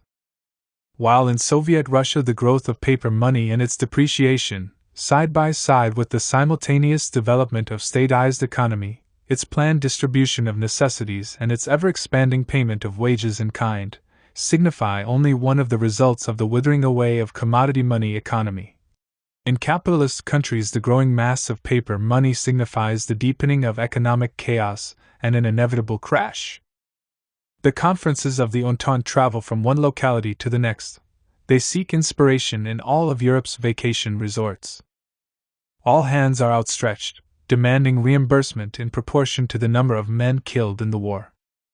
This traveling stock exchange of death, which every 2 weeks decides anew whether France is to receive 50 or 55% of German indemnities, which Germany cannot possibly pay, is the crowning achievement of the oft-proclaimed Organization of Europe. Capitalism has degenerated in the course of the war. The systematic extraction of surplus value from the process of production, the foundation of profit economy, seems far too boresome an occupation to Messrs. Bourgeois who have become accustomed to double and decuple their capital within a couple of days by means of speculation, and on the basis of international robbery. The bourgeois has shed certain prejudices which used to hamper him, and has acquired certain habits which he did not formerly possess. The war has inured him to subjecting a whole number of countries to a hunger blockade, to bombarding from the air and setting fire to cities and villages, expediently spreading the bacilli of cholera, carrying dynamite in diplomatic pouches, counterfeiting his opponent's currency. He has become accustomed to bribery, espionage, and smuggling on a hitherto unequaled scale. The usages of war have been taken over, after the conclusion of peace, as the usages of commerce. The chief commercial operations are fused nowadays with the functions of the state, which steps to the fore as a world robber gang equipped with all the implements of violence. The narrower the world's productive basis, all the more savage and more wasteful the methods of appropriation. Rob. This is the last word of capitalist policy that has come to supplant the policies of free trade and protectionism. The raid of the Romanian gangsters upon Hungary, whence they carried off locomotives and finger rings, is a fitting symbol of the economic philosophy of Lloyd George and Miller. In its domestic economic policy, the bourgeoisie scurries to and fro between the program of more extensive nationalization, regulations and controls on the one hand, and on the other, protests against the state intervention which had grown so during the war. The French Parliament is busy trying to square the circle, namely, creating a unified command for the Republic's railroad network without doing damage to the private capitalist interests of the railway corporations. At the same time, the capitalist press of France is conducting a vicious campaign against étatism, which tends to hamper private initiative. The American railways, disorganized by the state during the war, have fallen into an even worse condition with the removal of state control. Meanwhile, the Republican Party has adopted a plank in its platform, promising to keep economic life free from arbitrary government intervention. That old watchdog of capitalism, Samuel Gompers, head of the American Federation of Labor, is conducting a campaign against the nationalization of railroads which is being advocated in America, in France and other countries as a panacea by the simpletons and charlatans of reformism. As a matter of fact, the sporadic violent intrusions of the state into the economy only serves to compete with the pernicious activity of speculators in increasing the chaos of capitalist economy during its epoch of decline. A transfer of the principal branches of industry and transport from the hands of individual trusts into the hands of the nation, i.e., the bourgeois state, that is, into the hands of the most powerful and predatory capitalist trusts, signifies not the elimination of the evil but only its amplification. The fall of prices and the rise of the rate of exchange are merely superficial and temporary phenomena, occurring against the background of unchecked ruination. The fluctuation of prices does not alter the basic facts, viz., the shortage of raw materials and the decline in the productivity of labor.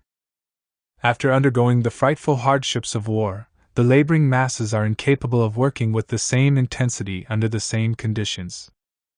The destruction within a few hours of values it had taken years to create, the obscene dance of the billions engaged in by the financial clique which keeps rising higher and higher on heaps of bones and ruins, these object lessons of history are hardly helpful in maintaining within the working class the automatic discipline inherent in wage labor.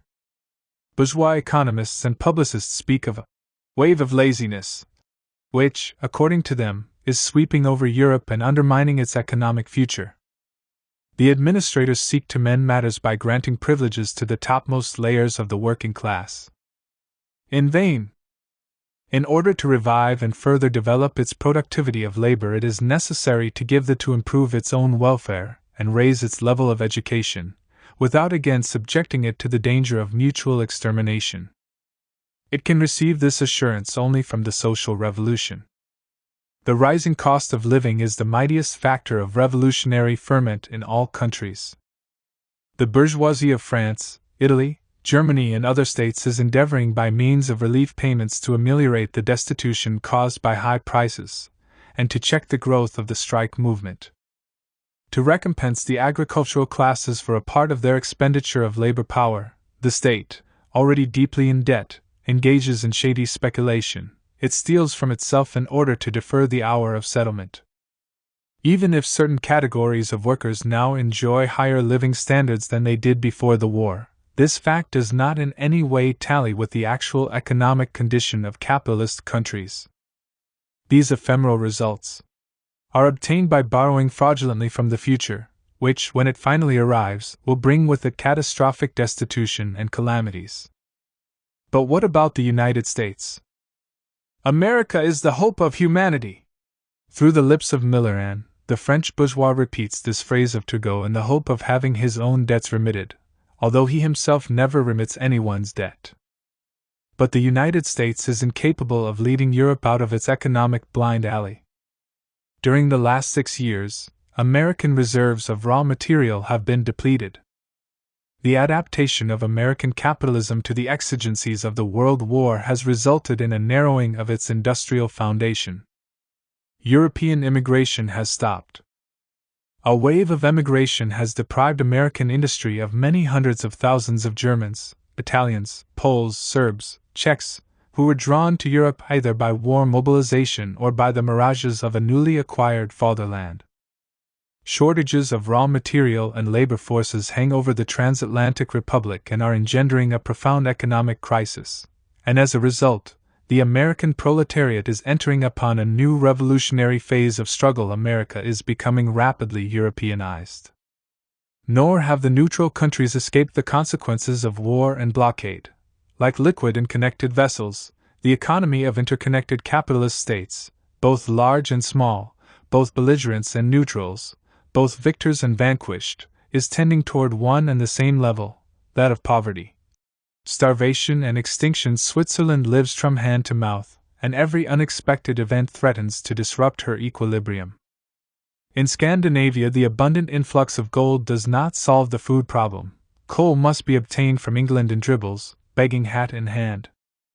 Despite the famine in Europe, the fishing industry is living through an unprecedented crisis in Norway. Spain, from where France has pumped men, horses, and foodstuffs, is unable to emerge from a grave food scarcity which brings in its train stormy strikes and street demonstrations of the starving masses. The bourgeoisie firmly relies upon the countryside. Bourgeois economists assert that the welfare of the peasantry has improved extraordinarily. This is an illusion. It is true that the peasants who bring their produce to the market have prospered more or less in all countries during the war. They sold their products at high prices and used cheap money to pay off debts contracted when money was dear. For them, this is an obvious advantage.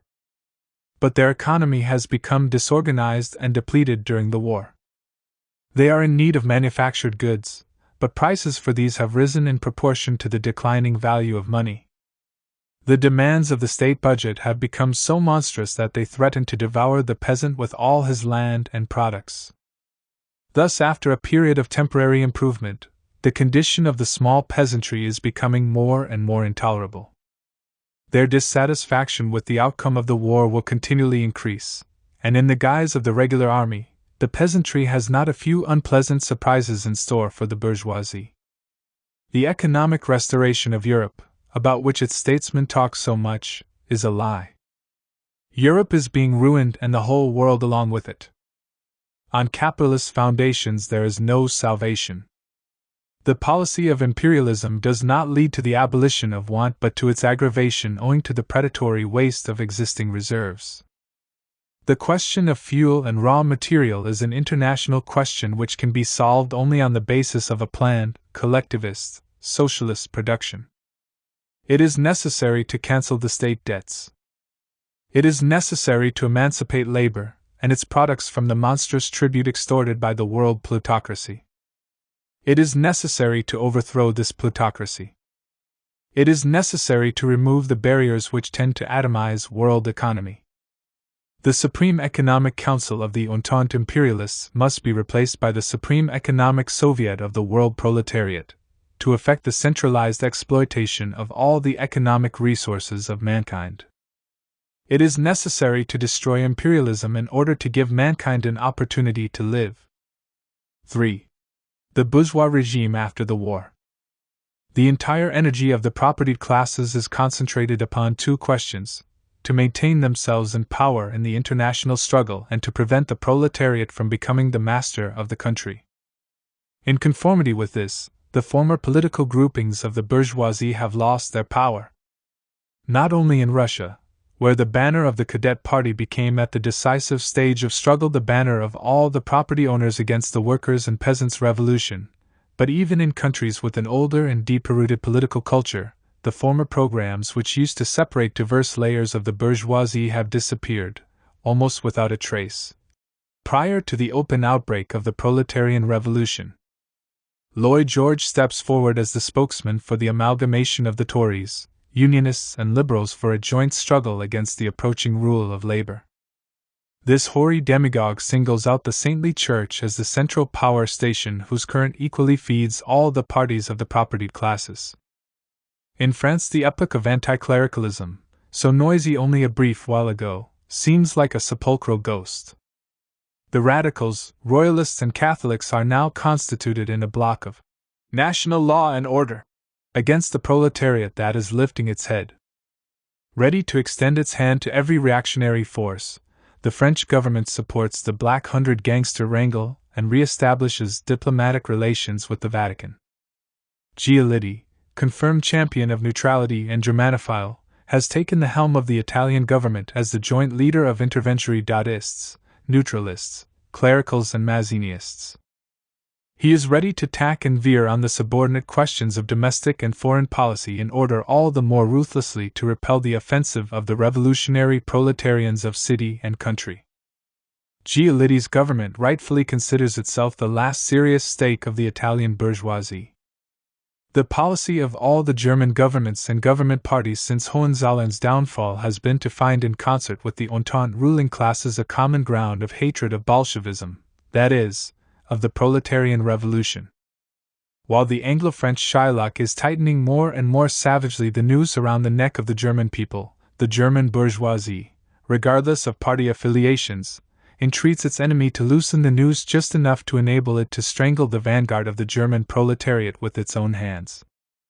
This is the gist of the periodic conferences and agreements on disarmament and the delivery of war material.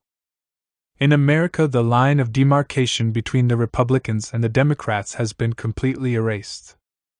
These two powerful political organizations of the exploiters, adapted to the hitherto narrow circle of American relations, revealed their total hollowness the instant the American bourgeoisie entered the arena of world plunder. Never before have the intrigues of individual leaders and cliques, in the opposition and in the ministries alike, been marked by such open cynicism as now.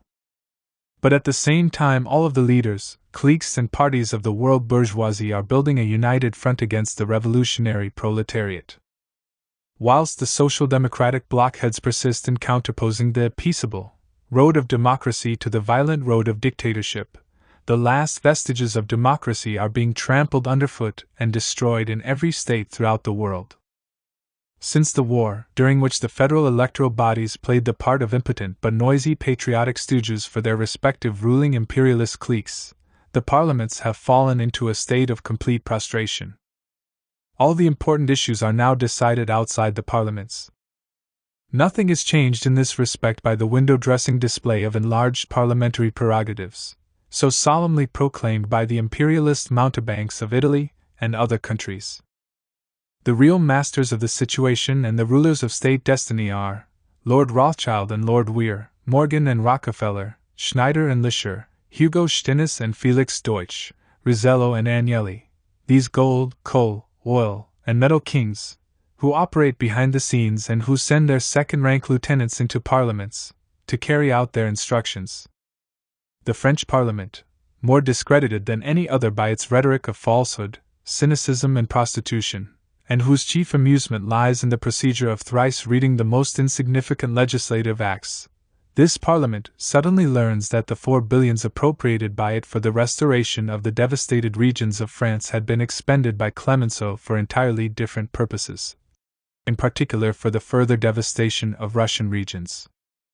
The overwhelming majority of members of the supposedly all-powerful English Parliament are scarcely more informed concerning the actual intentions of Lloyd George and Lord Curzon with regard to Soviet Russia, or even France, than are the withered old women in the villages of Bengal. In the United States, Congress is a docile or disgruntled chorus for the President, who is himself a creature of the electoral machine, which is in its turn the political apparatus of the trusts, more so since the war than ever before. Germany's belated parliamentarism, an abortion of the bourgeois revolution, which is itself an abortion of history, suffers in its infancy from every disease peculiar to curs in their senility. The most democratic in the world, Reichstag of Ebert's Republic is impotent, not only before the Marshal's baton of Foch but even before the stock market manipulations of its own Stinneses, let alone the military plots of its officer clique. German parliamentary democracy is nothing but a void between two dictatorships. The very composition of the bourgeoisie has undergone profound modifications in the course of the war. Against the background of universal impoverishment throughout the world, the concentration of capital has made a sudden and colossal leap forward. Firms hitherto standing in the shadows have stepped to the forefront. Solidity, stability, tendency toward reasonable compromises, observance of a certain decorum both in exploitation and in the utilization of its fruits, all this has been washed away by the torrents of the imperialist flood. To the foreground have stepped the newly rich, war contractors, shoddy profiteers, upstarts, international adventurers, smugglers, refugees from justice bedecked with diamonds, every species of unbridled scum greedy for luxury and capable of any bestiality against the proletarian revolution from which they can expect nothing but the hangman's noose. The existing system stands before the masses in all its nakedness as the rule of plutocracy. In America, in France, in England, indulgence in post-war luxury has assumed a maniacal character. Paris, jammed with international patriotic parasites, resembles, as admitted by Le Temps, Babylon on the eve of its destruction. Politics, courts, the press, the arts, and the church fall in line with this bourgeoisie. All restraint has been thrown to the winds. Wilson, Clemenceau, Milleran, Lloyd George, and Churchill do not shrink from the most brazen deceit and the biggest lie, and when caught red-handed they calmly go on to new criminal feats. The classical rules of political duplicity, as expounded by old Machiavelli, become innocent aphorisms of a provincial simpleton in comparison with those principles which guide bourgeois statesmen today.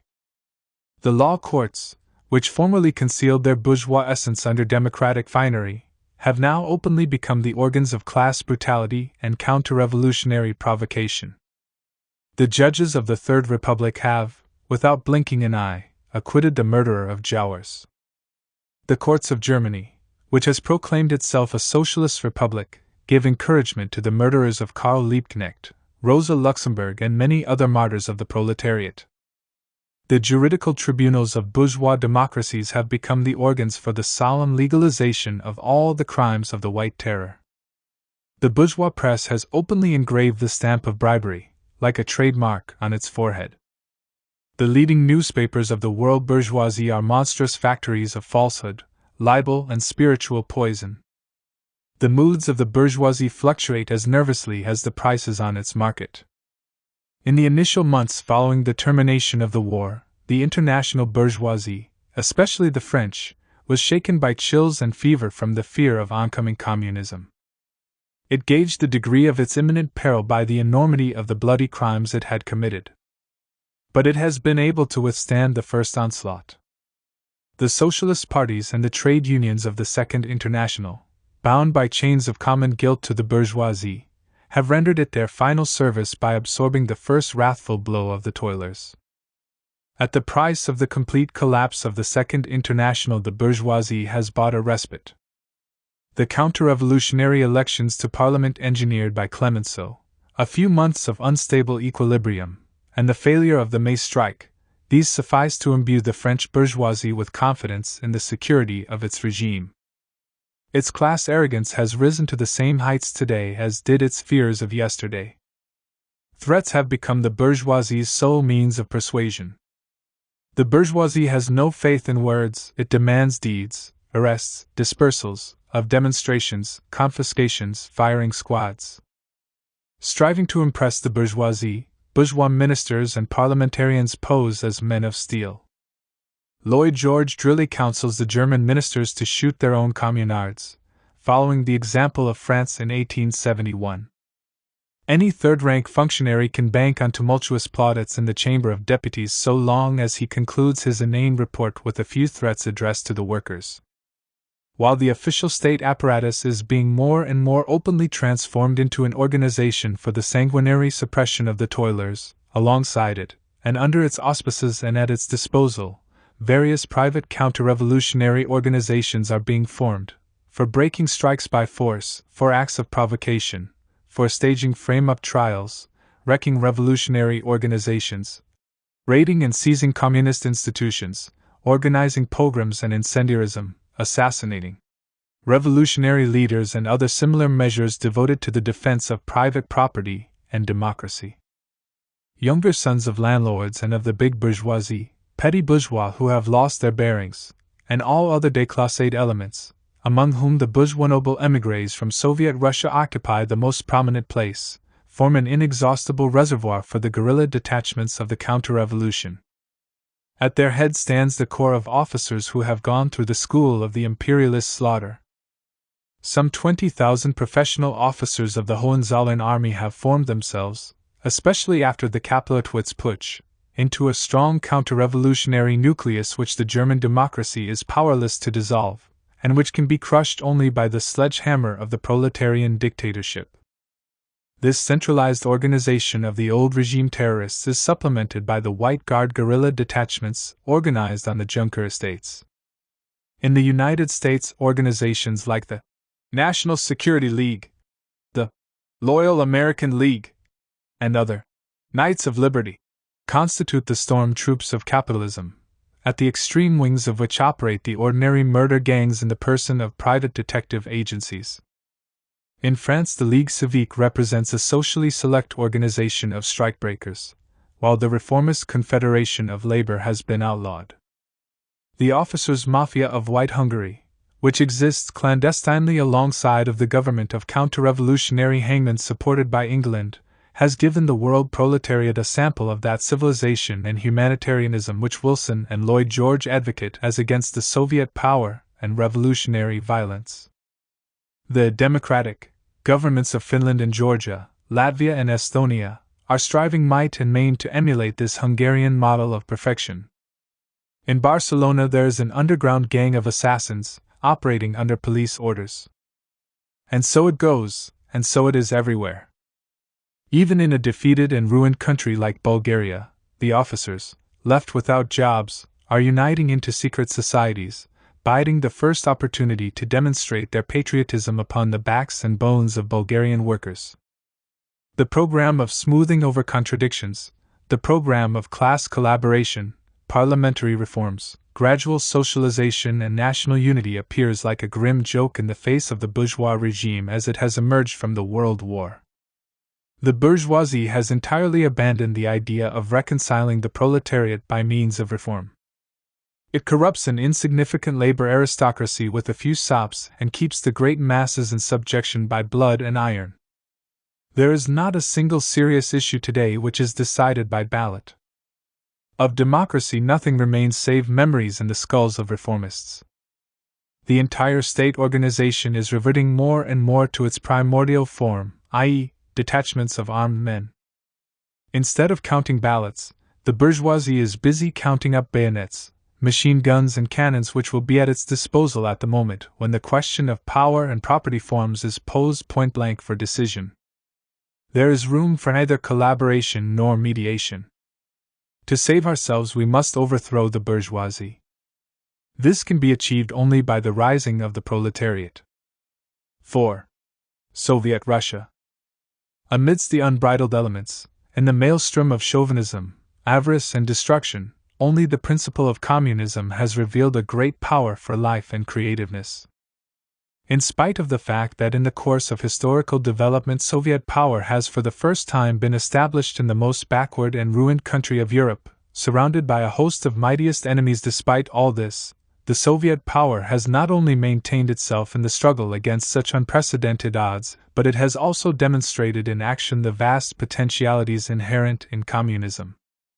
The development and consolidation of the Soviet power in Russia is the most momentous historical fact since the foundation of the Communist International.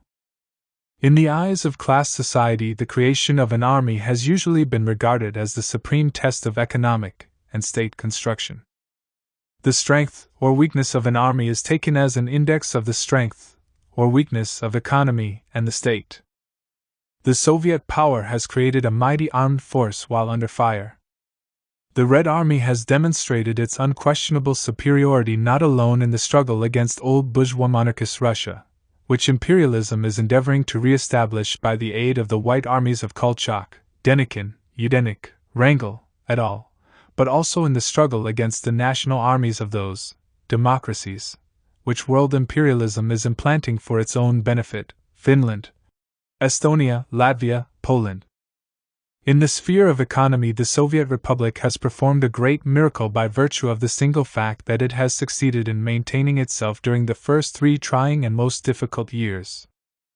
It remains inviolate and continues to develop because it has torn the instruments of exploitation out of the hands of the bourgeoisie and has transformed them into the means of planned economy. Amid the roar of battle along her illimitable fronts, Soviet Russia has not let slip a single opportunity for economic and cultural construction.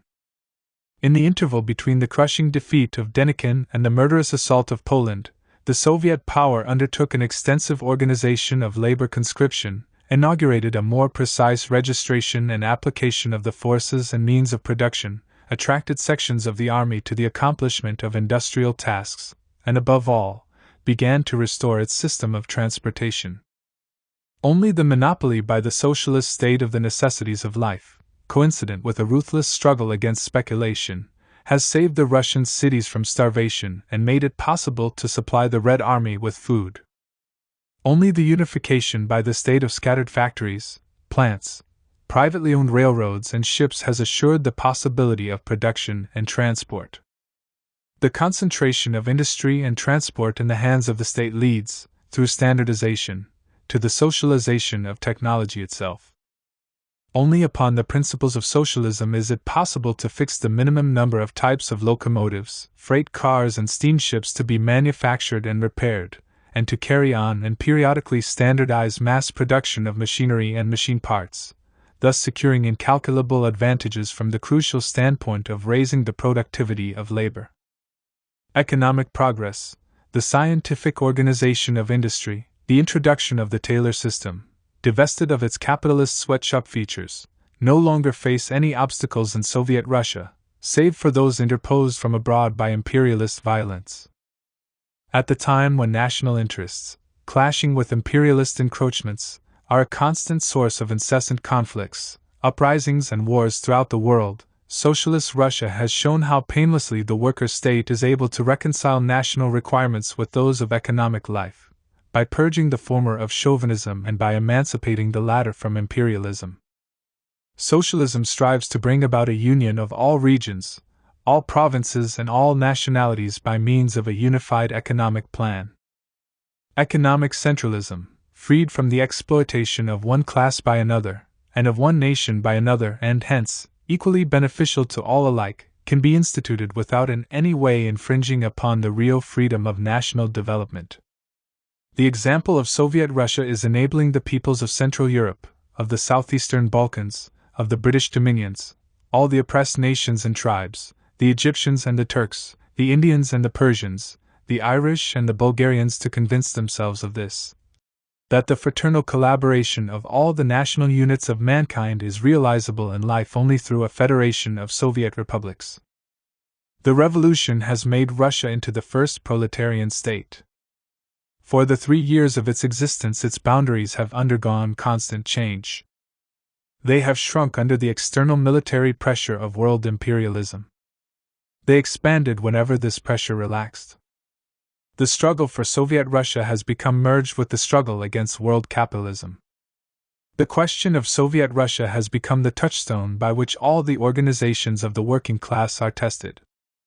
The German social democracy committed its second greatest treachery, greatest in point of infamy since the betrayal of August 4, 1914, when in obtaining control of the government it sought the protection of Western imperialism instead of seeking an alliance with the revolution in the East. A Soviet Germany united with Soviet Russia would have represented a force exceeding from the very start all the capitalist states put together. The Communist International has proclaimed the cause of Soviet Russia as its own.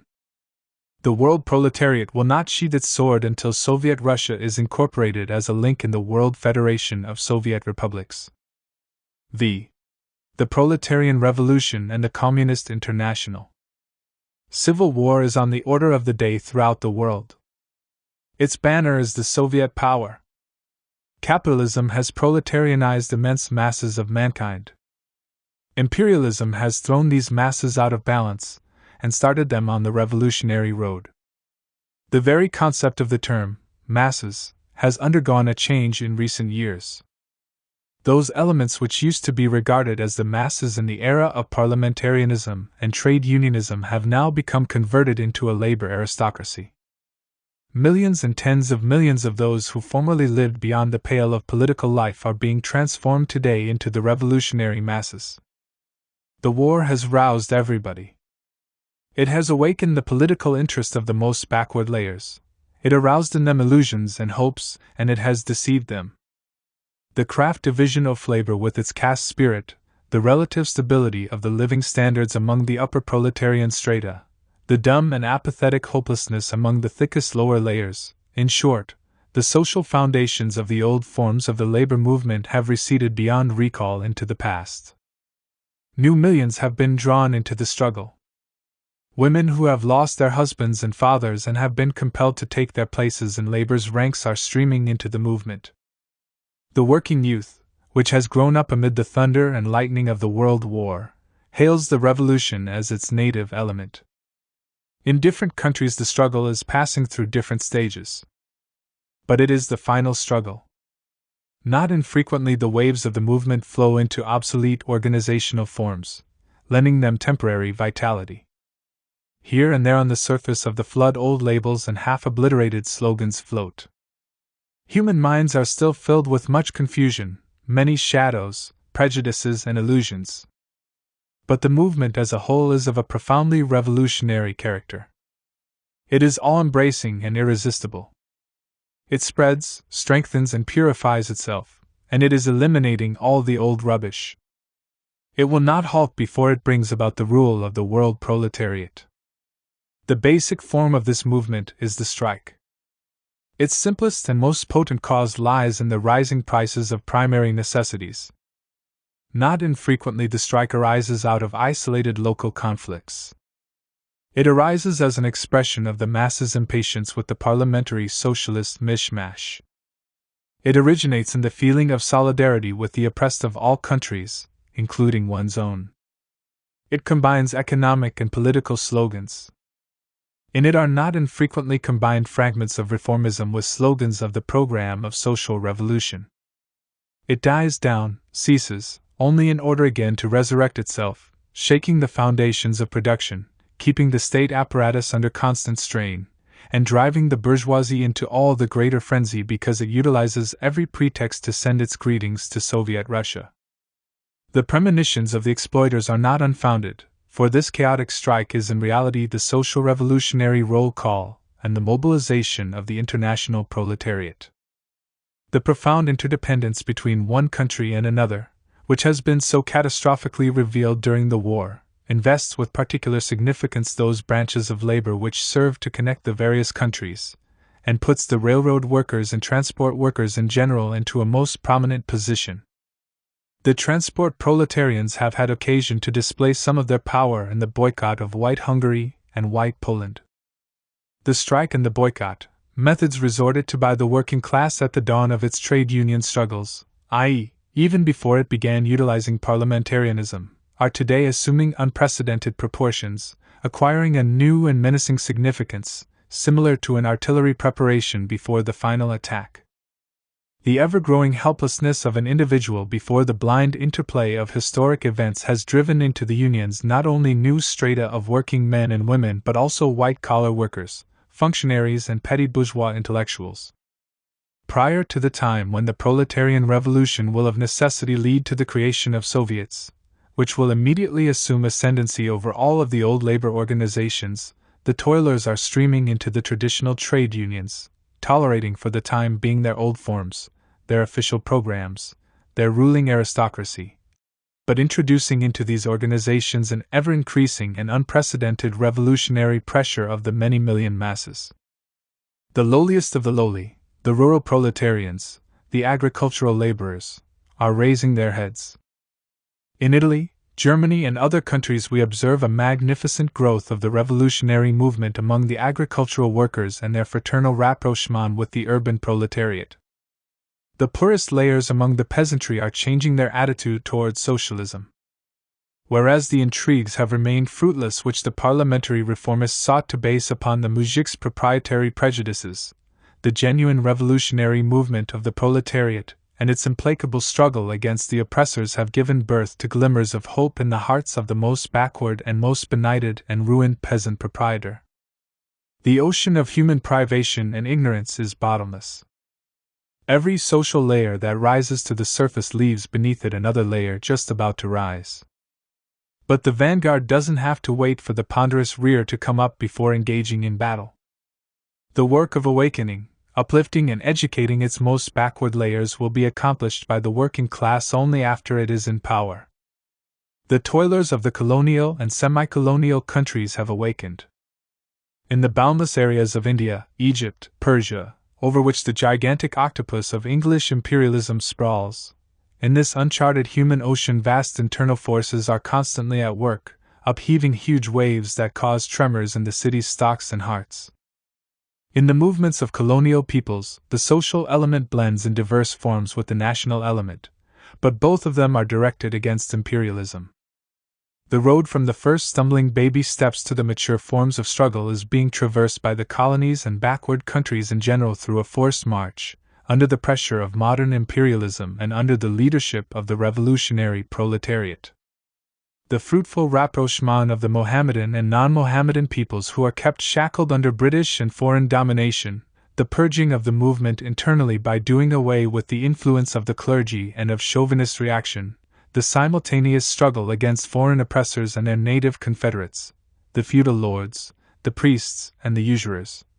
All this is transforming the growing army of the colonial insurrection into a great historical force, into a mighty reserve for the world proletariat. The pariahs are rising. Their awakened minds avidly gravitate to Soviet Russia, to the barricade battles in the streets of German cities, to the growing strike struggles in Great Britain, to the Communist International. The socialist who aids directly or indirectly in perpetuating the privileged position of one nation at the expense of another, who accommodates himself to colonial slavery, who draws a line of distinction between races and colors in the matter of human rights, who helps the bourgeoisie of the metropolis to maintain its rule over the colonies instead of aiding the armed uprising of the colonies. The British socialist who fails to support by all possible means the uprisings in Ireland, Egypt, and India against the London plutocracy. Such a socialist deserves to be branded with infamy, if not with a bullet, but in no case merits either a mandate or the confidence of the proletariat. Yet, the proletariat is being thwarted in its international revolutionary actions not so much by the half-destroyed barbed wire entanglements that remain set up between the countries since the war, as it is by the egotism, conservatism, stupidity, and treachery of the old party and trade union organizations which have climbed upon its back during the preceding epoch. The leaders of the old trade unions use every means to counteract the revolutionary struggle of the working masses and to paralyze it, or, if they cannot do it otherwise, they take charge of strikes in order all the more surely to nullify them by underhand machinations. The historical treachery perpetrated by the international social democracy is unequaled in the annals of the struggle against oppression. It had its most terrible consequences in Germany. The defeat of German imperialism was at the same time the defeat of the capitalist system of economy. Save for the proletariat, there was no other class that could pretend to state power. The success of the socialist overturn was amply assured by the development of technology and by the numerical strength and the high cultural level of the working class. But the German social democracy blocked the road along which this task could be accomplished. By means of intricate maneuvers in which cunning vied with stupidity, it was able to divert the energy of the proletariat from its natural and necessary task, the conquest of power. For a number of decades, the social democracy had labored to gain the confidence of the proletarian masses only in order to place, when the critical moment came, and when the existence of bourgeois society was at stake, its entire authority in the service of the exploiters. The treachery of liberalism and the collapse of bourgeois democracy are insignificant episodes in comparison with the monstrous betrayal of the toiling classes by the socialist parties. Even the part played by the Church, the central powerhouse of conservatism, as Lloyd George has defined it, is dimmed beside the anti-socialist role of the Second International. The social democracy justified its betrayal of the revolution during the war by the slogan, "National Defense." Its counter-revolutionary policy following the conclusion of peace it cloaks with the slogan, "Democracy." National defense and democracy. Here are the solemn formulas of the capitulation of the proletariat to the will of the bourgeoisie. But the depths of the fall are far from plumbed by this. In pursuance of its policy of defending the capitalist system, the social democracy is compelled, on the heels of the bourgeoisie, to openly trample underfoot both national defense and democracy. Scheidman and Ebert are licking the hands of French imperialism, whose help they seek against the Soviet Revolution. Trotsky has become the personification of the white terror of the bourgeois counter-revolution. Albert Thomas becomes a hired clerk of the League of Nations, that filthy agency of imperialism. Vandervelde, the eloquent incarnation of the superficiality of the Second International which he used to head, becomes the royal minister, the confederate of Delacroix, member of the clerical party, defender of the Belgian Catholic priests and advocate of capitalist atrocities against the Negroes in the Congo. Henderson, who apes the great men of the bourgeoisie, who appears on the scene now as His Majesty's minister and then again as a member of the labor opposition to His Royal Highness. Tom Shaw, who demands of the Soviet government documentary proof that there are crooks, thieves and perjurers in the London government. Who are all these gentlemen if not the sworn enemies of the working class? Renner and Seitz, Niemetz and Tuzzer, Troelstra and Branting, Daskzinski and Schkeets, each of them translates the shameful collapse of the Second International into the language of his respective petty government chicanery. Finally, Karl Kautsky, ex-Marxist and ex-theoretician of the Second International, has become the sniveling privy councillor for the yellow press of the world. Under the pressure of the masses, the more pliant elements of the old socialism have changed their appearance and coloring, without changing in essence. They break away or are preparing to break away from the Second International, and meanwhile invariably shrink, as usual, from every genuine mass and revolutionary action and even from every serious preparation for action.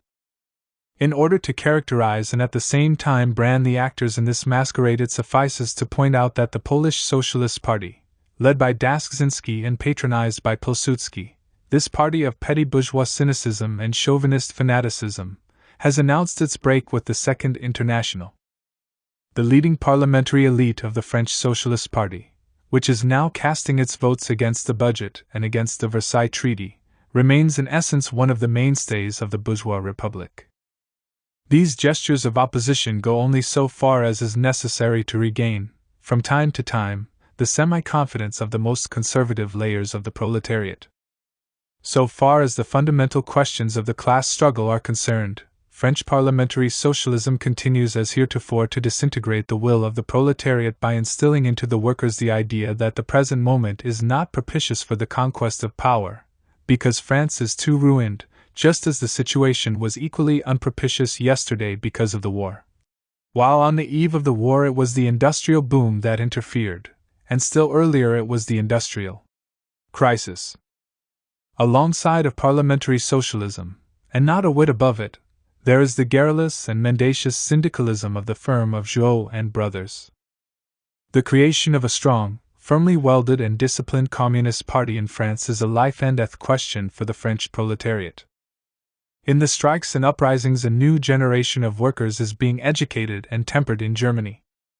They are getting their experience at the price of victims whose number grows in proportion with the length of time during which the Independent Socialist Party continues to remain under the influence of conservative social democrats and routinists who keep sighing for the social democracy of Bebel's days, who do not understand the character of the present revolutionary epoch, who flinch from civil war and revolutionary terror, who dawdle along at the tail end of events, and who live in the expectation of a miracle which is to relieve them of their incapacity.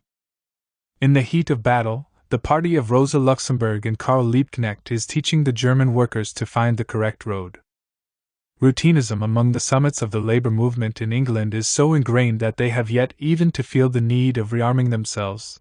The leaders of the British Labour Party are stubbornly bent upon remaining within the framework of the Second International.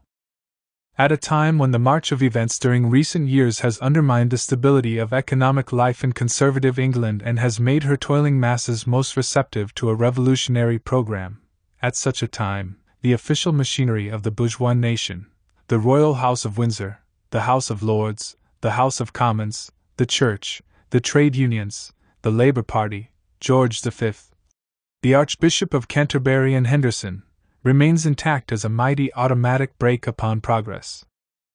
Only the Communist Party, a party free from routine and sectarianism, and closely bound up with the mass organizations, will be able to counterpose the proletarian rank and file to this official aristocracy. In Italy, where the bourgeoisie itself openly admits that the keys to the country's future destiny are in the hands of the Socialist Party, the policy pursued by the right wing headed by Turati is to divert the proletarian revolution, which is developing powerfully, into the channel of parliamentary reforms. At the present moment, this internal sabotage represents the greatest menace. Proletarians of Italy, remember the fate of Hungary, which has entered the annals of history as a terrible warning to the proletariat that in the struggle for power as well as after the conquest of power, it must stand firm on its own feet, sweeping aside all elements of indecision and hesitation and dealing mercilessly with all attempts at treachery. The upheavals caused by the war, which has brought a profound economic crisis in its wake, have ushered in a new chapter in the labor movement of the United States as well as in the other countries of the Western Hemisphere.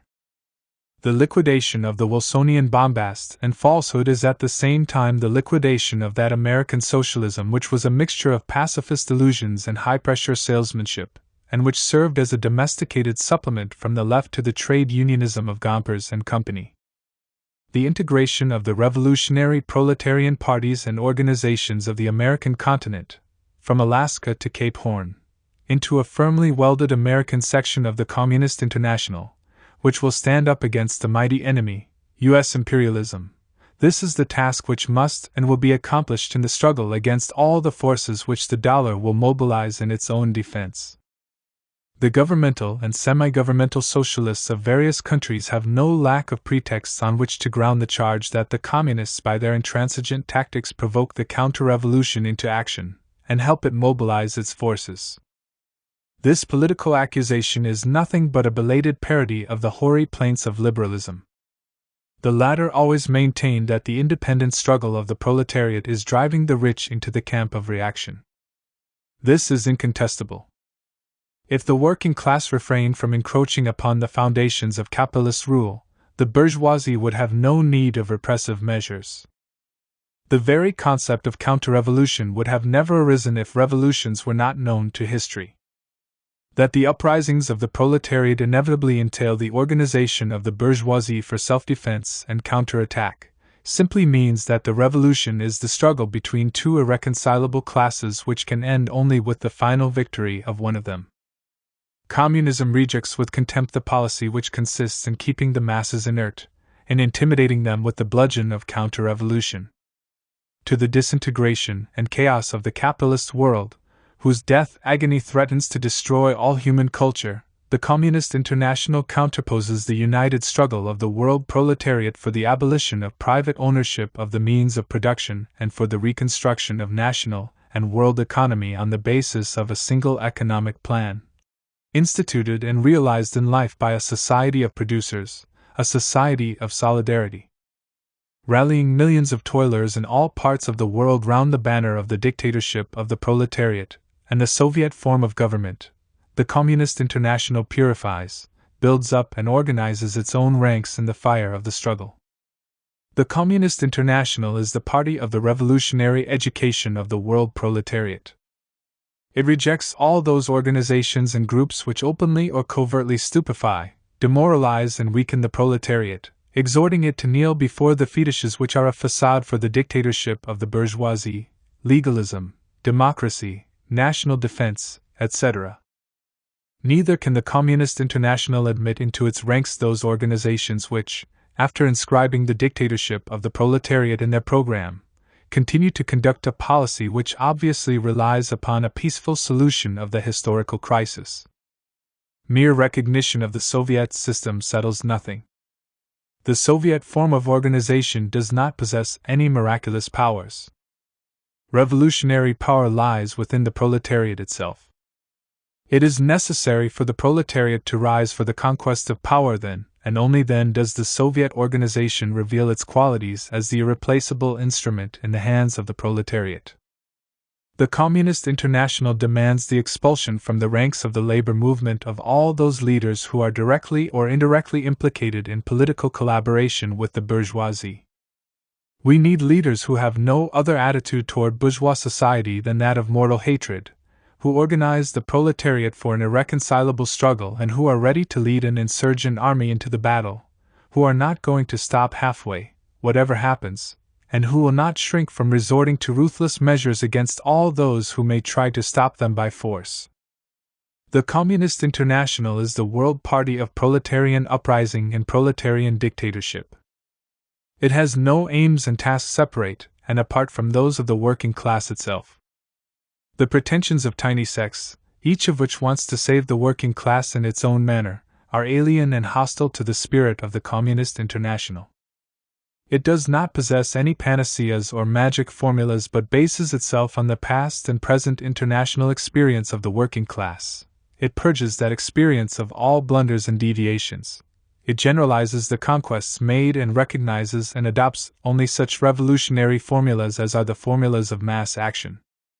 The trade union organization, the economic and political strike, the boycott, the parliamentary and municipal elections, the parliamentary tribunal, legal and illegal agitation, auxiliary bases in the army, the cooperative, the barricade, none of the forms of organization or of struggle created by the labor movement as it evolves is rejected by the Communist International, nor is any one of them singled out and sanctified as a panacea.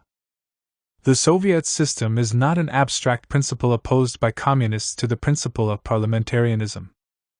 The Soviet system is a class apparatus which is destined to do away with parliamentarianism and to take its place during the struggle and as a result of the struggle. waging a merciless struggle against reformism in the trade unions and against parliamentary cretinism and careerism.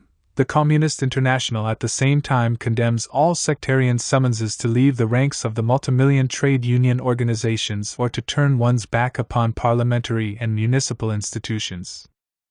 The Communists do not separate themselves from the masses who are being deceived and betrayed by the reformists and the patriots, but engage the latter in an irreconcilable struggle within the mass organizations and institutions established by bourgeois society, in order to overthrow them the more surely and the more quickly.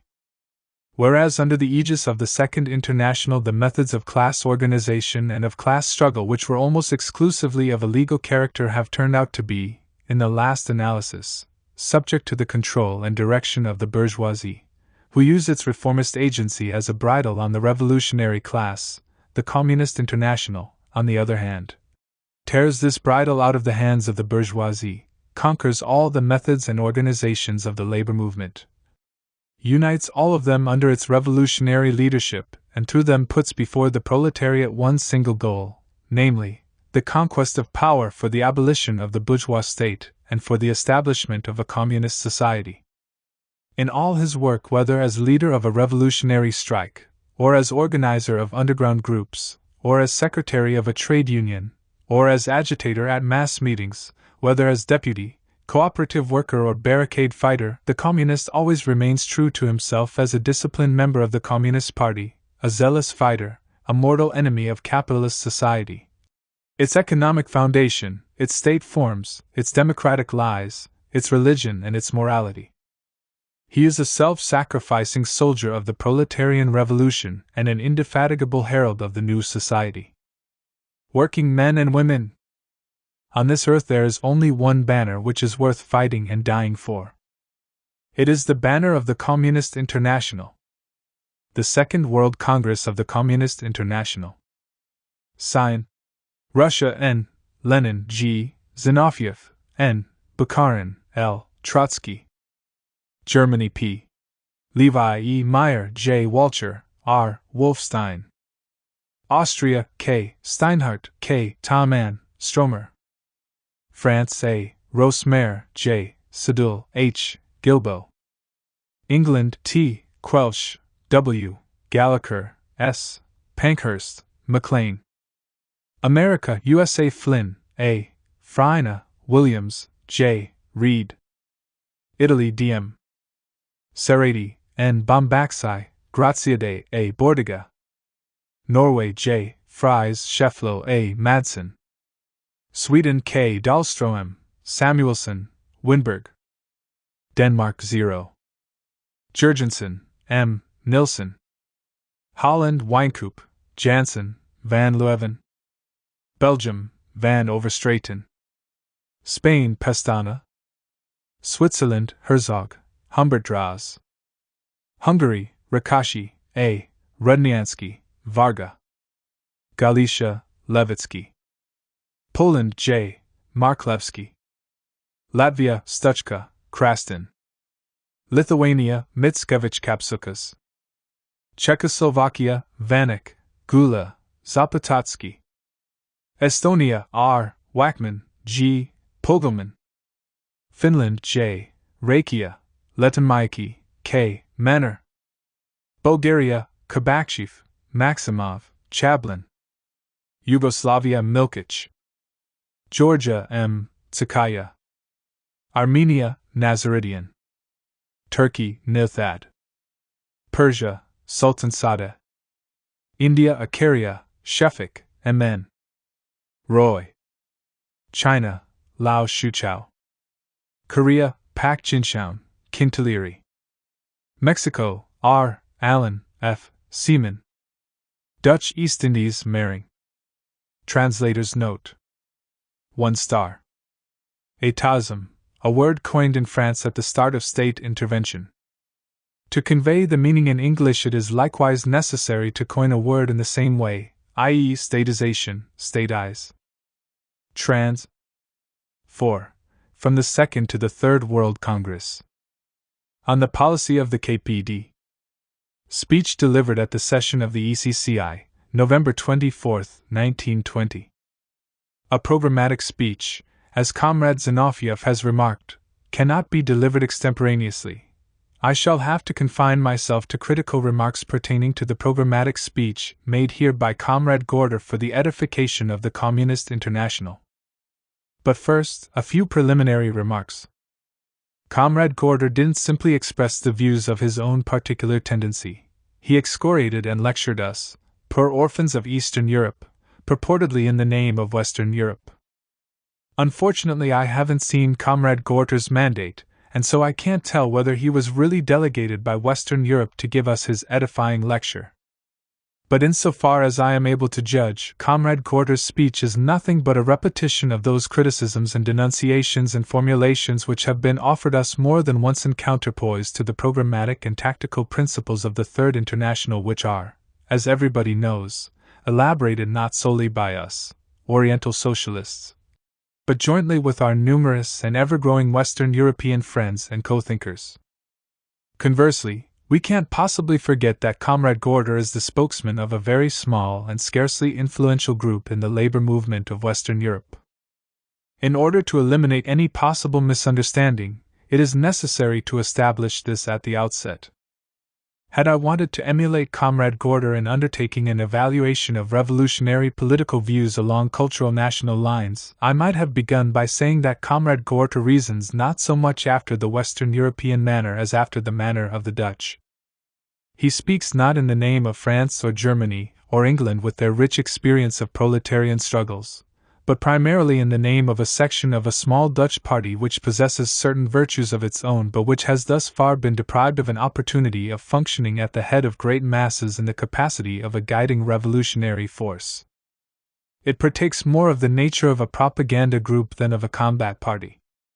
This group contains workers whom we esteem very highly but who are hardly implicated in the sin which Comrade Gorder has so haughtily charged against Comrade Zinoviev, in connection with the latter's speech at the party convention in Halle, namely, the sin of chasing after the masses.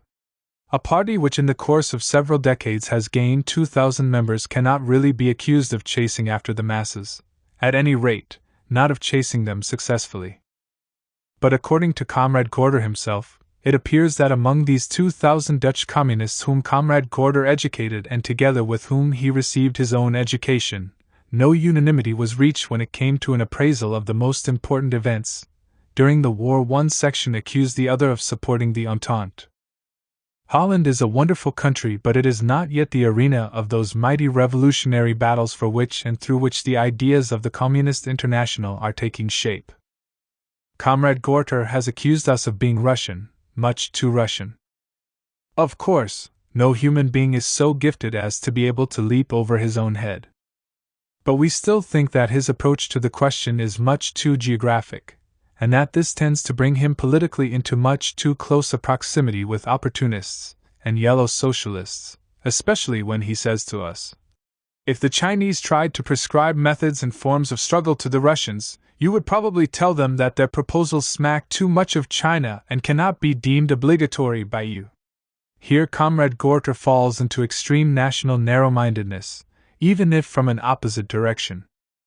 From our standpoint, world economy is viewed as an organic unity on whose ground the world proletarian revolution evolves, and the Communist International takes its orientation from the entire world economic complex, analyzing it by means of the scientific methods of Marxism and utilizing all the experiences of past struggles. This does not, of course, exclude but rather presupposes that the development of each country has its own peculiar features, that specific situations have their peculiarities, and so on. But in order to correctly evaluate these peculiarities, it is necessary to approach them in their international context. Comrade Gorder fails to do this, and this is the source of his cruel blunders. Thus his assertion that the proletariat remains isolated in England whereas in Russia it is leading the peasant masses behind it, is a generalization naked in point of form, one-sided, and therefore false. The English proletariat is far from being isolated, for after all England is a world state.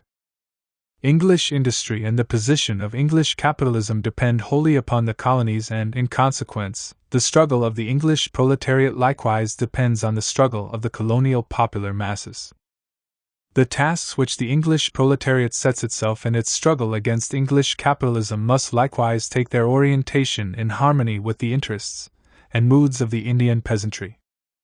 English proletarians cannot attain their final victory until the peoples of India rise and until the English proletariat provides this uprising with a goal and a program, and in India victory is out of the question without the aid and the leadership of the English proletariat.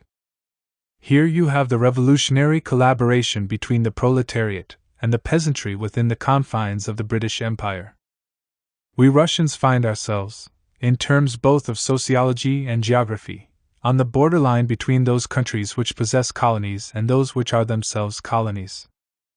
We are a colony in the sense that our largest factories in Petrograd, in Moscow, and in the south were obtained by us ready-made from the hands of European and American finance capital which formerly drew off the profits.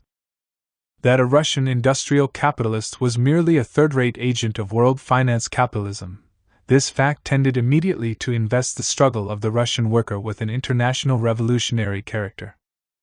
Russian workers had before their eyes, on the one hand, the combined money bags of Russia, France, Belgium, etc., and on the other, the backward peasant masses, entangled in semi-feudal agricultural relations. At one and the same time we thus had in our country both London and India. This, despite all our backwardness, brought us flush up against European and world tasks in their most developed historical forms. Our understanding of questions of revolutionary struggle, however, was not gained by us on our national soil alone. After all, virtually from the time we first learned to think, we were handed Marxist teachings which are permeated with the entire experience of the world proletarian struggle in modern times, and with the aid of the Marxist method we analyzed the conditions under which our own struggle occurred. If only partially to atone for our Russian ossification, allow me to recall that many of us participated for a number of years in the Western European labor movement. The leaders of the Russian Communist Party have in their majority lived and fought in Germany, Austria, France, England, America, working their shoulder to shoulder with the best proletarian fighters.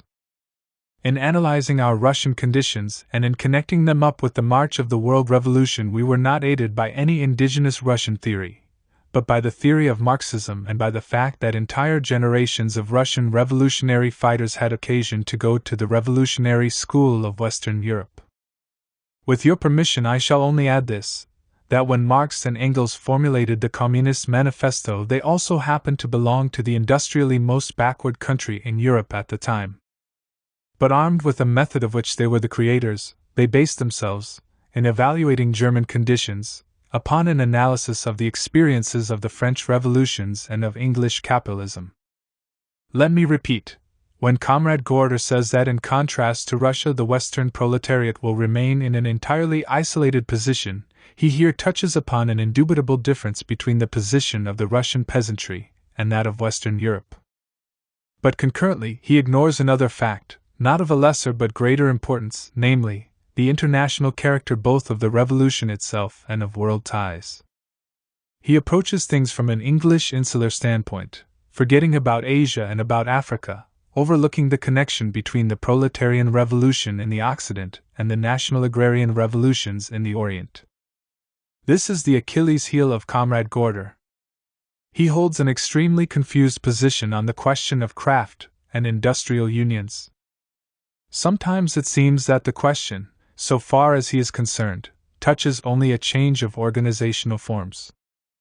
But in reality it goes much deeper than that. Comrade Gorder's entire speech is shot through and through with fear of the masses. The essence of his views is such as to make him a pessimist. He has no faith in the proletarian revolution. It is not for nothing that he speaks so arrogantly of the Third International's chasing after the masses.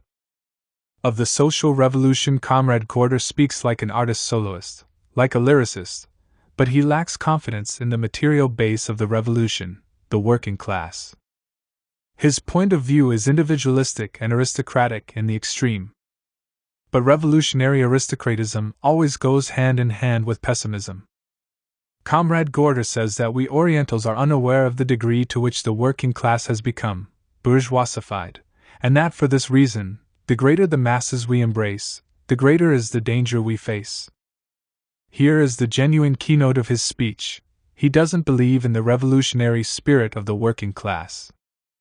He doesn't see the great masses of the proletariat beneath the crust of a privileged and bureaucratized aristocracy.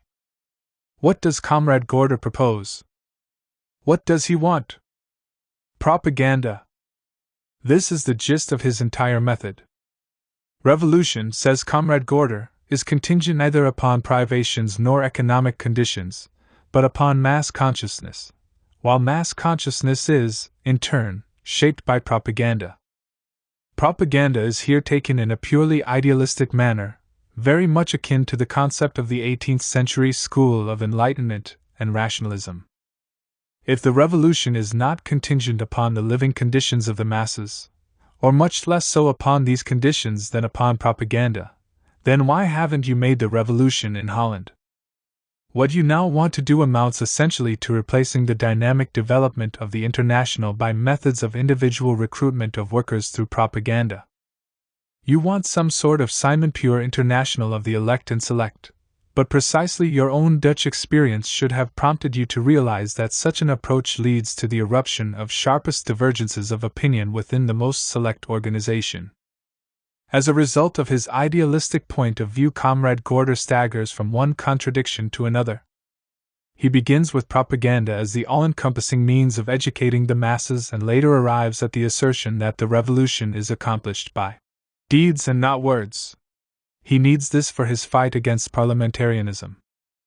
By no means unilluminating is the fact that Comrade Gorder was compelled to deliver a 90-minute speech in order to prove that revolutions are not accomplished by speeches but by actions.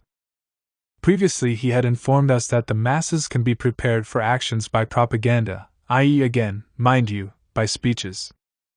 But the whole gist of the matter is this, that Comrade Gorder wants a select group of agitators, propagandists and writers, who remain undefiled by such vulgar activities as parliamentary elections, or by participation in the life of trade unions, but who through impeccable speeches and articles keep on educating the masses until they become capable of accomplishing the communist revolution. This approach, I repeat, is utterly permeated with individualism. Absolutely false and anti-revolutionary at bottom is Comrade Gorder's assertion that the Western European working class has become bourgeoisified as a whole. If such were the case, it would be tantamount to a death sentence for all our expectations and hopes. To engage in a struggle against the capitalist colossus which has succeeded in bourgeoisifying the proletariat when one's entire equipment consists of propaganda by a select handful, that is a hopeless utopia. In reality, it is only the labor aristocracy, although rather large numerically, that has become bourgeoisified, and not the working class as a whole. Let us take the trade unions. Before the war they numbered 2 to 3 millions in Germany and in England, approximately 300,000 in France, and so on. Today they embrace some 8 to 9 millions in Germany and England and more than 2 millions in France, and so on. How can we seek to exercise influence over the masses separate and apart from these powerful organizations into which, thanks to the upheavals of war, fresh millions have been drawn? Comrade Gorder points out that many more workers remain outside the framework of the unions than are contained within them. In general, this is quite correct. But just how does Comrade Gorder hope to reach these most backward layers who even under the influence of the greatest war convulsions failed to join the organized economic struggle of the working class? Or does he perhaps think that only the bourgeoisified proletarians streamed into the unions, whereas the pure ones refused to cross the threshold of the unions? This would be the height of innocence. In addition to hundreds of thousands of privileged and corrupted workers, the unions have been entered by millions of the most militant and class-conscious elements, separate and apart from whom we can never find the road to the most backward, oppressed and ignorant layers of the proletariat. The creation of communist nuclei within the trade unions signifies that our party is rooting itself in the most active, the most class-conscious, and, therefore, the most easily accessible, to us, section of the working class. Whoever fails to understand this, whoever fails to see the proletarian masses within the trade unions on account of the crust of the labor bureaucracy and the privileged layer, whoever wants to engage in actions by going over the heads of the unions, Whoever does this incurs the risk of remaining a prophet in the wilderness. Comrade Gorder looks upon trade unions and parliamentarianism as superhistorical categories, as magnitudes that are given once and for all. And since the utilization of the trade unions and of parliamentarianism by the social democracy failed to lead to revolution, therefore Comrade Gorder proposes that we turn our backs upon the trade unions and parliamentarianism, not noticing that he thereby is, at the given moment, turning his own back upon the working class itself. As a matter of fact, the social democracy, from whom we broke by breaking with the Second International, marked a certain epoch in the development of the working class.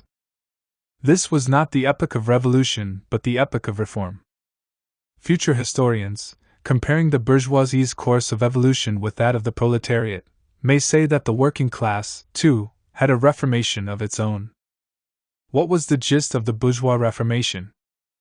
At the dawn of its independent historical action, the bourgeoisie did not immediately set itself the task of conquering power but sought instead to secure for itself, within the framework of feudal society, living conditions most comfortable and best suited to its needs.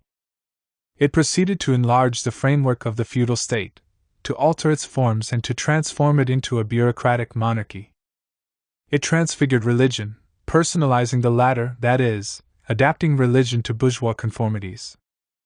In these tendencies we find expressed the relative historical weakness of the bourgeoisie.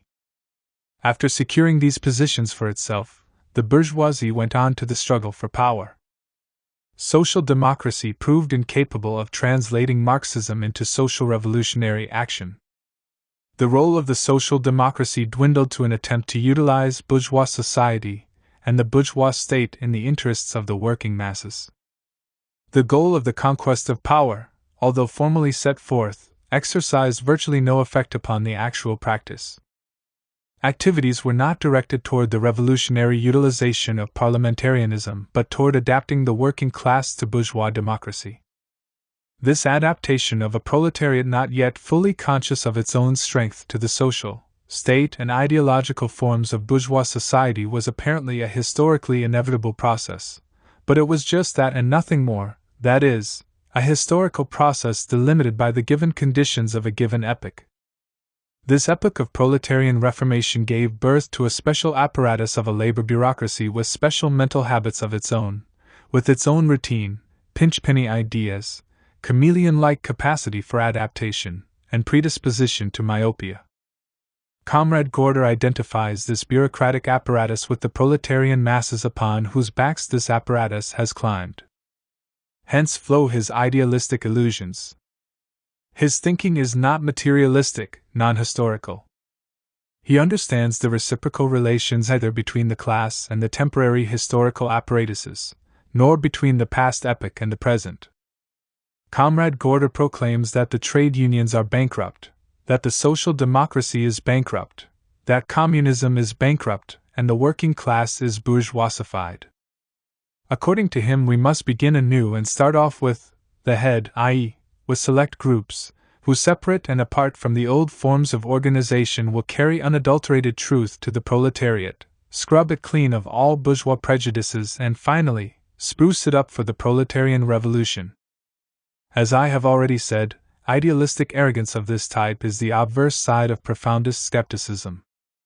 And today, in relation to the epoch in which we live and particularly in relation to the German Revolution, Comrade Gorder retains intact all the peculiarities of his anti-materialistic, anti-dialectical, anti-historical thinking. In Germany the revolution has endured for 2 years. We observe in it shifts of certain groupings, moods, methods, and so on. These shifts follow an inner logic of their own which can and must be foreseen and which we, on the basis of our analysis and experience, did foresee and did forecast.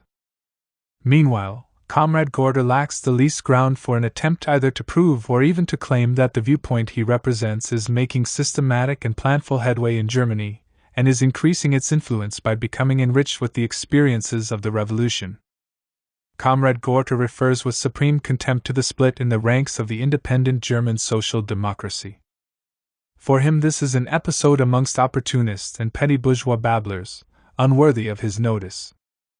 But this only corroborates how completely superficial his viewpoint is. For, back in its formative days and prior to its formal foundation, the Communist International foresaw, in the person of its theoreticians, both the inevitable growth of the independent party as well as its subsequent degeneration and split. For us, this split is no hollow episode, but a highly significant phase in the revolutionary development of the German proletariat. We forecast it at the beginning of the revolution. We had our attention fixed on it. We prepared it side by side with the German communists. Now we have attained it. The creation of a unified communist party in Germany is not a hollow episode, but a historical event of the greatest importance. Leaving everything else aside for the moment, this fact has once again demonstrated the correctness of our historical prognosis and of our tactics. In making his formal propagandistic, rationalistic speeches, Comrade Gorter should have thought 10 times before pronouncing an anathema against that tendency which is growing up together with the revolution, which is able to foresee its own tomorrow and the day after tomorrow, which is setting itself clear goals and knows how to achieve them. But let us return to parliamentarianism. Comrade Gorter tells us, "You Orientals are inexperienced in questions of bourgeois democratic politics and culture. You haven't got a clear and full picture of what parliament and parliamentarianism signify to the labor movement. And for the sake of enlightening us, even if only partially, Comrade Gorter explains to us the corrupting influence of parliamentary reformism. Now, if the limited intelligence of Orientals is generally incapable of orientation upon these questions, it is a waste of time even to discuss with us. But I am very much afraid that what is being uttered through the lips of Comrade Gorter is not at all the latest word of Western European revolutionary thought, but only one side of it, conservative narrow-mindedness. Naturally, the Communist Manifesto seemed in its day, and even seems today to many French and British socialists, to be a product of German cultural and political backwardness. No, the argument from the terrestrial meridian doesn't carry sufficient weight. Although we are now engaged in a discussion at the meridian of Moscow, we nevertheless consider ourselves to be participants in the world experiences of the working class. We know, and our knowledge comes not from books alone, about the epoch of the struggle between reformism and Marxism in the world labor movement. We have closely and critically followed social democratic parliamentarianism in a whole number of countries, and we have a sufficiently clear picture of its place in the development of the working class. The hearts of workers, according to Comrade Gorter, are far too filled with a slavish worship of parliamentarianism. This is true. But one ought to add that in the hearts of certain ideologists this slavish worship is supplemented by a mystical fear of parliamentarianism. Comrade Gorter thinks that if he keeps a kilometer away from the buildings of Parliament, that thereby the workers' slavish worship of parliamentarianism will be weakened or destroyed. Such a tactic rests on idealistic superstitions and not upon realities. The communist point of view approaches parliamentarianism in its connection with all other political relations, without turning parliamentarianism into a fetish either in a positive or negative sense. The parliament is the instrumentality whereby the masses are politically deceived and benumbed, whereby prejudices are spread and illusions of political democracy maintained, and so on and so forth. No one disputes all this. But does the parliament stand secluded by itself in this respect? Isn't petty bourgeois poison being spread by the columns of the daily newspapers, and first and foremost by the social democratic dailies? And oughtn't we perhaps on this account refrain from utilizing the press as an instrument of extending communist influence among the masses? Or does the mere fact that Comrade Gorter's group turns its back upon the parliament suffice to discredit parliamentarianism? Were this the case, it would signify that the idea of the communist revolution, as represented by Comrade Gorter's group, is cherished by the masses above everything else. But in that case the proletariat would naturally disperse the parliament without much ado, and take power into its own hands. But such is not the case. Comrade Gorter himself, far from denying, on the contrary grotesquely exaggerates the masses' respect and slavish worship of parliamentarianism. Yet what conclusion does he draw? That it is necessary to preserve the purity of his own group, i.e. sect. In the final analysis, Comrade Gorder's arguments against parliamentarism can be leveled against all forms and methods of the proletarian class struggle, inasmuch as all of these forms and methods have been deeply infected with opportunism, reformism, and nationalism. Warring against the utilization of trade unions and parliamentarianism, Comrade Gorder ignores the difference between the Third International and the Second International, the difference between communism and social democracy, and what is most important, he fails to grasp the difference between two specific historic epochs and two specific world situations. Comrade Gorder admits, incidentally, that prior to the revolution Liebknecht's parliamentary speeches were of great significance. But, says he, once the revolution starts, parliamentarianism loses all meaning. Unfortunately, Comrade Gorter does not explain to us just what revolution he is talking about. Liebknecht made his speeches in the Reichstag on the eve of the bourgeois revolution. Today in Germany, both the bourgeois government and the country are heading for the proletarian revolution. In France, the bourgeois revolution took place long ago, but the proletarian revolution has still not arrived, and there is no guarantee that it will arrive tomorrow, or next week, or even next year. Comrade Gorder admits, as we all heard, that the utilization of parliamentarianism is admissible and advantageous prior to the revolution. Splendid! But after all, Germany as well as France as well as England, alas! All civilized countries of the world in general haven't yet entered the proletarian revolution. We are living through an epoch preparatory to the revolution. If in the period prior to the revolution Liebknecht's parliamentary speeches could possess a revolutionary significance, why does Comrade Gorder reject parliamentarianism for the current preparatory epoch? Or is he overlooking the difference between the bourgeois and proletarian revolution in Germany? Has he failed to notice an interval of 2 years between them, an interval which may even last much longer? Comrade Gorder obviously suffers here from an incompleteness of thought, which results in contradictions. Apparently he reckons that since Germany has entered, in general, into a period of revolution, therefore it is necessary to reject parliamentarianism. In general. But if so, then what about France? Only idealistic prejudices could prompt us to renounce the parliamentary tribunal, which we can and must utilize precisely in order to dispel the superstitions of parliamentarianism and bourgeois democracy among the workers. It is entirely possible that each parliamentary utterance of Liebknecht had a much larger audience in pre-revolutionary Germany than it might have found today. I readily admit that in general parliamentary speeches, even the most revolutionary ones, cannot in an epoch of impending revolution exert the same influence as they did or could exert several years ago, in the hour of militarism's supreme domination.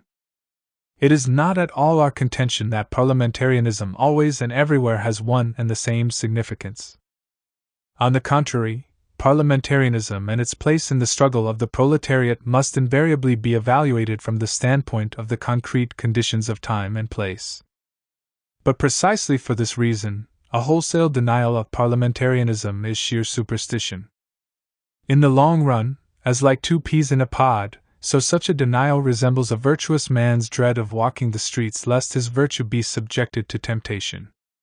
If you are a revolutionist and a communist, working under the genuine leadership and control of a centralized proletarian party, then you are able to function in a trade union, or at the front, or on a newspaper, or on the barricade, or in the parliament, and you will always be true to yourself, true to what you must be, not a parliamentarian, nor a newspaper hack, nor a trade unionist, but a revolutionary communist who utilizes all paths, means and methods for the sake of the social revolution. Finally, we come to Comrade Gorter's last chapter, the masses and the leaders. On this question his idealism and formalism are no less clearly expressed than on all other questions. Don't chase after the great masses, Comrade Gorter lectures us. It is better to have a smaller number, but of good comrades. In this form, the prescription is worthless. In the first place, the example of Holland, and elsewhere as well, shows us that an organization with a small and strictly vacuum-packed membership is not at all safeguarded from ideological vacillations, but, on the contrary, is more subject to them, inasmuch as organizations of the sectarian type cannot possess the necessary stability. Second, and this is most important, it is impermissible to forget that our goal is nothing short of the revolution. But only a mass organization can lead the revolution. Gorter's struggle against the leader cult is of a purely idealistic, almost verbalistic character, and furthermore, he stumbles into contradictions at every step. He says that we don't need leaders, that the center of gravity must be shifted over to the masses. But on the other hand, he also warns us, don't chase after the masses. The bond between the party and the class is fixed, according to Gorter, through a purely pedagogic interrelation between a small propaganda society and the proletariat infected with bourgeoisification. But it is precisely in organizations of this sort, organizations where the fear of the masses reigns, where there is no confidence in the masses, where members are recruited individually through propaganda, where activities are conducted not on the basis of the class struggle but on the basis of idealistic enlightenment, it is precisely within such organizations that the leaders are bound to play a disproportionate role. I don't have to adduce examples. Comrade Gorter can bethink himself of not a few. Shouts, the German Communist Party. The history of the German Communist Party is much too recent. It has as yet led far too few masses behind it to enable anyone to adequately determine on the basis of actual experience the interrelationship between the masses and the leaders. Only now, only after the split in the Independent Socialist Party, which has taken place thanks to the work of the Communist Party, and despite its unquestionable isolated mistakes on which you harp so much, only now is a new epoch beginning in the life of the German proletariat and of German communism. The education of the masses and the selection of the leaders, the development of the self-action of the masses and the establishment of a corresponding control over the leaders, all these are mutually connected and mutually conditioned phenomena and processes. I don't know of any prescription by means of which it would be possible to artificially transfer the center of gravity from the leaders to the masses. Gorter points to propaganda by the select. Let us grant this for a moment. However, until this propaganda has seized hold of the masses, and has raised them, the center of gravity will obviously remain with those who conduct this propaganda, i.e., the initiators or the leaders. Time after time in the struggle against leaders, we find expressed in a demagogic form the struggle against ideas and methods, represented by certain leaders. If these ideas and methods are correct, then the influence of these particular leaders amounts to the influence of correct methods and correct ideas, whereas those individuals who are incapable of conquering the masses invariably step to the fore as spokesmen for the masses. Generally speaking, the relationship between the leaders and the masses is conditioned by the cultural and political level of the working class, and it is contingent upon the extent of revolutionary traditions and habits of mass action, as well as upon how large a layer of the proletariat has gone through the school of class organization and Marxist education. The problem of leaders and masses has no independent existence.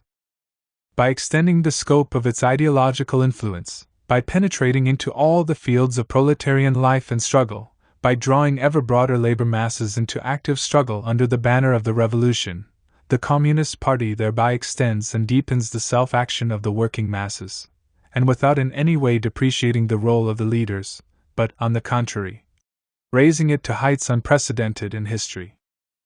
This entire process, however, tends to bind up this role ever more closely with the self-action of the masses and subordinates the leaders to the organized and conscious control of the masses.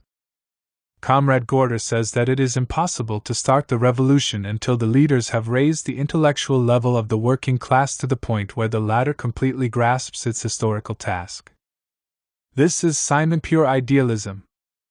The situation is depicted as if the starting moment of the revolution actually depended solely upon the degree of the proletariat's enlightenment, and not upon a whole series of other factors, both domestic and international, both economic and political, and, in particular, the effect of privations upon the most disinherited toiling masses. For the privations of the masses remain, with Comrade Gorter's permission, the most important mainspring of the proletarian revolution. It may very well be that with the further worsening of Europe's economic position, the revolution may erupt in Holland at a moment when the Dutch Communist Party still represents only a group, few in numbers. Plunged into the revolutionary maelstrom, the Dutch workers will not pause to inquire whether they oughtn't wait until the Communist Party succeeds in training them to the point where they are able to participate in events most consciously and planfully. It is quite probable that England will enter the epoch of proletarian revolution with the Communist Party still comparatively small. One can do nothing about it, because the propaganda of communist ideas is not the sole factor in history. The only conclusion that flows from this is that the working class of England, if through the criss-crossing of major historical causes it finds itself in the near future already drawn into an unfolding proletarian revolution, will have to create, expand and consolidate its mass party in the very course of the struggle for power, and in the period immediately following the conquest of power, while, during the initial phase of the revolution, the numerically small Communist Party will, without tearing itself away from the mainstream of the movement, and by taking into account the existing organizational level of the proletariat and its degree of class consciousness, seek to introduce the maximum of communist consciousness into the actually unfolding revolution. But let us return to Germany. When the epoch of revolution began, the German proletariat found itself without a combat party organization at its head. The working class was compelled to build its genuine revolutionary party in the very course of open struggle. Hence, the extremely protracted character of this struggle, and its toll of great sacrifices. What do we observe in Germany? A whole series of offensives followed by retreats, of uprisings followed by defeats, transitions from attack to defense, and throughout, critical self-analysis, self-purification, splits, re-evaluations of leaders and of methods, new splits and new unifications. In this crucible of struggle, and on the anvil of revolutionary experiences never before equaled, a genuine communist party is being forged. A contemptuous attitude toward this process, as if it were a tussle among leaders, or a family squabble among opportunists, etc., such an attitude is proof of extreme nearsightedness, not to say blindness. When you see how the German working class permitted its leaders, the Scheidemans, Eberts and others, to enslave it for the glory of imperialism, and how, later, the great masses broke with their imperialist leaders and, seeking a new orientation, created temporary conditions favorable for the growing influence of the Kautskys and the Hilferdings, and how, still later, the best and most militant section among these masses created the Communist Party, numerically small at the outset, but calmly and correctly banking upon the continuing process of the revolutionization of the proletarian masses. And when, moreover, you see the differentiation within the independent party and the de facto split between the opportunist leaders, between the democracy of labor and the revolutionary masses who are pulling along with them the best section of the leadership. When you appraise this process in its full scope not from a pedant's standpoint, but from the standpoint of a revolutionist who thinks materialistically, then you must say to yourself, here within the framework of a unified communist party a new groundwork is being laid in a new situation for the genuine development of the revolutionary party of the proletariat. If Comrade Gorter can't see this, one can only feel sorry for him. If the organization which he represents here, the KPD, Communist Workers' Party of Germany, and which no doubt contains many splendid worker revolutionists, if this numerically small organization fears to join the United Communist Party, which is not being created through superficial recruiting campaigns but in the birth pangs of the revolution and after a protracted profound struggle, after splits and purifications, if such is the case, then this fear simply means that the leaders of the KPD still play an inordinate role within this organization, and that they keep infecting the workers under their leadership with the same mistrust of the proletarian masses as permeated Comrade Gorter's entire speech. First published in the Communist International, No. 17, 1921. 4. From the Second to the Third World Congress. Speech delivered at the Second World Conference of Communist Women. Comrades! We are now convening your Conference of Communist Women and the current Congress of the Communist International. We are now convening and carrying on our work at a moment which does not seem to have that definitiveness, that clarity and those graphic fundamental features which appeared, at first sight, as the distinguishing traits of the First World Congress when it met directly following the war. Our enemies and our opponents are even saying that we have been completely and utterly mistaken in our calculations. We communists had supposed and hoped, so say our opponents, that the world proletarian revolution would break out either during the war or immediately afterwards. But now the third year since the war is already ending, and while during this interval many revolutionary movements have taken place, it is only within one country, namely, in our own economically, politically and culturally backward Russia, that the revolutionary movement has led to the dictatorship of the proletariat. A dictatorship which has been able to maintain itself to the present day, and which I hope will continue to maintain itself for a long time to come. In other countries the revolutionary movements have led only to the replacement of the Hohenzollern and Habsburg regimes by bourgeois regimes, in the form of bourgeois republics. Finally, in a whole number of countries the movement ebbed away in strikes, demonstrations and isolated uprisings which were crushed. In general, the mainstays of the capitalist regime have been preserved throughout the whole world, with the sole exception of Russia. From this our enemies have drawn the conclusion that since capitalism hasn't collapsed as a result of the World War in the course of the first 2 to 3 post-war years when the balance sheets were being drawn, it follows that the world proletariat has demonstrated its incapacity, while, conversely, world capitalism has demonstrated its capacity and power to retain its positions, to re-establish its equilibrium. And at this very moment the International is discussing the question, will the period immediately ahead, the next few years, entail the re-establishment of capitalist rule on new and higher foundations? Or will it entail a mounting assault by the proletariat upon capitalism, an assault which will bring about the dictatorship of the working class? This is the fundamental question for the world proletariat, and consequently, also for its women's section. Of course, comrades, I can't even attempt here to give a complete answer to this question. The time at my disposal is too brief. I shall attempt to do this, as assigned by the ECI, at the Congress. But one thing, I believe, is completely clear to us, to communists, to Marxists. We know that history and its movement are determined by objective causes, but we also know that history is accomplished by human beings and through Hutt-Han beings. The revolution is accomplished through the working class. Essentially, history thus poses the question before us in the following way: capitalism prepared the World War. The World War erupted and destroyed millions of lives and billions of dollars worth of national wealth.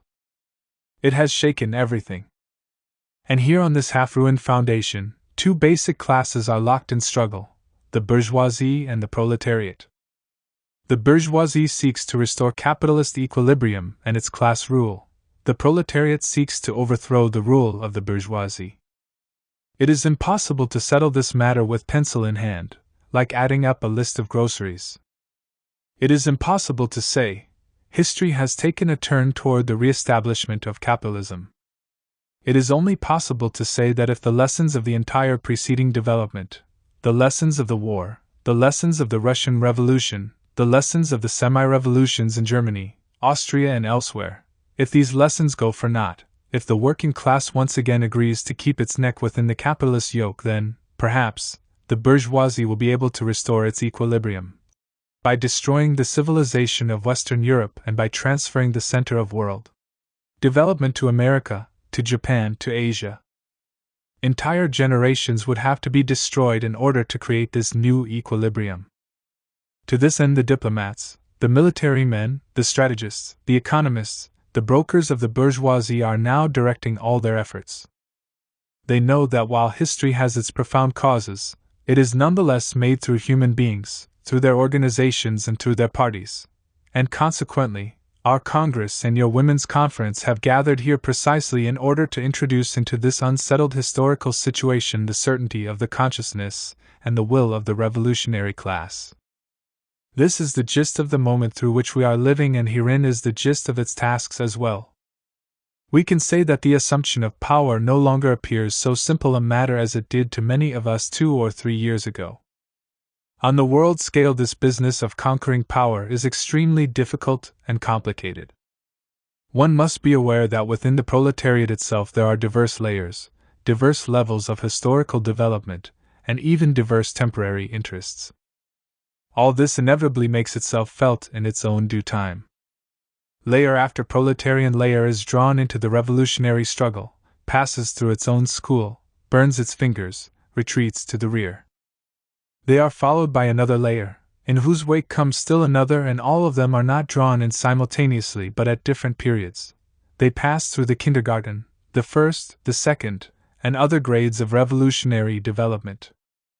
And to combine all this into a unity, this is a colossally difficult task. The example of Germany has already shown us this. There, in central Germany, that section of the proletariat which prior to the war was the most backward and the most devoted to the Hohenzollerns, that section has today become the most revolutionary and dynamic. The same thing happened in our country when the most backward proletarian section, the Europroletariat, owing to a whole number of causes, became at a certain moment the most revolutionary. They underwent a major inner crisis. And on the other hand, turning back to Germany, let us take for example the advanced workers of Berlin and Saxony who entered upon the road of the revolution early, and immediately succeeded in burning their fingers. Not only did they fail to take power, but they suffered a defeat and have therefore since then become much more cautious. At the same time, the workers' movement in central Germany, a very revolutionary movement which began with such great enthusiasm, this movement failed to coincide with the movement of those workers who were much more highly developed, but who were more cautious and, in some ways, more conservative. From this example alone you can already see, comrades, how difficult it is to combine the disparate manifestations among workers of different trades and on different levels of development and culture. In the progress of the world labor movement, women proletarians play a colossal role. I say this not because I am addressing a women's conference, but because sheer numbers indicate what an important part the woman worker plays in the mechanism of the capitalist world, in France, in Germany, in America, in Japan, in every capitalist country. Statistics inform me that in Japan there are many more women than men workers, and consequently, if the data at my disposal is credible, in the labor movement of Japan the proletarian women, are destined to play the decisive role and to occupy the decisive place. And generally speaking, in the world labor movement the woman worker stands closest precisely to the section of the proletariat represented by the miners of central Germany to whom I have just referred, that is, that section of labor which is the most backward, the most oppressed, the lowliest of the lowly. And just because of this, in the years of the colossal world revolution this section of the proletariat can and must become the most active, the most revolutionary, and the most initiative section of the working class. Naturally, mere energy, mere readiness to attack are not enough. But at the same time history is filled with instances such as these, that during a more or less protracted epoch prior to the revolution, within the male section of the working class, especially among its more privileged layers, there accumulates excessive caution, excessive conservatism, too much opportunism and overmuch adaptivity. And the reaction to their own backwardness and degradation which is evinced by women, that reaction, I repeat, can play a colossal role in the revolutionary movement as a whole. There is added reason to believe that we have at present come up against a kink in history, a temporary stoppage. 3 years after the imperialist war, capitalism remains in existence. This is a fact. This stoppage shows how slowly the object lessons of events and facts make their impress upon human minds, upon the psychology of the masses. Consciousness lags tardily behind the objective events. We see this before our very eyes. Nevertheless, the logic of history will cut its way through to the consciousness of the woman dweller both in the capitalist world and in the Asiatic East. And once again it will be the task of our Congress not only to reaffirm anew but also to formulate factually and precisely that the awakening of the toiling masses in the East is today an integral part of the world revolution, just as much so as the rising of the proletarians in the West. And the reason for it is this: if English capitalism, the most powerful capitalism in weakened Europe, has succeeded in maintaining itself, it is precisely because it rests not alone on the scarcely revolutionary English workers, but also upon the inertia of the toiling masses of the East. In general and on the whole, despite the fact that events are unfolding much more slowly than we had expected and wished, we can say that we have grown stronger in the interval since the First World Congress. True enough, we have shed certain illusions, but by way of compensation we have taken note of our mistakes and have learned a few things, and in place of illusions we have acquired a clearer perception. We have grown up, our organizations have become stronger. Nor have our enemies wasted this interval. All this goes to show that the struggle will be fierce and hard. This struggle sums up the significance of the work of your conference. Henceforth woman will be to a far lesser degree than ever in the past a sister of mercy, in the political sense of the term, that is. She will become a far more direct participant on the main revolutionary battlefront. And that is why from the bottom of my heart, even if somewhat tardily, I hail your Women's World Conference, and cry out together with you, long live the world proletariat! Long live the women proletarians of the world! July 15, 1921. 4. From the Second to the Third World Congress. Letter to Comrade Manat.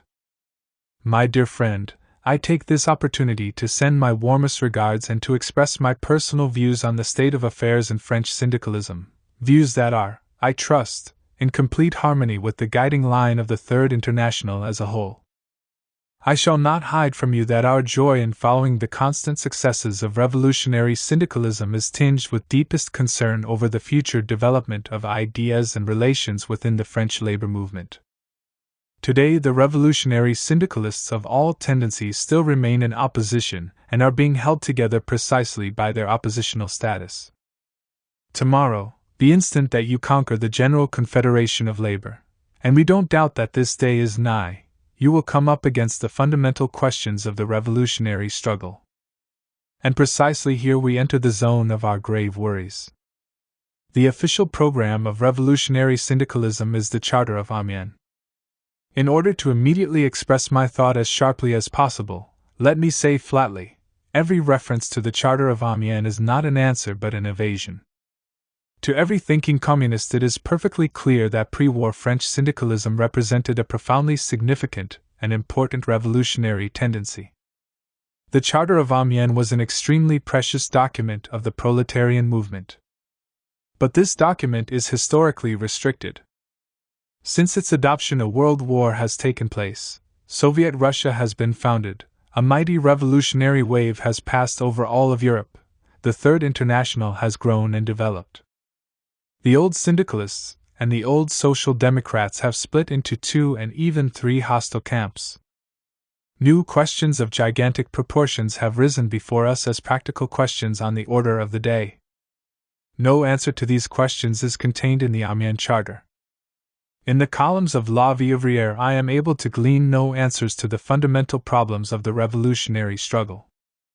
Can it possibly be that our task today, in the year 1921, lies in returning to the positions of 1906 and in bringing about the revival, reconstruction, of pre-war syndicalism? Such a position greatly resembles, in principle, the position of those political revivalists, reconstructors, who are dreaming of a return to pure socialism, as it existed prior to its fall into sin during the war. Such a position is amorphous, it is conservative, and it threatens to become reactionary. Just how do you envisage the leadership of the syndicalist movement, from the moment you obtain the majority of the General Confederation of Labor? The ranks of the syndicates embrace party communists, revolutionary syndicalists, anarchists, socialists, and broad non-party masses. Naturally, every issue involving revolutionary action must in the last analysis be brought before the entire syndicalist apparatus, embracing hundreds of thousands and millions of workers. But who will sum up the revolutionary experience, analyze it, draw all the necessary conclusions from it, formulate the specific proposals, slogans, and methods of struggle, and transmit them to the broad masses? Who will lead? Are you perhaps of the opinion that this work can be carried out through the circle of La Vie Ouvrière? If such be the case, then one can state with certainty that alongside you other circles will arise to challenge your right to leadership under the banner of revolutionary syndicalism. And besides, What about the large contingent of communists in the syndicates? What will be the relations between them and your group? The leading organs of one syndicate may be dominated by party communists, while in the organs of another syndicate, revolutionary non-party syndicalists may predominate.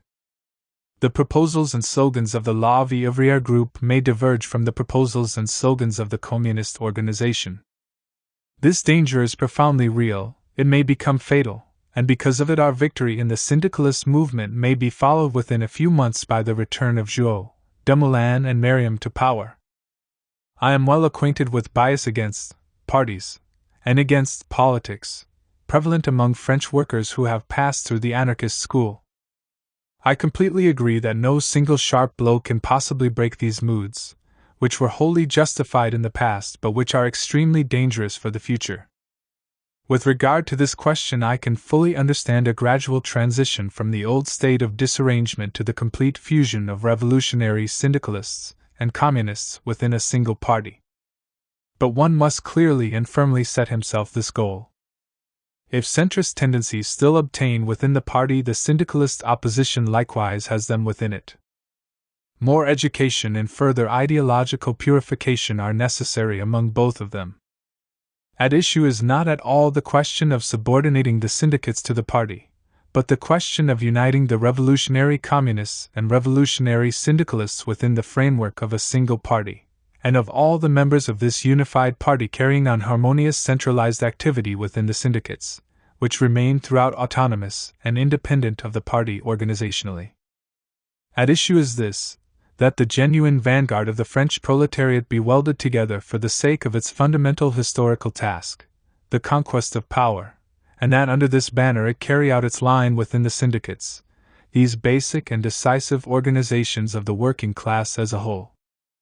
There is a certain psychological obstacle blocking a man's crossing the party's threshold after he has spent many years in revolutionary struggle outside the party. But to yield to this is to shy away from an outward form while causing the greatest damage to the inner essence. For it is my contention that your entire past activity was nothing else but preparation for the creation of the Communist Party of the Proletarian Revolution. Pre-war revolutionary syndicalism was a communist party in embryo. To return to the embryo would be a monstrous retrogression.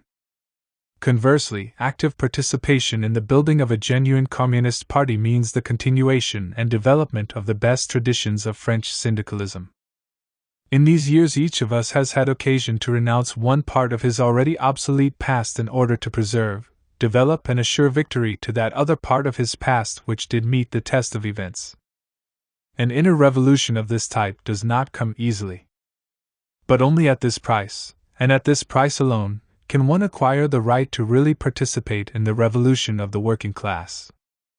Dear friend, I consider that the present moment will decide for a long time to come the destiny of French syndicalism, and consequently, of the French Revolution. In this decision you hold an important place. You would deal a cruel blow to the cause which numbers you among its best workers, were you today, when the choice must be definitely made, to turn your back upon the Communist Party. I have no doubt that this will not happen. I warmly shake your hand and remain devotedly yours.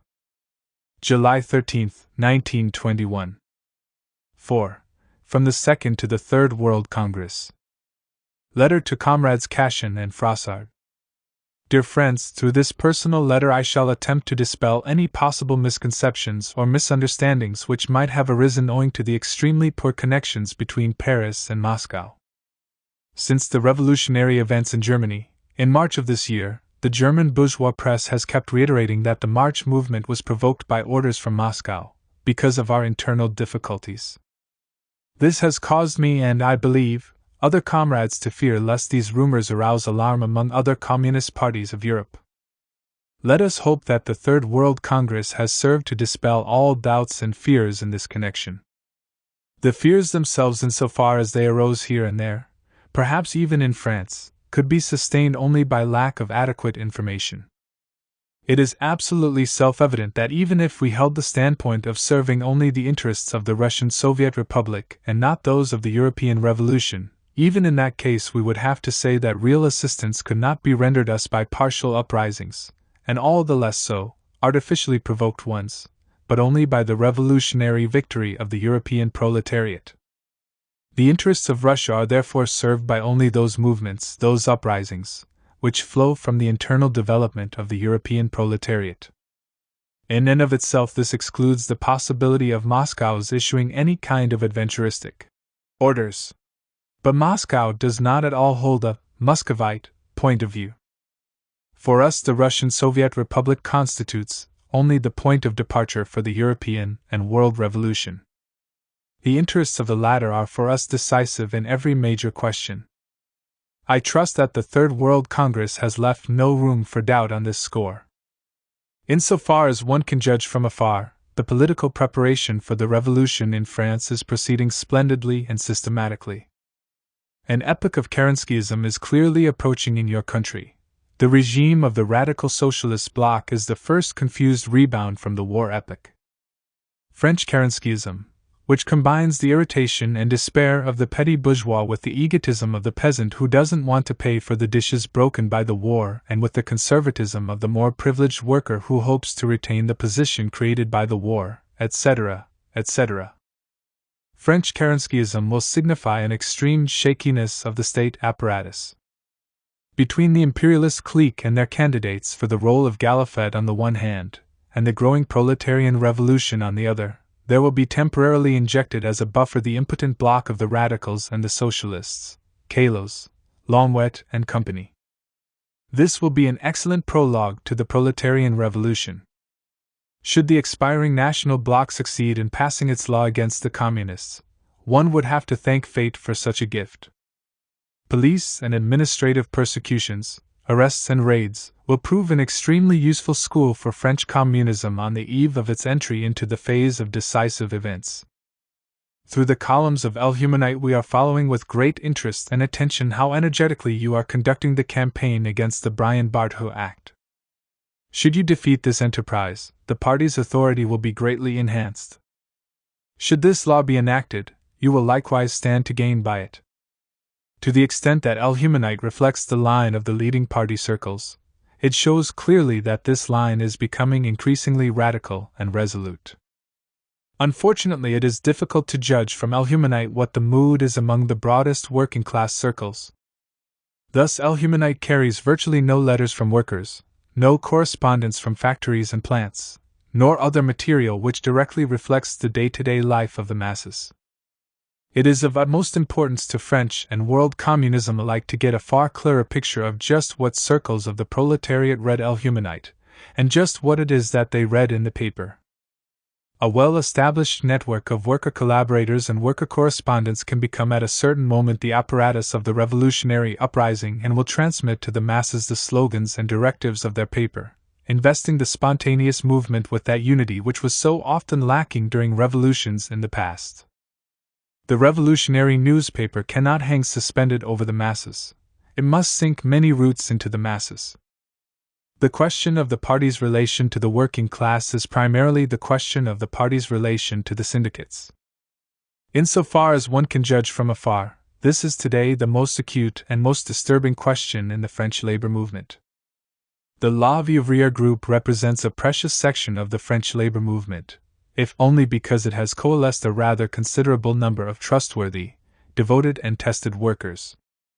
But if this group continues, as I don't believe it will, to uphold its isolation and its shut-in character, it will incur the danger of becoming transformed into a sect and turning into a brake upon the future development of the syndicates and of the party. By its present formless policy toward the syndicates, in the spirit of Verdier's article, the party is helping to conserve the weak sides of La Vie Ouvrière while retarding the development of its strong sides. The party must set itself the task of conquering the syndicates from within. It is not a question either of depriving the syndicates of their autonomy or of subordinating them to the party. This is nonsense. It is a question of the communists becoming the best trade unionists within the syndicates, of their conquering the confidence of the masses, and their gaining the decisive role within the syndicates. It is self-understood that within the syndicates the communists act as disciplined party members who carry out the basic party directives. At all costs, the Central Committee of the party must have within it several worker communists who play a prominent part in the syndicalist movement. It is indispensable that the communists who work in the syndical movement should meet periodically and discuss the methods of their work under the leadership of members of the party's Central Committee. Naturally, we must maintain the friendliest relations with the non-party revolutionary syndicalists, but we must at the same time create right now within the syndicates our own party nuclei, which can later join in the mixed nuclei with anarcho-syndicalists. Only if the communist cells in the syndicates are firmly welded and disciplined will we be able to recruit growing numbers of disjointed anarcho-syndicalist elements, by convincing them through experience how indispensable are the discipline and the centralized unity of a guiding line, i.e., the party. If we simply slur over our differences with the syndicalists and the anarchists, these differences can later break catastrophically over our heads at the decisive moment. I ask you to accept with good grace the fact that I express my views so freely about the situation in France with which you are more familiar than I am. I am impelled to do so on the one side by the fresh experience of the Russian Revolution, and on the other by my deep interest in the questions of the French labor movement. Together with other comrades, I share in the disappointment that you were not present at the Congress. Isn't it possible that both of you, or each one separately, might be able to come to Moscow prior to the next Congress of the French Party? Unquestionably, your meeting with the new Executive Committee of the Comintern would prove of great value to both sides, serving to eliminate the possibility of all sorts of misunderstandings and to still further strengthen the organizational and ideological bonds between us. I shake your hands and salute you heartily. July 14, 1921. 4. From the Second to the Third World Congress. On Elhumanite, the central organ of the French Party. Dear comrade, in accordance with your expressed desire, I shall formulate in greater detail my views concerning Elhumanite. 1. Parliamentary reports occupy a very important place in the French Communist newspaper. Not because we consider, like the reformists, participation in Parliament to be either the basic or supremely important method of working-class struggle, but precisely because we must, while assigning to Parliament and parliamentarianism that place which is actually occupied by them in modern society, work to dispel both the prejudices of parliamentary reformism as well as the anti-parliamentary superstitions of anarchism. Through parliamentary reports our aim is to show the workers the real role of Parliament and of the parties represented there. However, in my opinion, this department is at bottom incorrectly organized in Elhumanite. The debates are treated in a light journalistic vein, with quips, jokes, sly hints, etc. No mention is ever made of the party to which this or that orator belongs, nor is it pointed out just what class or sectional interests he happens to represent. The class character of the espoused ideas is never laid bare. Either speeches nor proposals are ever reduced to their essentials, but everything is slurred over in catching up superficial contradictions, and in making puns, jokes, etc. I have no doubt that out of 100 workers whom you might approach at factory gates and to whom you might read a parliamentary report from Elhumanite, 99 would understand nothing and learn nothing, while the 100th one might perhaps understand something, but he, too, could learn nothing. In a workers' newspaper it is impermissible to write about the Parliament and its internal struggles in the style of journalists discussing among themselves in a cloakroom in Parliament. In this field, clarity, precision, and a popular style are particularly indispensable. I don't at all mean to say that one should give dry summaries of the debates, interspersed with commentaries on the orators and their parties. On the contrary, the reports must be written in a lively agitational manner.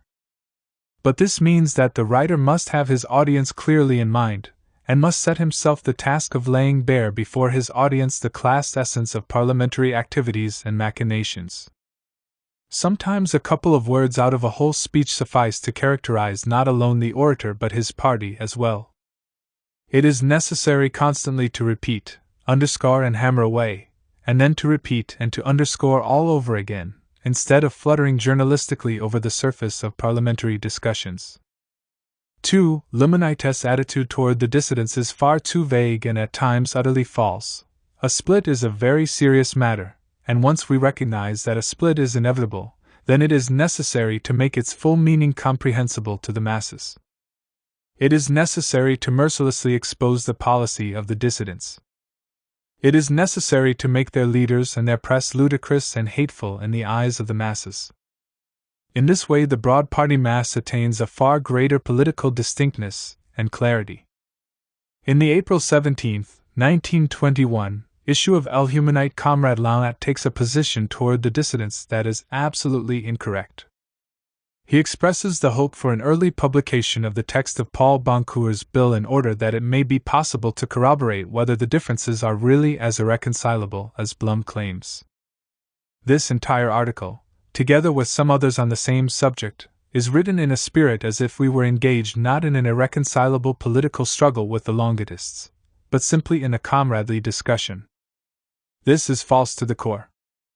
Naturally, we must tear away from the Longists the section of workers who follow them. But we shall attain this only through a merciless campaign against Longuetism in all of its manifestations. 3. I read Comrade Frossard's article in the May 5th issue, saying Freud et discipline, composure and discipline. The article is in the main quite correct, insofar as it tells what to do and how to do it. But it is inadequate, because it doesn't give vent to the feeling of protest prevalent among the best elements of the working class. The newspaper's tone is not firm and energetic enough. The paper failed to supplement the parliamentary fraction, whose public speeches were exceedingly feeble and even wrong in principle. I can't say so definitively, but in all likelihood protests could have been made in such a form as would not have committed the party to any decisive actions. There were no indications of this in El Humanite. 4. The issue for April 3rd contains a leading article, Christianity and Socialism. This article is in glaring contradiction with Marxism, for it seeks to justify socialism by platitudes from the Bible.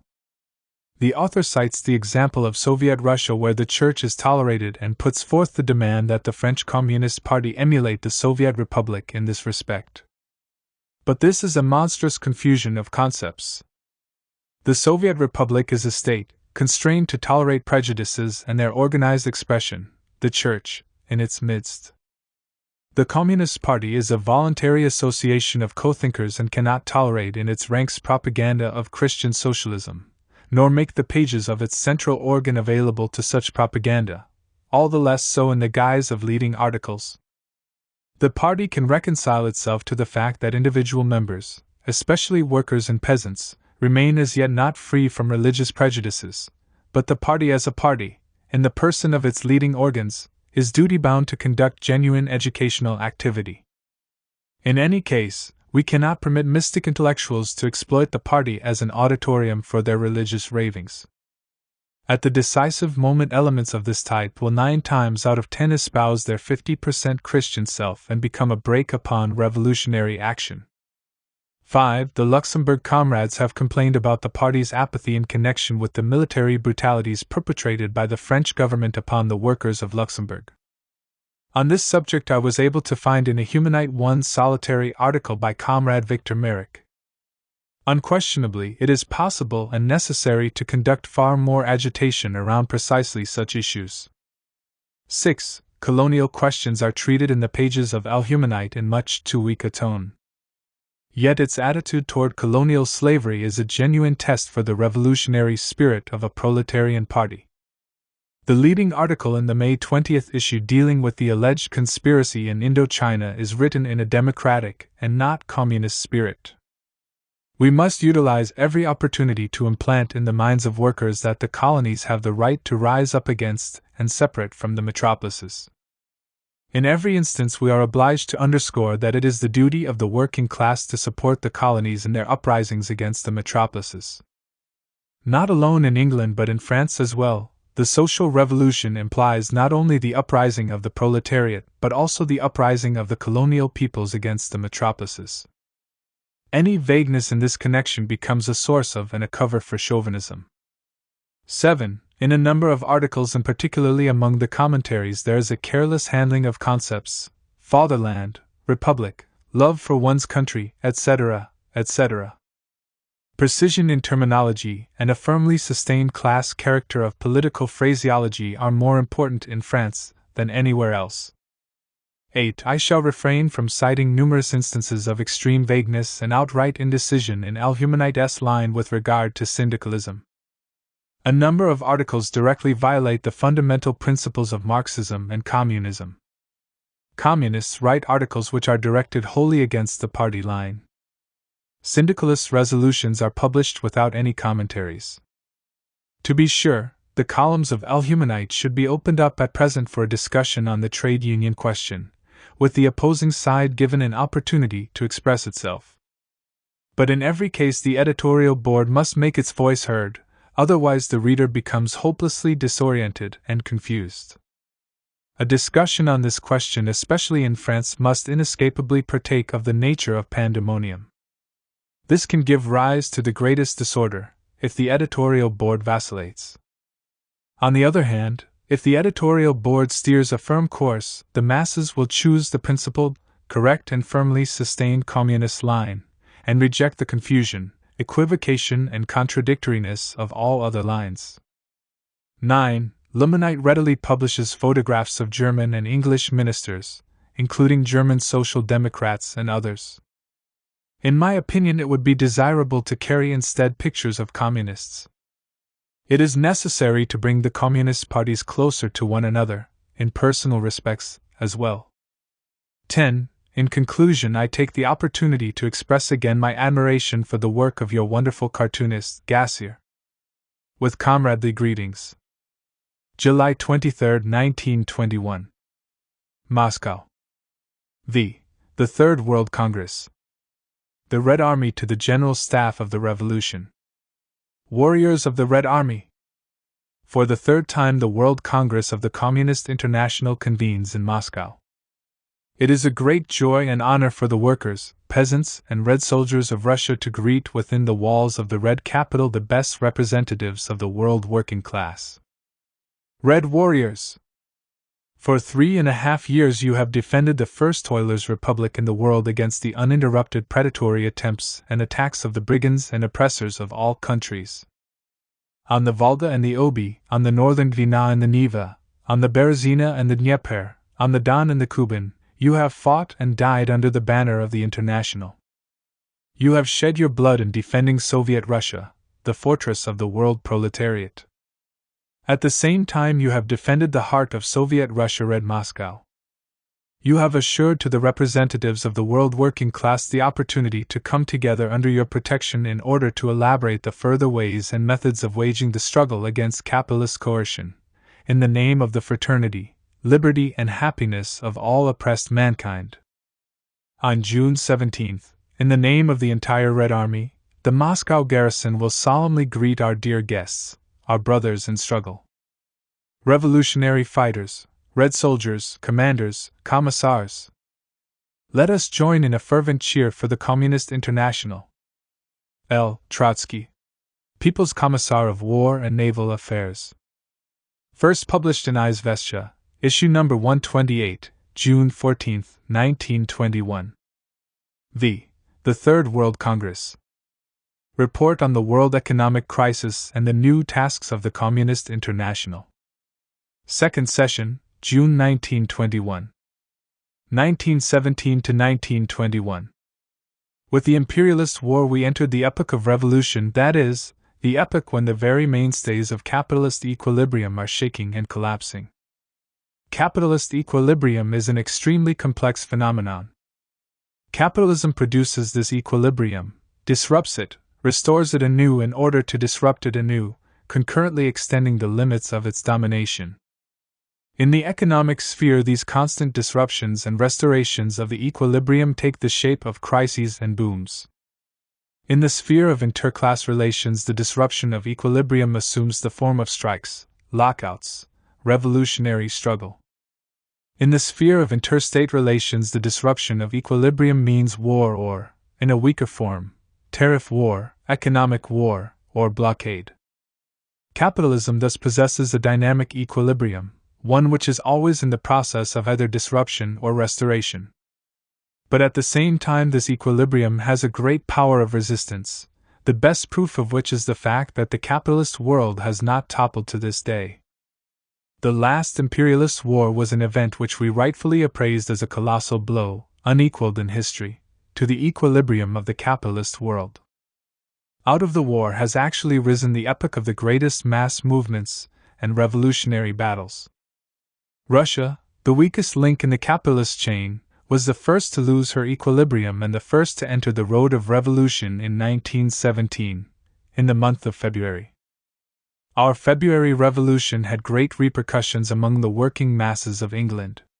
1917 in England was the year of the greatest strike struggles through which the English proletariat succeeded in checking the war, produced process of declining living conditions among the toiling masses. In October 1917 the working class of Russia took power. Strike struggles extended throughout the entire capitalist world, beginning with the neutral countries. In the autumn of 1918 Japan passed through a zone of tumultuous disorders, which according to some figures involved upwards of 25% of the population and which were met with cruel repressions on the part of the Mikado's government. In January 1918, mass strikes took place in Germany. Toward the end of 1918, following the collapse of German militarism, revolutions took place in Germany and Austria-Hungary. The revolutionary movement keeps expanding. The most critical year for capitalism, at any rate for European capitalism, arrives, the year 1919. In March 1919 a Soviet republic is formed in Hungary. In January and March 1919 fierce battles between the revolutionary workers and the bourgeois republic break out in Germany. In France there is tension in the atmosphere during the period of demobilization, but the illusions of victory and the hopes for its golden fruits still remain too strong. The struggle does not even begin to approximate here the proportions it assumes in the conquered countries. In the United States toward the end of 1919 the strikes acquire a mighty sweep, embracing the railway workers, the miners, the steel workers, etc. Wilson's government unleashes wild repressions against the working class. In the spring of 1920 in Germany an attempt to install counter-revolution through the Kapp Putsch mobilizes and drives the working class to struggle. The intense but formless movement of the German workers is again mercilessly crushed by Ebert's Republic, which they had saved. In France the political situation reaches the pitch of intensity in May of last year during the proclamation of the general strike which, incidentally, proved to be far from general and which was poorly prepared and betrayed by the opportunist leaders who did not want the strike but didn't dare admit it. In August the Red Army's advance on Warsaw, likewise a part of the international revolutionary struggle, meets with failure. In September the Italian workers, taking seriously the verbalistic revolutionary agitation of the Socialist Party, seize plants and factories, but are shamefully betrayed by the party, suffer defeat all along the line, and are then subjected to a ruthless counter-offensive by the unified reaction. In December the revolutionary mass strike unfolds in Czechoslovakia. Finally, at the beginning of the current year, revolutionary battles with their toll of mass victims erupt in central Germany. England witnesses the resumption of the stubborn miners' strike, which hasn't ended to this very day, and a general strike breaks out in Norway.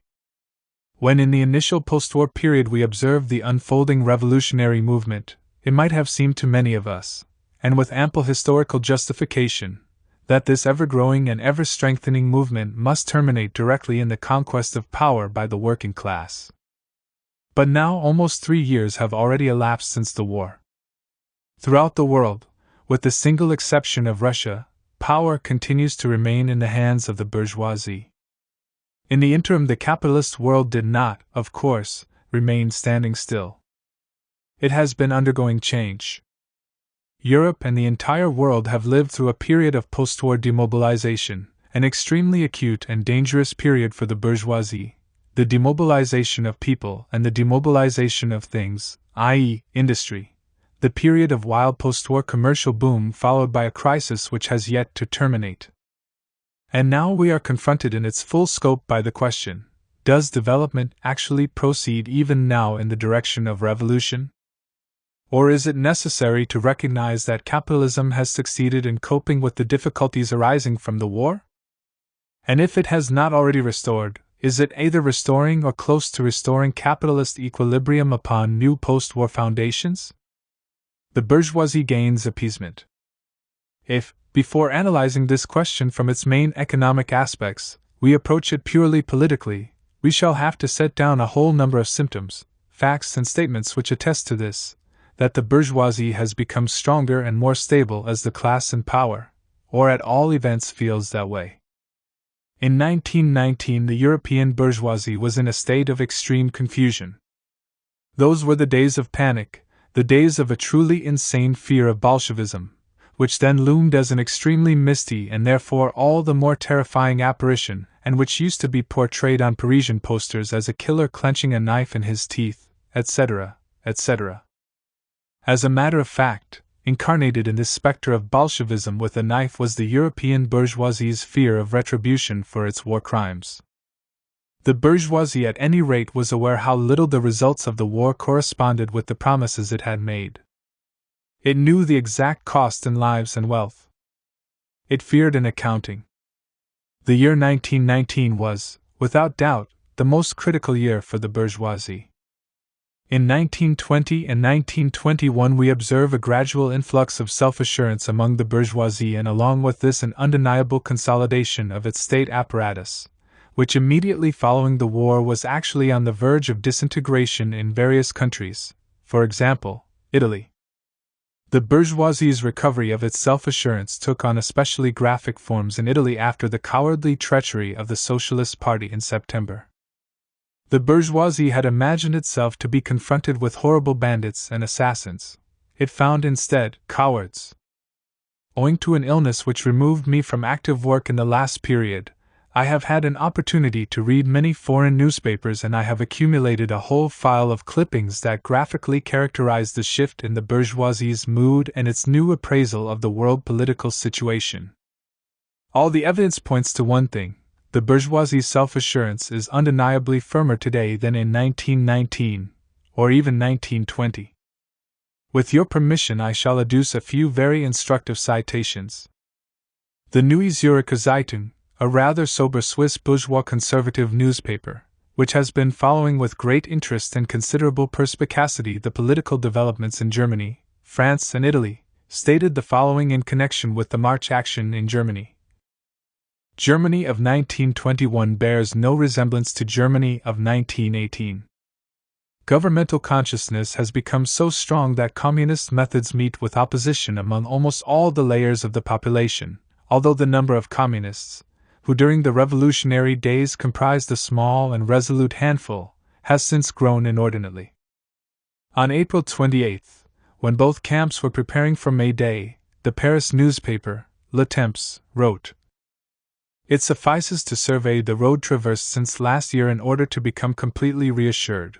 Last year's May Day was set as the beginning of a general strike which was in its turn to usher in the first phase of the revolution. Today, absolute confidence prevails in the nation's effort to surmount all the crises consequent upon the war." The selfsame Neue Zürcher Zeitung wrote in April of this year concerning the situation in Italy as follows. The year 1919, the bourgeois parties, verging on complete collapse, in a state of hopeless division and suicidal resignation, are in full retreat before the energetic onslaught of well-disciplined red forces. The year 1921, the bourgeois cohorts, firmly coalesced and imbued with faith in victory, enter into battle with the Bolsheviks, who are completely dispirited and hardly dare stir. And this thanks to the fascists. My next illustration comes from an entirely different source, namely, a quotation from a resolution of our sister Communist Party of Poland. If I am not mistaken, this party held a conference in April where a decision was adopted to participate in the forthcoming parliamentary elections. The motivation for this decision reads as follows. After the turn in the winter of 1918, when the struggle began to favor the bourgeoisie which had by then succeeded in setting its state apparatus in order, after the workers' soviets had been crushed by the government, with the cooperation of the PPS, the Polish Socialist Party, after this, the party is obliged to utilize the electoral struggle and the rostrum of the same.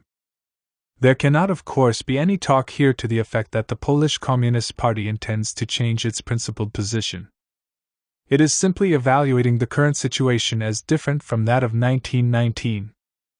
The objective situation of the social democratic parties in relation to the state and to the bourgeois parties has likewise correspondingly altered.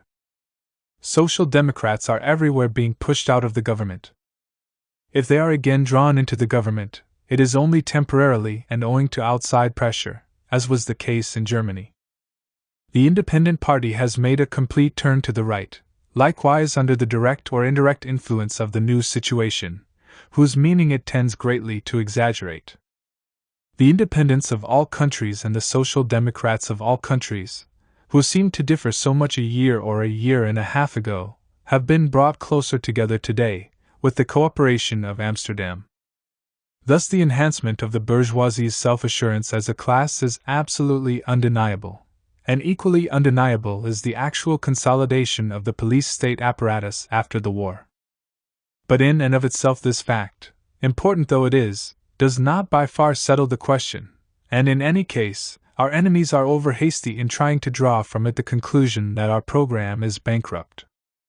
We had, of course, hoped that the bourgeoisie would be overthrown in 1919. But of course, we were not sure of it, nor did we build and rest our program of action upon this date.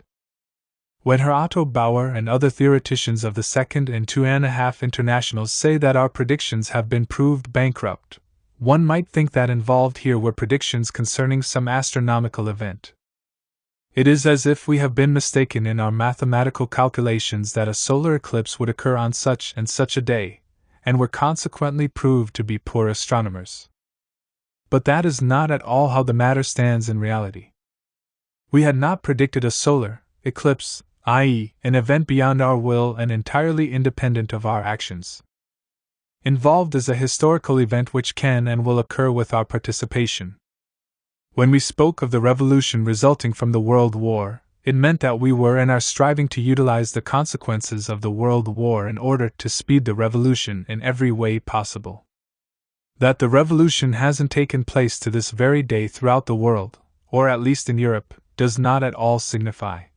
The bankruptcy of the Communist International, for the program of the Comintern is not based on astronomical data. Every communist who has to any measure thought out his ideas understands this.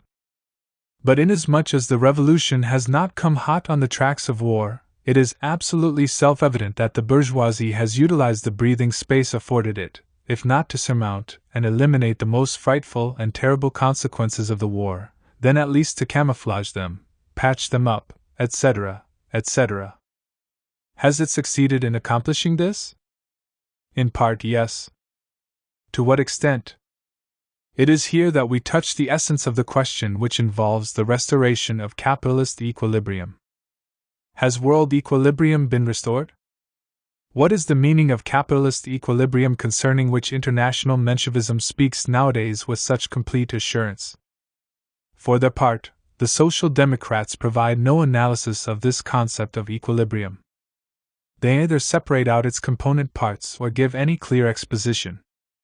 The equilibrium of capitalism contains a great many factors, events and facts, some basic, others secondary, and still others tertiary. Capitalism is a world phenomenon.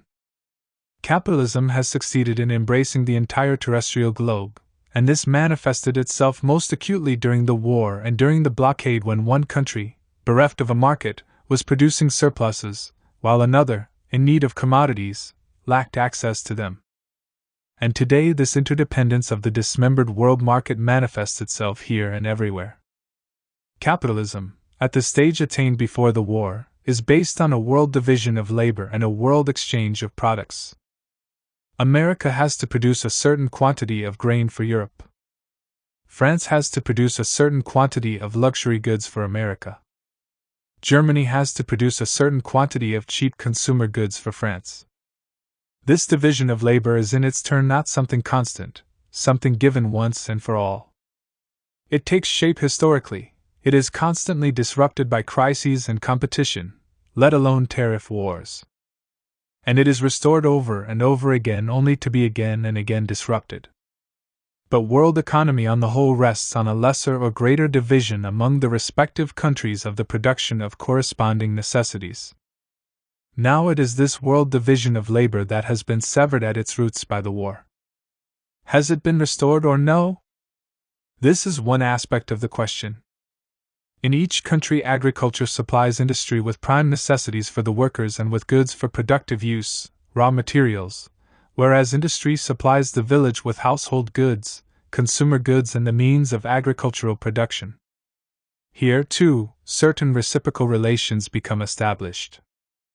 Finally, within industry itself there is the production of the means of production and the production of the means of consumption, and between these two main branches of industry a certain interrelationship is established, which undergoes constant disruption in order to be regenerated over and over again on new foundations. The war has drastically disrupted all these interrelations and proportions, if only by virtue of this single fact, that during the war Europe's industry, and to a large measure also that of America and Japan, produced not consumer goods and the means of production so much as the means of destruction. To the extent that consumer goods continued to be produced, they were utilized not so much by the workers who produce as by those who destroy the soldiers of imperialist armies. Now, has this disrupted harmonious relationship between city and country, between the various branches of industry within each country, has this been restored or no? Next follows the class equilibrium, which rests upon the economic equilibrium. In the pre-war period a state of so-called armed truce prevailed in international relations. But not alone there, for between the bourgeoisie and the proletariat we also had by and large a reign of armed truce, maintained by a system of collective wage agreements concluded between the centralized unions and the ever more centralized industrial capital. This equilibrium has likewise been wholly disrupted by the war, and it was this that led to the colossal strike movement throughout the world. The relative class equilibrium of bourgeois society, without which production is unthinkable, has this been restored or no? And if it has, upon what foundation? Class equilibrium is closely bound up with political equilibrium. During the war and even prior to the war the bourgeoisie kept its mechanism in balance, although this escaped our notice at the time, through the medium of the social democrats, the social patriots, who were the bourgeoisie's most important agency and who kept the working class within the bounds of bourgeois equilibrium. Only thanks to this was the bourgeoisie enabled to venture into the war. Has it restored anew the equilibrium of its political system today? And to what extent have the social democrats preserved or squandered their influence over the masses, and how much longer can they play their part as guardians of the bourgeoisie? Next in order is the question of the international equilibrium, i.e., the world coexistence of capitalist states separate and apart, from which the restoration of capitalist economy is, of course, impossible. Has equilibrium in this sphere been reached or no? One must evaluate all these varied aspects of the question before it is possible to answer whether the world situation remains revolutionary, or whether they are correct who consider our revolutionary perspectives to be utopian. An analysis of each aspect of this question must be illustrated by a great many facts and figures which are difficult to report to a large gathering and which are hard to remember. I shall therefore try to give only the basic data required for an orientation on this question. Europe's economic decline, in figures. Has a new world division of labor been established? Of decisive importance in this sphere is the fact that the center of gravity of capitalist economy and bourgeois power has shifted from Europe to America. This is a fundamental fact which every comrade must firmly and clearly bear in mind in order to understand the events now unfolding before us and those which will unfold in the course of the next few years. Prior to the war, Europe was the heart of the capitalist world. It was the globe's chief marketplace, its main factory, and its main bank. The European industrialist, first the English and next the German, the European merchant, primarily the English, the European usurer, first the English and next the French, these were the actual directors of world economy and, therefore, of all world politics as well. Today this is no longer the case. Europe has been hurled back. Let us try to fix in figures, even if these are extremely approximate, the shift of the economic center of gravity and the proportions of Europe's economic decline. I shall begin with the simplest and most elementary facts, with the world production of material values. First, let us take agriculture. If we compare the 1920 crop with the average crop for the last 5 pre-war years, we shall find that it is almost 20 million double quintals below the average. Moreover, in the belligerent European countries the crop is 37% below the pre-war average. In the neutral countries it remains at its previous levels, while in the transatlantic countries it is 21% above. Russia is not included in this calculation.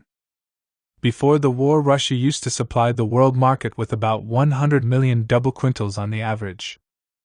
The world market was poor this year by some 120 million double quintals. In spite of this, however, on American farms one can to this day find great quantities of grain which remain unsold because of the decline in prices on the world market. If we turn to cattle raising, we get almost an identical picture. World production of cattle remains virtually in the same condition as before the war. Cattle raising among the belligerent European countries has been considerably reduced. The neutral countries have retained their pre-war levels, while the transatlantic countries have greatly raised theirs. But now we find that meat prices on the Chicago meat market, the most important in the world, are today below the pre-war prices. Despite the war and its casualties, the population of the belligerent countries is today greater than before the war. There are 80 million individuals more. The quantity of grain in the market has been reduced by 120 million double quintals. Meat and grain products are actually available, but remain scarce, for lack of money. This means that the world has become poorer and hungrier. This is the first fact, bare and simple. If we analyze the world's coal consumption, we shall find almost the same picture, but an even bolder outline. The total world consumption of coal in 1920 amounted to 97% of the total consumed in 1913. Consequently, it has dropped. In comparison with the pre-war period, Europe produced 18% less, while North America stepped up her output 13%. The same thing applies to cotton. The sum total of all products has declined. Europe has gone down. America has gone up. Before the war, the national wealth, that is, the aggregate possessions of all the citizens and states participating in the last war, was estimated at approximately 2,400 billion gold marks. The annual income of all these countries, that is, the quantity of products produced by them in a year, was estimated at 340 billion gold marks. How much did the war expend and destroy? In the neighborhood of 1,200 billion gold marks, i.e., not less than 1/2 of what all the belligerent countries had accumulated in the course of their entire existence. Naturally, the war expenditures were in the first place covered by levies on current revenue.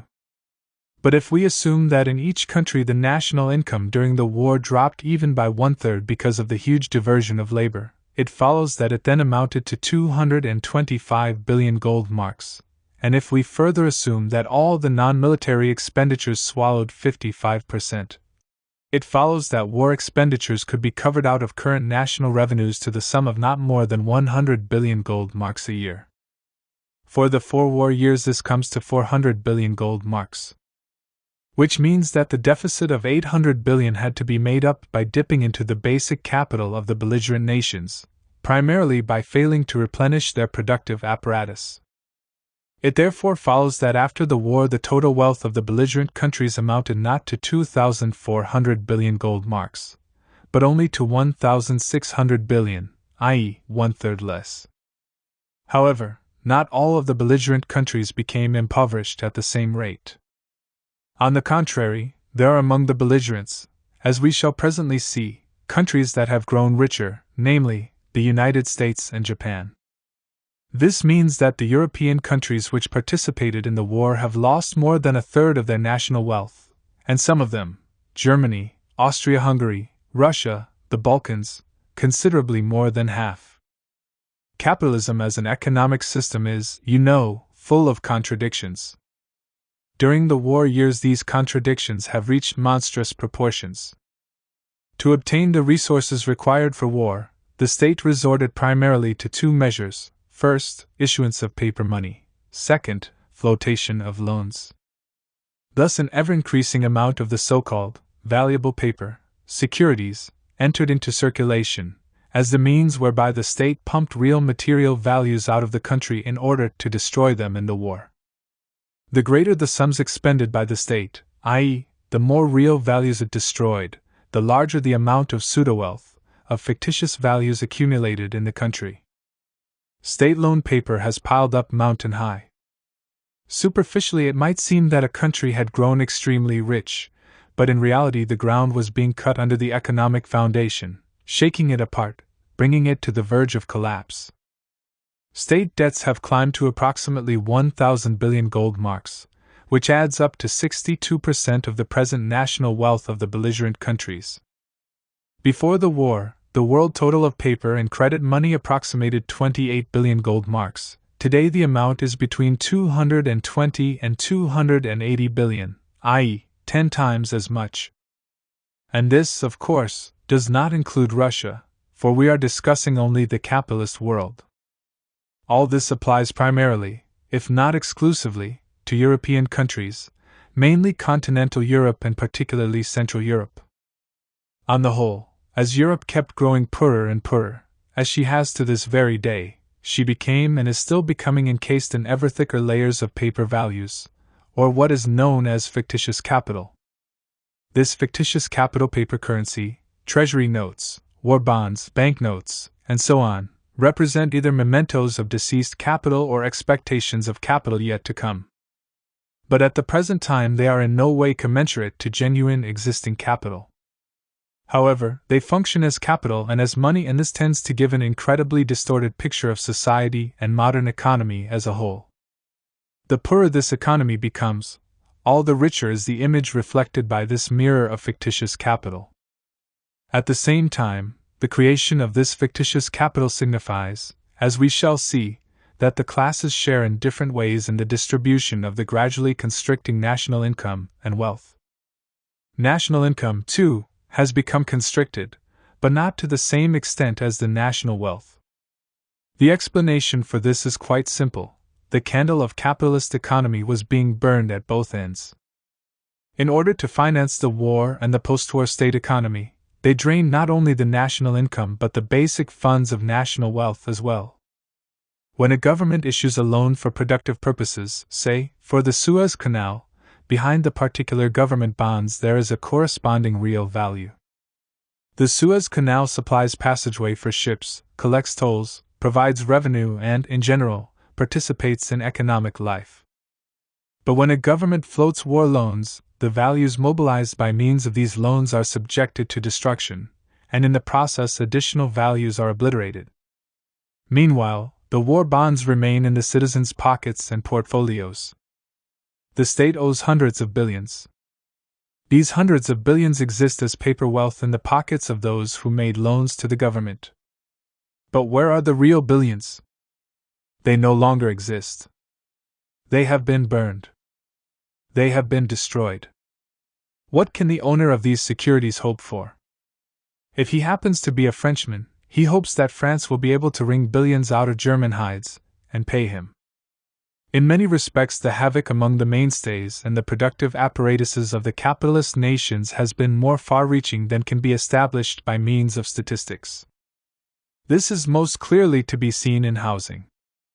All the energies of capitalism had been directed, because of the frenzied war and post-war profits, toward the production of new items for personal or military use. But the restoration of the basic productive apparatus was neglected more and more.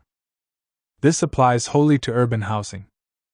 Old houses were poorly repaired while new ones were erected in insignificant numbers. Hence the terrible housing shortage throughout the capitalist world. Owing to the current crisis, the destruction of the productive apparatus may not be so noticeable today because the major capitalist countries are utilizing not more than 1/2 or 1/3 of their productive capacities. But in the sphere of housing, owing to the constant increase of population, the disorganization of the economic apparatus manifests itself with full force. America, England, Germany, France need hundreds of thousands and even millions of apartments. But the necessary work cannot be undertaken in the face of the insurmountable obstacles arising from the universal impoverishment. Capitalist Europe must and will tighten its belt, reduce the scope of its operations, and drop to a lower level for many years to come. As I have said, within the framework of Europe's universal impoverishment, different countries have become impoverished at different rates. Let us take Germany as the country that has suffered the most among the major capitalist powers. I shall adduce key figures which characterize Germany's economic position as it was before the war and as it is today. These figures are not very exact. A statistical computation of national wealth and national income is a very difficult thing under capitalist anarchy. A real audit of revenue and property will be possible only under socialism, an audit in terms of units of human labor, and taken naturally under a socialist society with a well-organized and well-functioning mechanism, from which we are still very, very far removed. But even inexact figures are of service to us inasmuch as they enable us to roughly approximate the changes that have occurred in the economic position of Germany and other countries during the past 6 or 7 years. On the eve of war, Germany's national wealth was estimated at 225 billion gold marks, while the highest pre-war national income was 40 billion. Prior to the war, Germany was, as you know, growing rich very swiftly. In 1896 her income was 22 billion. Within 18 years, from 1896 to 1913, it had increased by 18 billion, that is, at an average rate of $1 billion a year. These 18 years generally marked a period of great capitalist prosperity throughout the world, and especially in Germany. Today her national wealth is estimated at 100 billion marks, while her national income is 16 billion, i.e. 40% of the pre-war level. True enough, Germany has lost a part of her territory, but the main losses are bound up with the war expenditures and the post-war rape of Germany. According to the calculations of the German economist Richard Koller, commodity production in 1907 is equivalent to the labor productivity of 11.3 million workers. Working conditions have since then undergone a drastic change. There has been a reduction in working time, the intensity of labor has dropped, and so forth and so on. He therefore arrives at the conclusion that Germany's labor force expressed in 1907 units amounts to 4.8 million, i.e., not more than 42%. In analyzing agriculture, Koller gets the same result. Koller's calculations thus completely corroborate the figures cited by me. Meanwhile, Germany's national debt has grown to 250 billion marks, i.e., it is 2.5 times greater than Germany's national wealth today. In addition, reparations to the sum of 132 billion marks have been imposed on Germany. Were the English and the French to demand full and immediate payment of these sums, they would have to put in their pockets all of Germany, beginning with Stinnes mines and ending with President Ebert's cufflinks. Germany's emission of paper currency amounts today to 81 billion marks. Of these, not more than 5 billion are secured by gold. Consequently, the German mark is worth 6 to 7 pfennigs today. True, following the war, Germany scored great successes on the world market, exporting her commodities at very cheap prices. While this cheapness meant big profits for the German merchants and exporters, for the German population as a whole it spelled in the final analysis ruin, since cheap prices on the world market were contingent upon low wages and malnutrition for the workers, state subsidies for grain, and rent regulations, which in their turn were accompanied by a complete stoppage of house building, minimum of repairs, etc., etc. Thus, with every German product dumped on the world market, a certain part of Germany's national wealth is carried away for which she receives no equivalent in exchange. In order to revive German economy, it is necessary to stabilize her currency, i.e., it is necessary to halt the emission of more paper money and to reduce the quantity already in circulation. And to do that, it is necessary to renounce debt payments, i.e., declare state bankruptcy. But this measure in and of itself implies a dire disruption of the equilibrium, for it involves a transfer of property from the present holders to other hands, and it must therefore provoke a fierce class struggle over the new distribution of the national income. Meanwhile, Germany grows poorer and keeps declining. Let us next take a victor country, France.